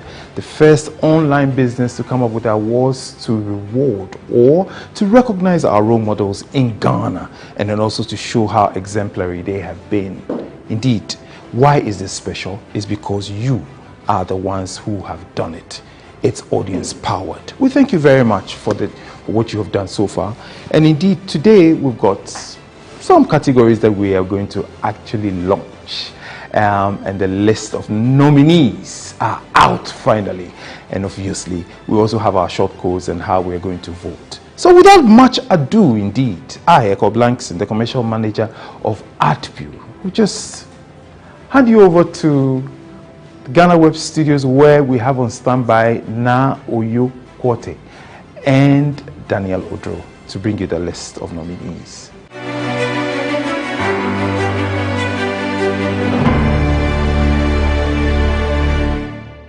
Thank you very much, Mr. Eko Blankson. Like you rightly said, this is the maiden edition of the GhanaWeb Excellence Award. It's a night that we unveil the nominees that you have shortlisted for each award category. Some 85 Ghanaians who have distinguished themselves in various fields of endeavor have been shortlisted by you. There are 17 categories for the awards, and each category contains 5 nominees. But of course, there's only one winner. And your favorite stands a chance of winning only if you vote. Indeed, my name is Daniel Odro, and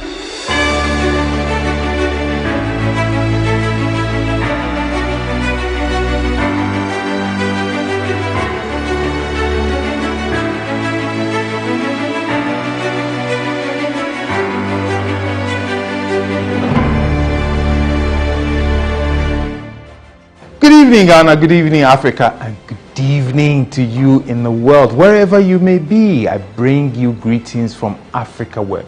This is actually the offices of Advertiser and Publisher Solutions Ghana Limited, ATPU. So I bring you greetings from the CEO of Africa Web, Mark Stubb, and I bring you greetings also from the CTO, who is Rob Bellat. Indeed, at Advertiser and Publisher Solutions Ghana Limited, we've got a big portal of innovations. We release them one after the other.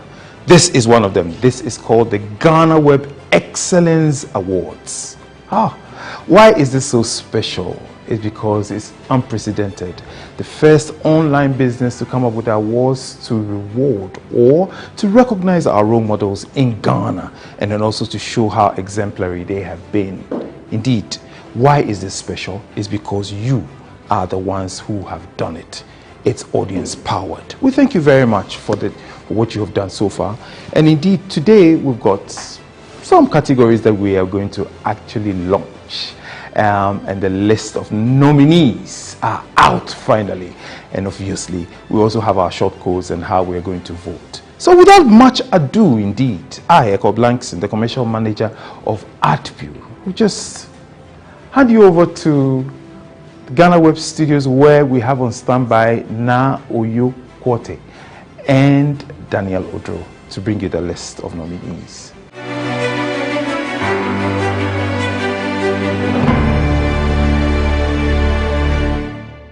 Thank you very much, Mr. Eko Blankson. Like you rightly said, this is the maiden edition of the GhanaWeb Excellence Award. It's a night that we unveil the nominees that you have shortlisted for each award category. Some 85 Ghanaians who have distinguished themselves in various fields of endeavor have been shortlisted by you. There are 17 categories for the awards, and each category contains 5 nominees. But of course, there's only one winner, and your favorite stands a chance of winning only if you vote. Indeed, my name is Daniel Odro, and I'll be doing this with my colleague Na Oyo Kwote. Before we go into the nominees, let's now go and take highlight of when the award scheme was launched earlier this year at the AH Hotel at East Legon.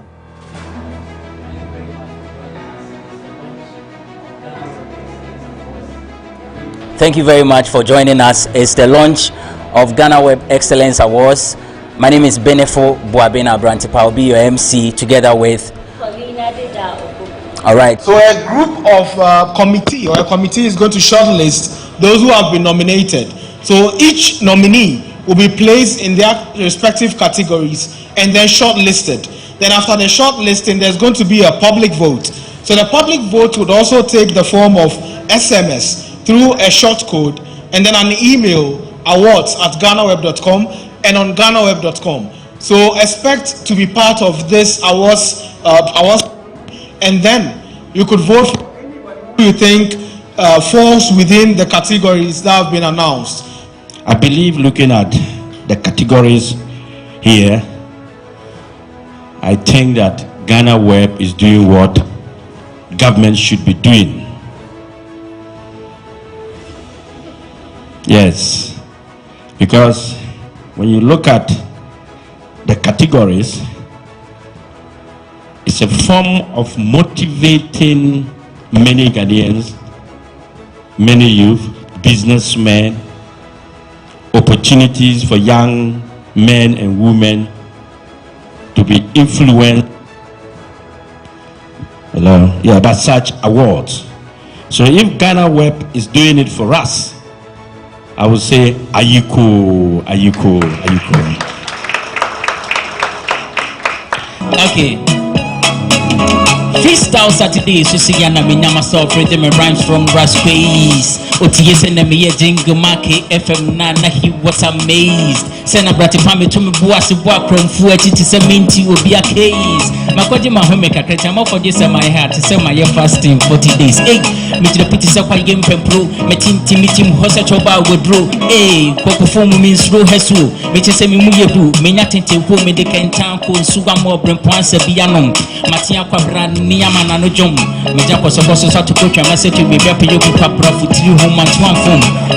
Over With a round of applause, I'd like us all to be upstanding, put your hands together as we declare and launch GhanaWeb Excellence Awards. Put your hands together, ladies and gentlemen.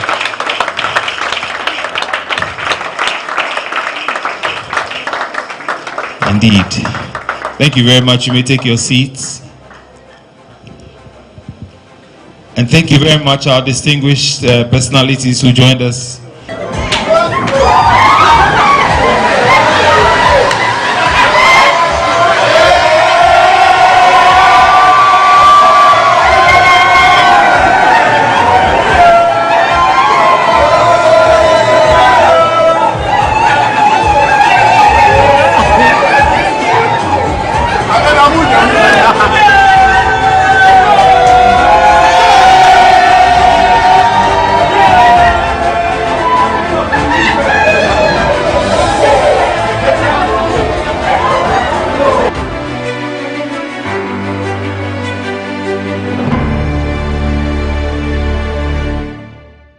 Nominations for the GhanaWeb Excellence Awards was opened in mid-July 2021. Now, the month-long exercise came with its own excitement as many of you turned out over 400 nominees you felt should be appreciated for their efforts in making society better. However, our 9-member able board slashed the number to over 80. And with that said, here are the nominees for each category. The first award category is the GhanaWeb Humanitarian Award, and here are your nominees.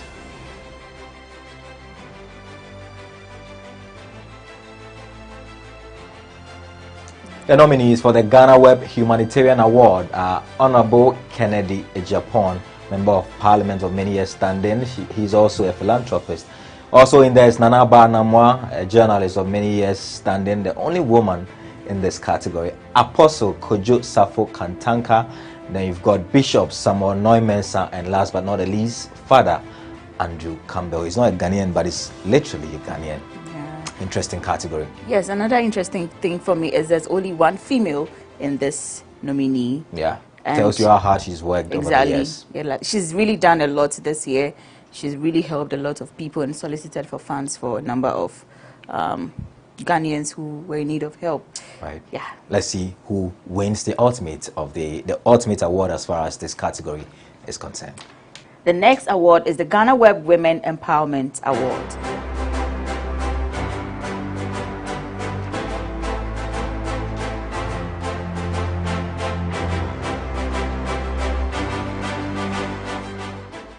The nominees for the GhanaWeb Women Empowerment Award are Gifty Auntie, Dr. Joyce Ayi, Larissa Akrofi, Professor Elsie Effa Kaufman, and Stacey Amwating. These are very powerful women in the Ghanaian society, and they've contributed their quota in making society better. Indeed, and like we say, all of them are winners in their own right, but of course only one person will pick up the ultimate award on the night of the awards. The next award category is the GhanaWeb Media Development Award.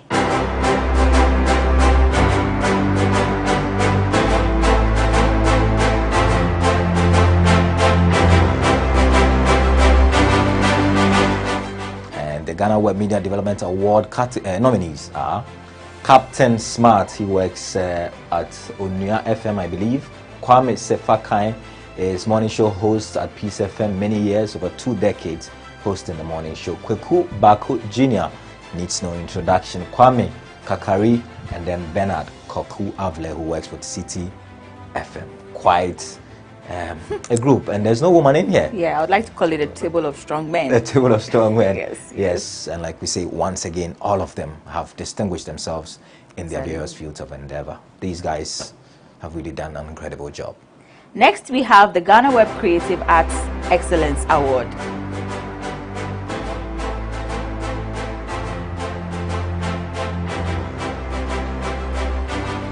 The nominees for this particular category are Nana Mambak Brown, Stone Boy, Ibrahim Mahama, Sarkodie, and Uncle Ebo White, who is a playwright. Daniel, what do you make of these nominees? We've got an actress in there, we've got a musician in there, we've got an artist in there, we've got a playwright in there, and I feel this is a mixture of everything. Exactly, very it's balanced, not one-sided. very balanced, yeah. And it will be interesting to see who carries the day. The next award category is the GhanaWeb Peace and Diplomacy Award. And these are your nominees.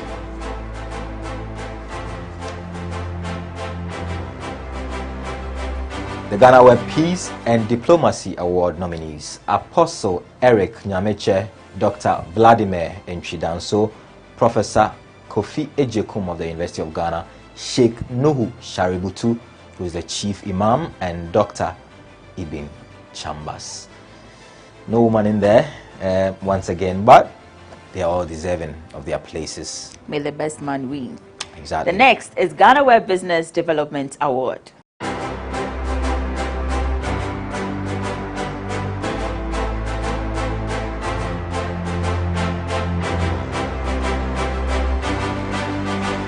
The GhanaWeb Business Development Award, we have Dr. Daniel Macaulay, Dr. Joseph Siang, Kweku Bediako, Kwame Despite, and Ibrahim Mahama.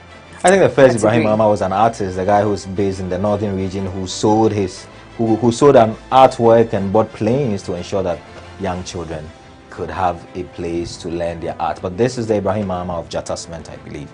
Yeah, so it's beautiful to see there are quite a number of Ghanaians interested in prospering the country. Exactly. I should say. Yeah. The next award category is the GhanaWeb Youth Empowerment Award, and here are your nominees.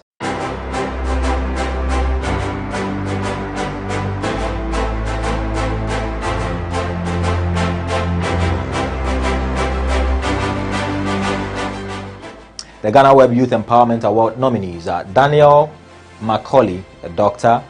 He's popularly known as McDan, and he's helped a lot of people in the field of business and the field of sports and a lot more. Bernard Koku Avle, Bright Yao Hojo, Ohene Kwame Frimpong, and Nana Kwame Osei Sapon. Another very, very interesting category. We will see how that goes. These people, according to you, are empowering our youth. GhanaWeb Leadership Excellence Award.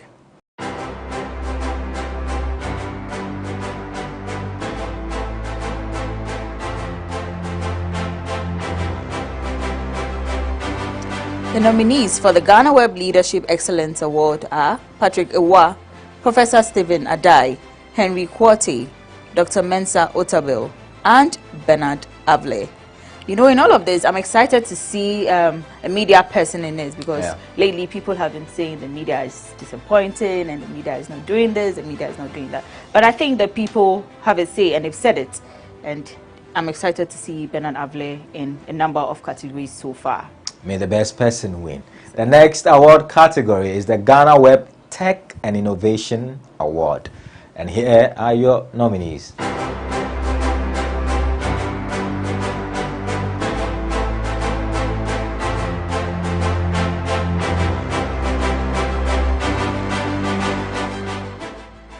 The nominees are Dr.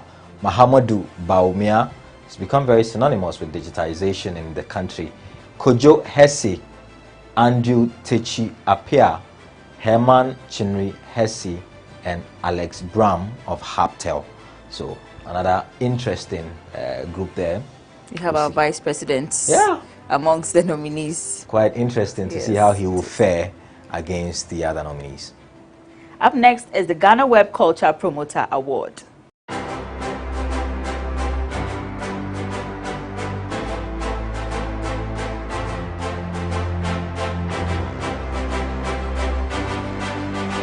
Here are the nominees for the GhanaWeb Culture Promoter Award. There's Stephen Apia, Kojo Enchi, Professor Ablade Glover, Wiyala, and Ajwa Yeboah Ejay. Stephen Apia. Yeah, the Black Stars captain. Exactly. I'm sure maybe he's expressing his culture through the way he dresses and the way he connects with his roots. So maybe that's why he's in there. And then Kojo Enchi, the musician, really promoting our culture. Professor Ablade Glover, I think it's going to be a tight one tight for this particular category. And Ajwa Yeboah Ejay is another media person, like you say, at Peace FM. So quite an interesting group. Let's move on to the next award category, and the category is the GhanaWeb Influential Man Award.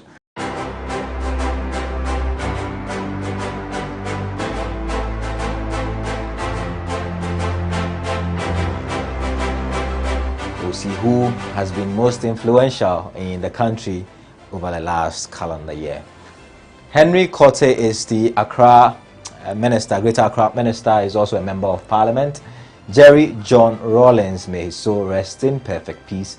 Bernard Avle finds himself here again. Kwame Sefa, another media mogul, and Archbishop Nicholas Duncan Williams. GhanaWeb Influential Woman Award.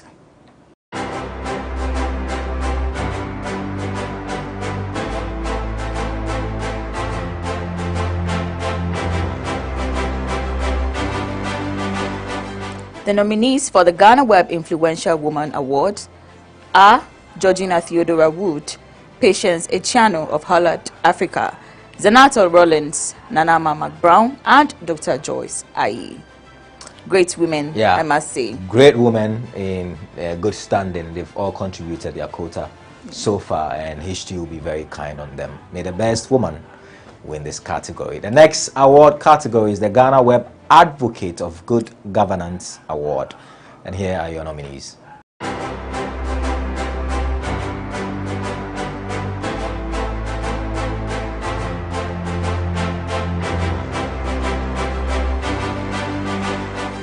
The nominees for the GhanaWeb Advocate of Good Governance Award are Bright Simmons, very, very knowledgeable guy and has a say about all the major national issues. Kali J is a social media activist. Bishop S.N. Mensah is a pastor, and Daniel Yao Domalevlo, you all know this name, needs no introduction. Manasseh Azuri Awuni, the journalist, once again doing us very proud in this award category. GhanaWeb Discovery Award.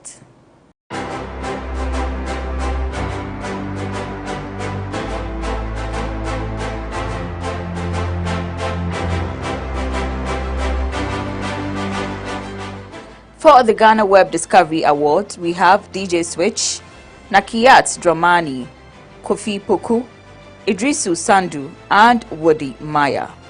I think this category is particularly about young people. Mostly, most of them are young people. Right. We have Nakiyat, the poet, DJ Switch, who has been doing her thing, and also had the opportunity to meet Bill Gates, Kofi Opon, Wodi Maya, who is also projecting Africa and not only Ghana. And I hope the best man wins. Or woman wins as well. Exactly. Let's move on to the next award category. And the next award category is the GhanaWeb Social Media Personality Award.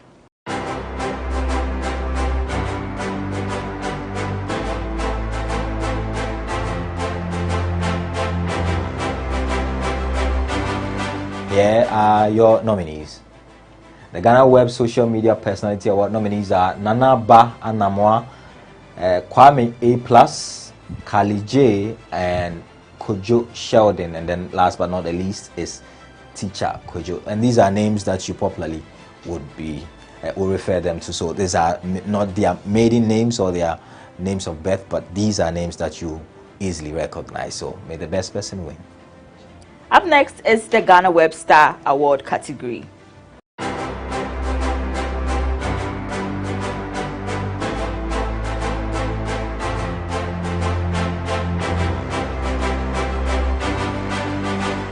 The nominees for the GhanaWeb Star Award category are Kweku Bedu, Stephen Owusu, Cameron Dodu, Joel Savage, and Roxanne Adofo.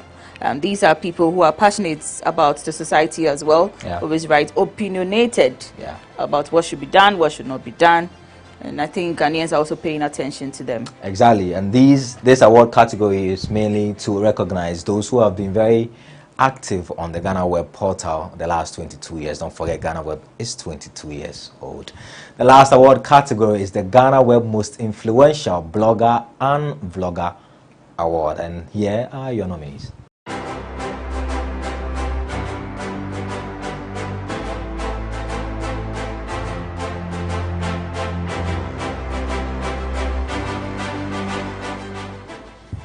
The GhanaWeb Most Influential Vlogger Award nominees are Felix Adomako Mensah, popularly known as Zion Felix, Ameya Deborah, GH Page, Wode Maya, and Kobe Che. So these guys, through their works, are bringing attention to the various issues in our country, interviewing personalities and bringing attention to the social issues. And also, if consistency was a person, each of these persons fits perfectly into the word consistency. Yeah, and we salute everyone who's received nomination to be part of the maiden edition of the GhanaWeb Excellence Award. We wish you all the best of luck. Well, now that you have seen the various categories, Terence Asari of Mobile Content is on standby to take you through the voting process.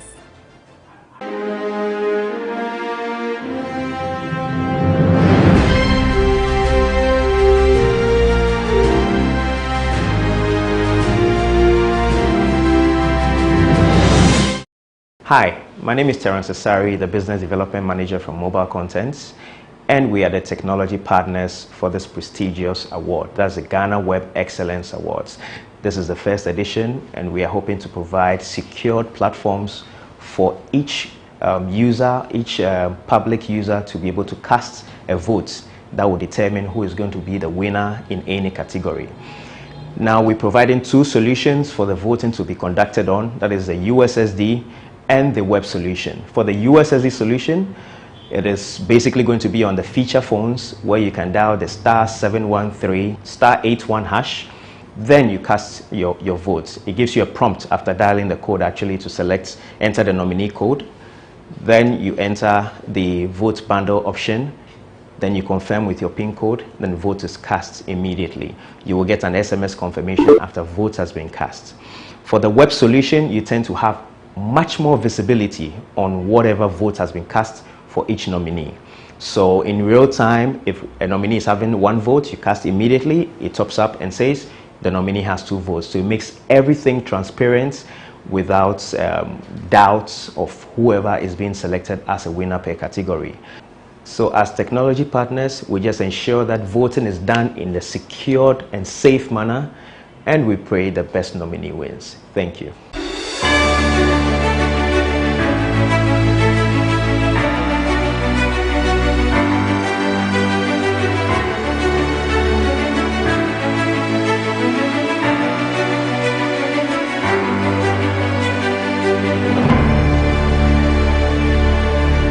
So there you have it. You've seen the nominees for each category, and there are 17 categories in all. You also now know how to vote for your favorite personality to win each award.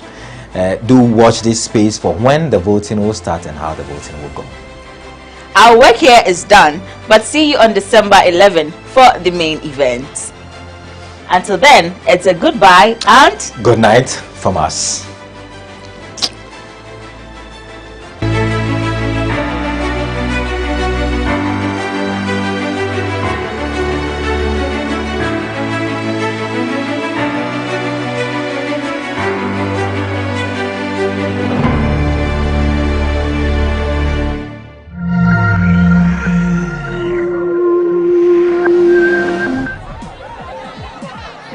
Powers and principalities. There's so much fire inside me. Tragedy struck when part of the largest hillside at the kosher rubbish dump collapsed. It's going to be fun to see how he goes about approaching this game.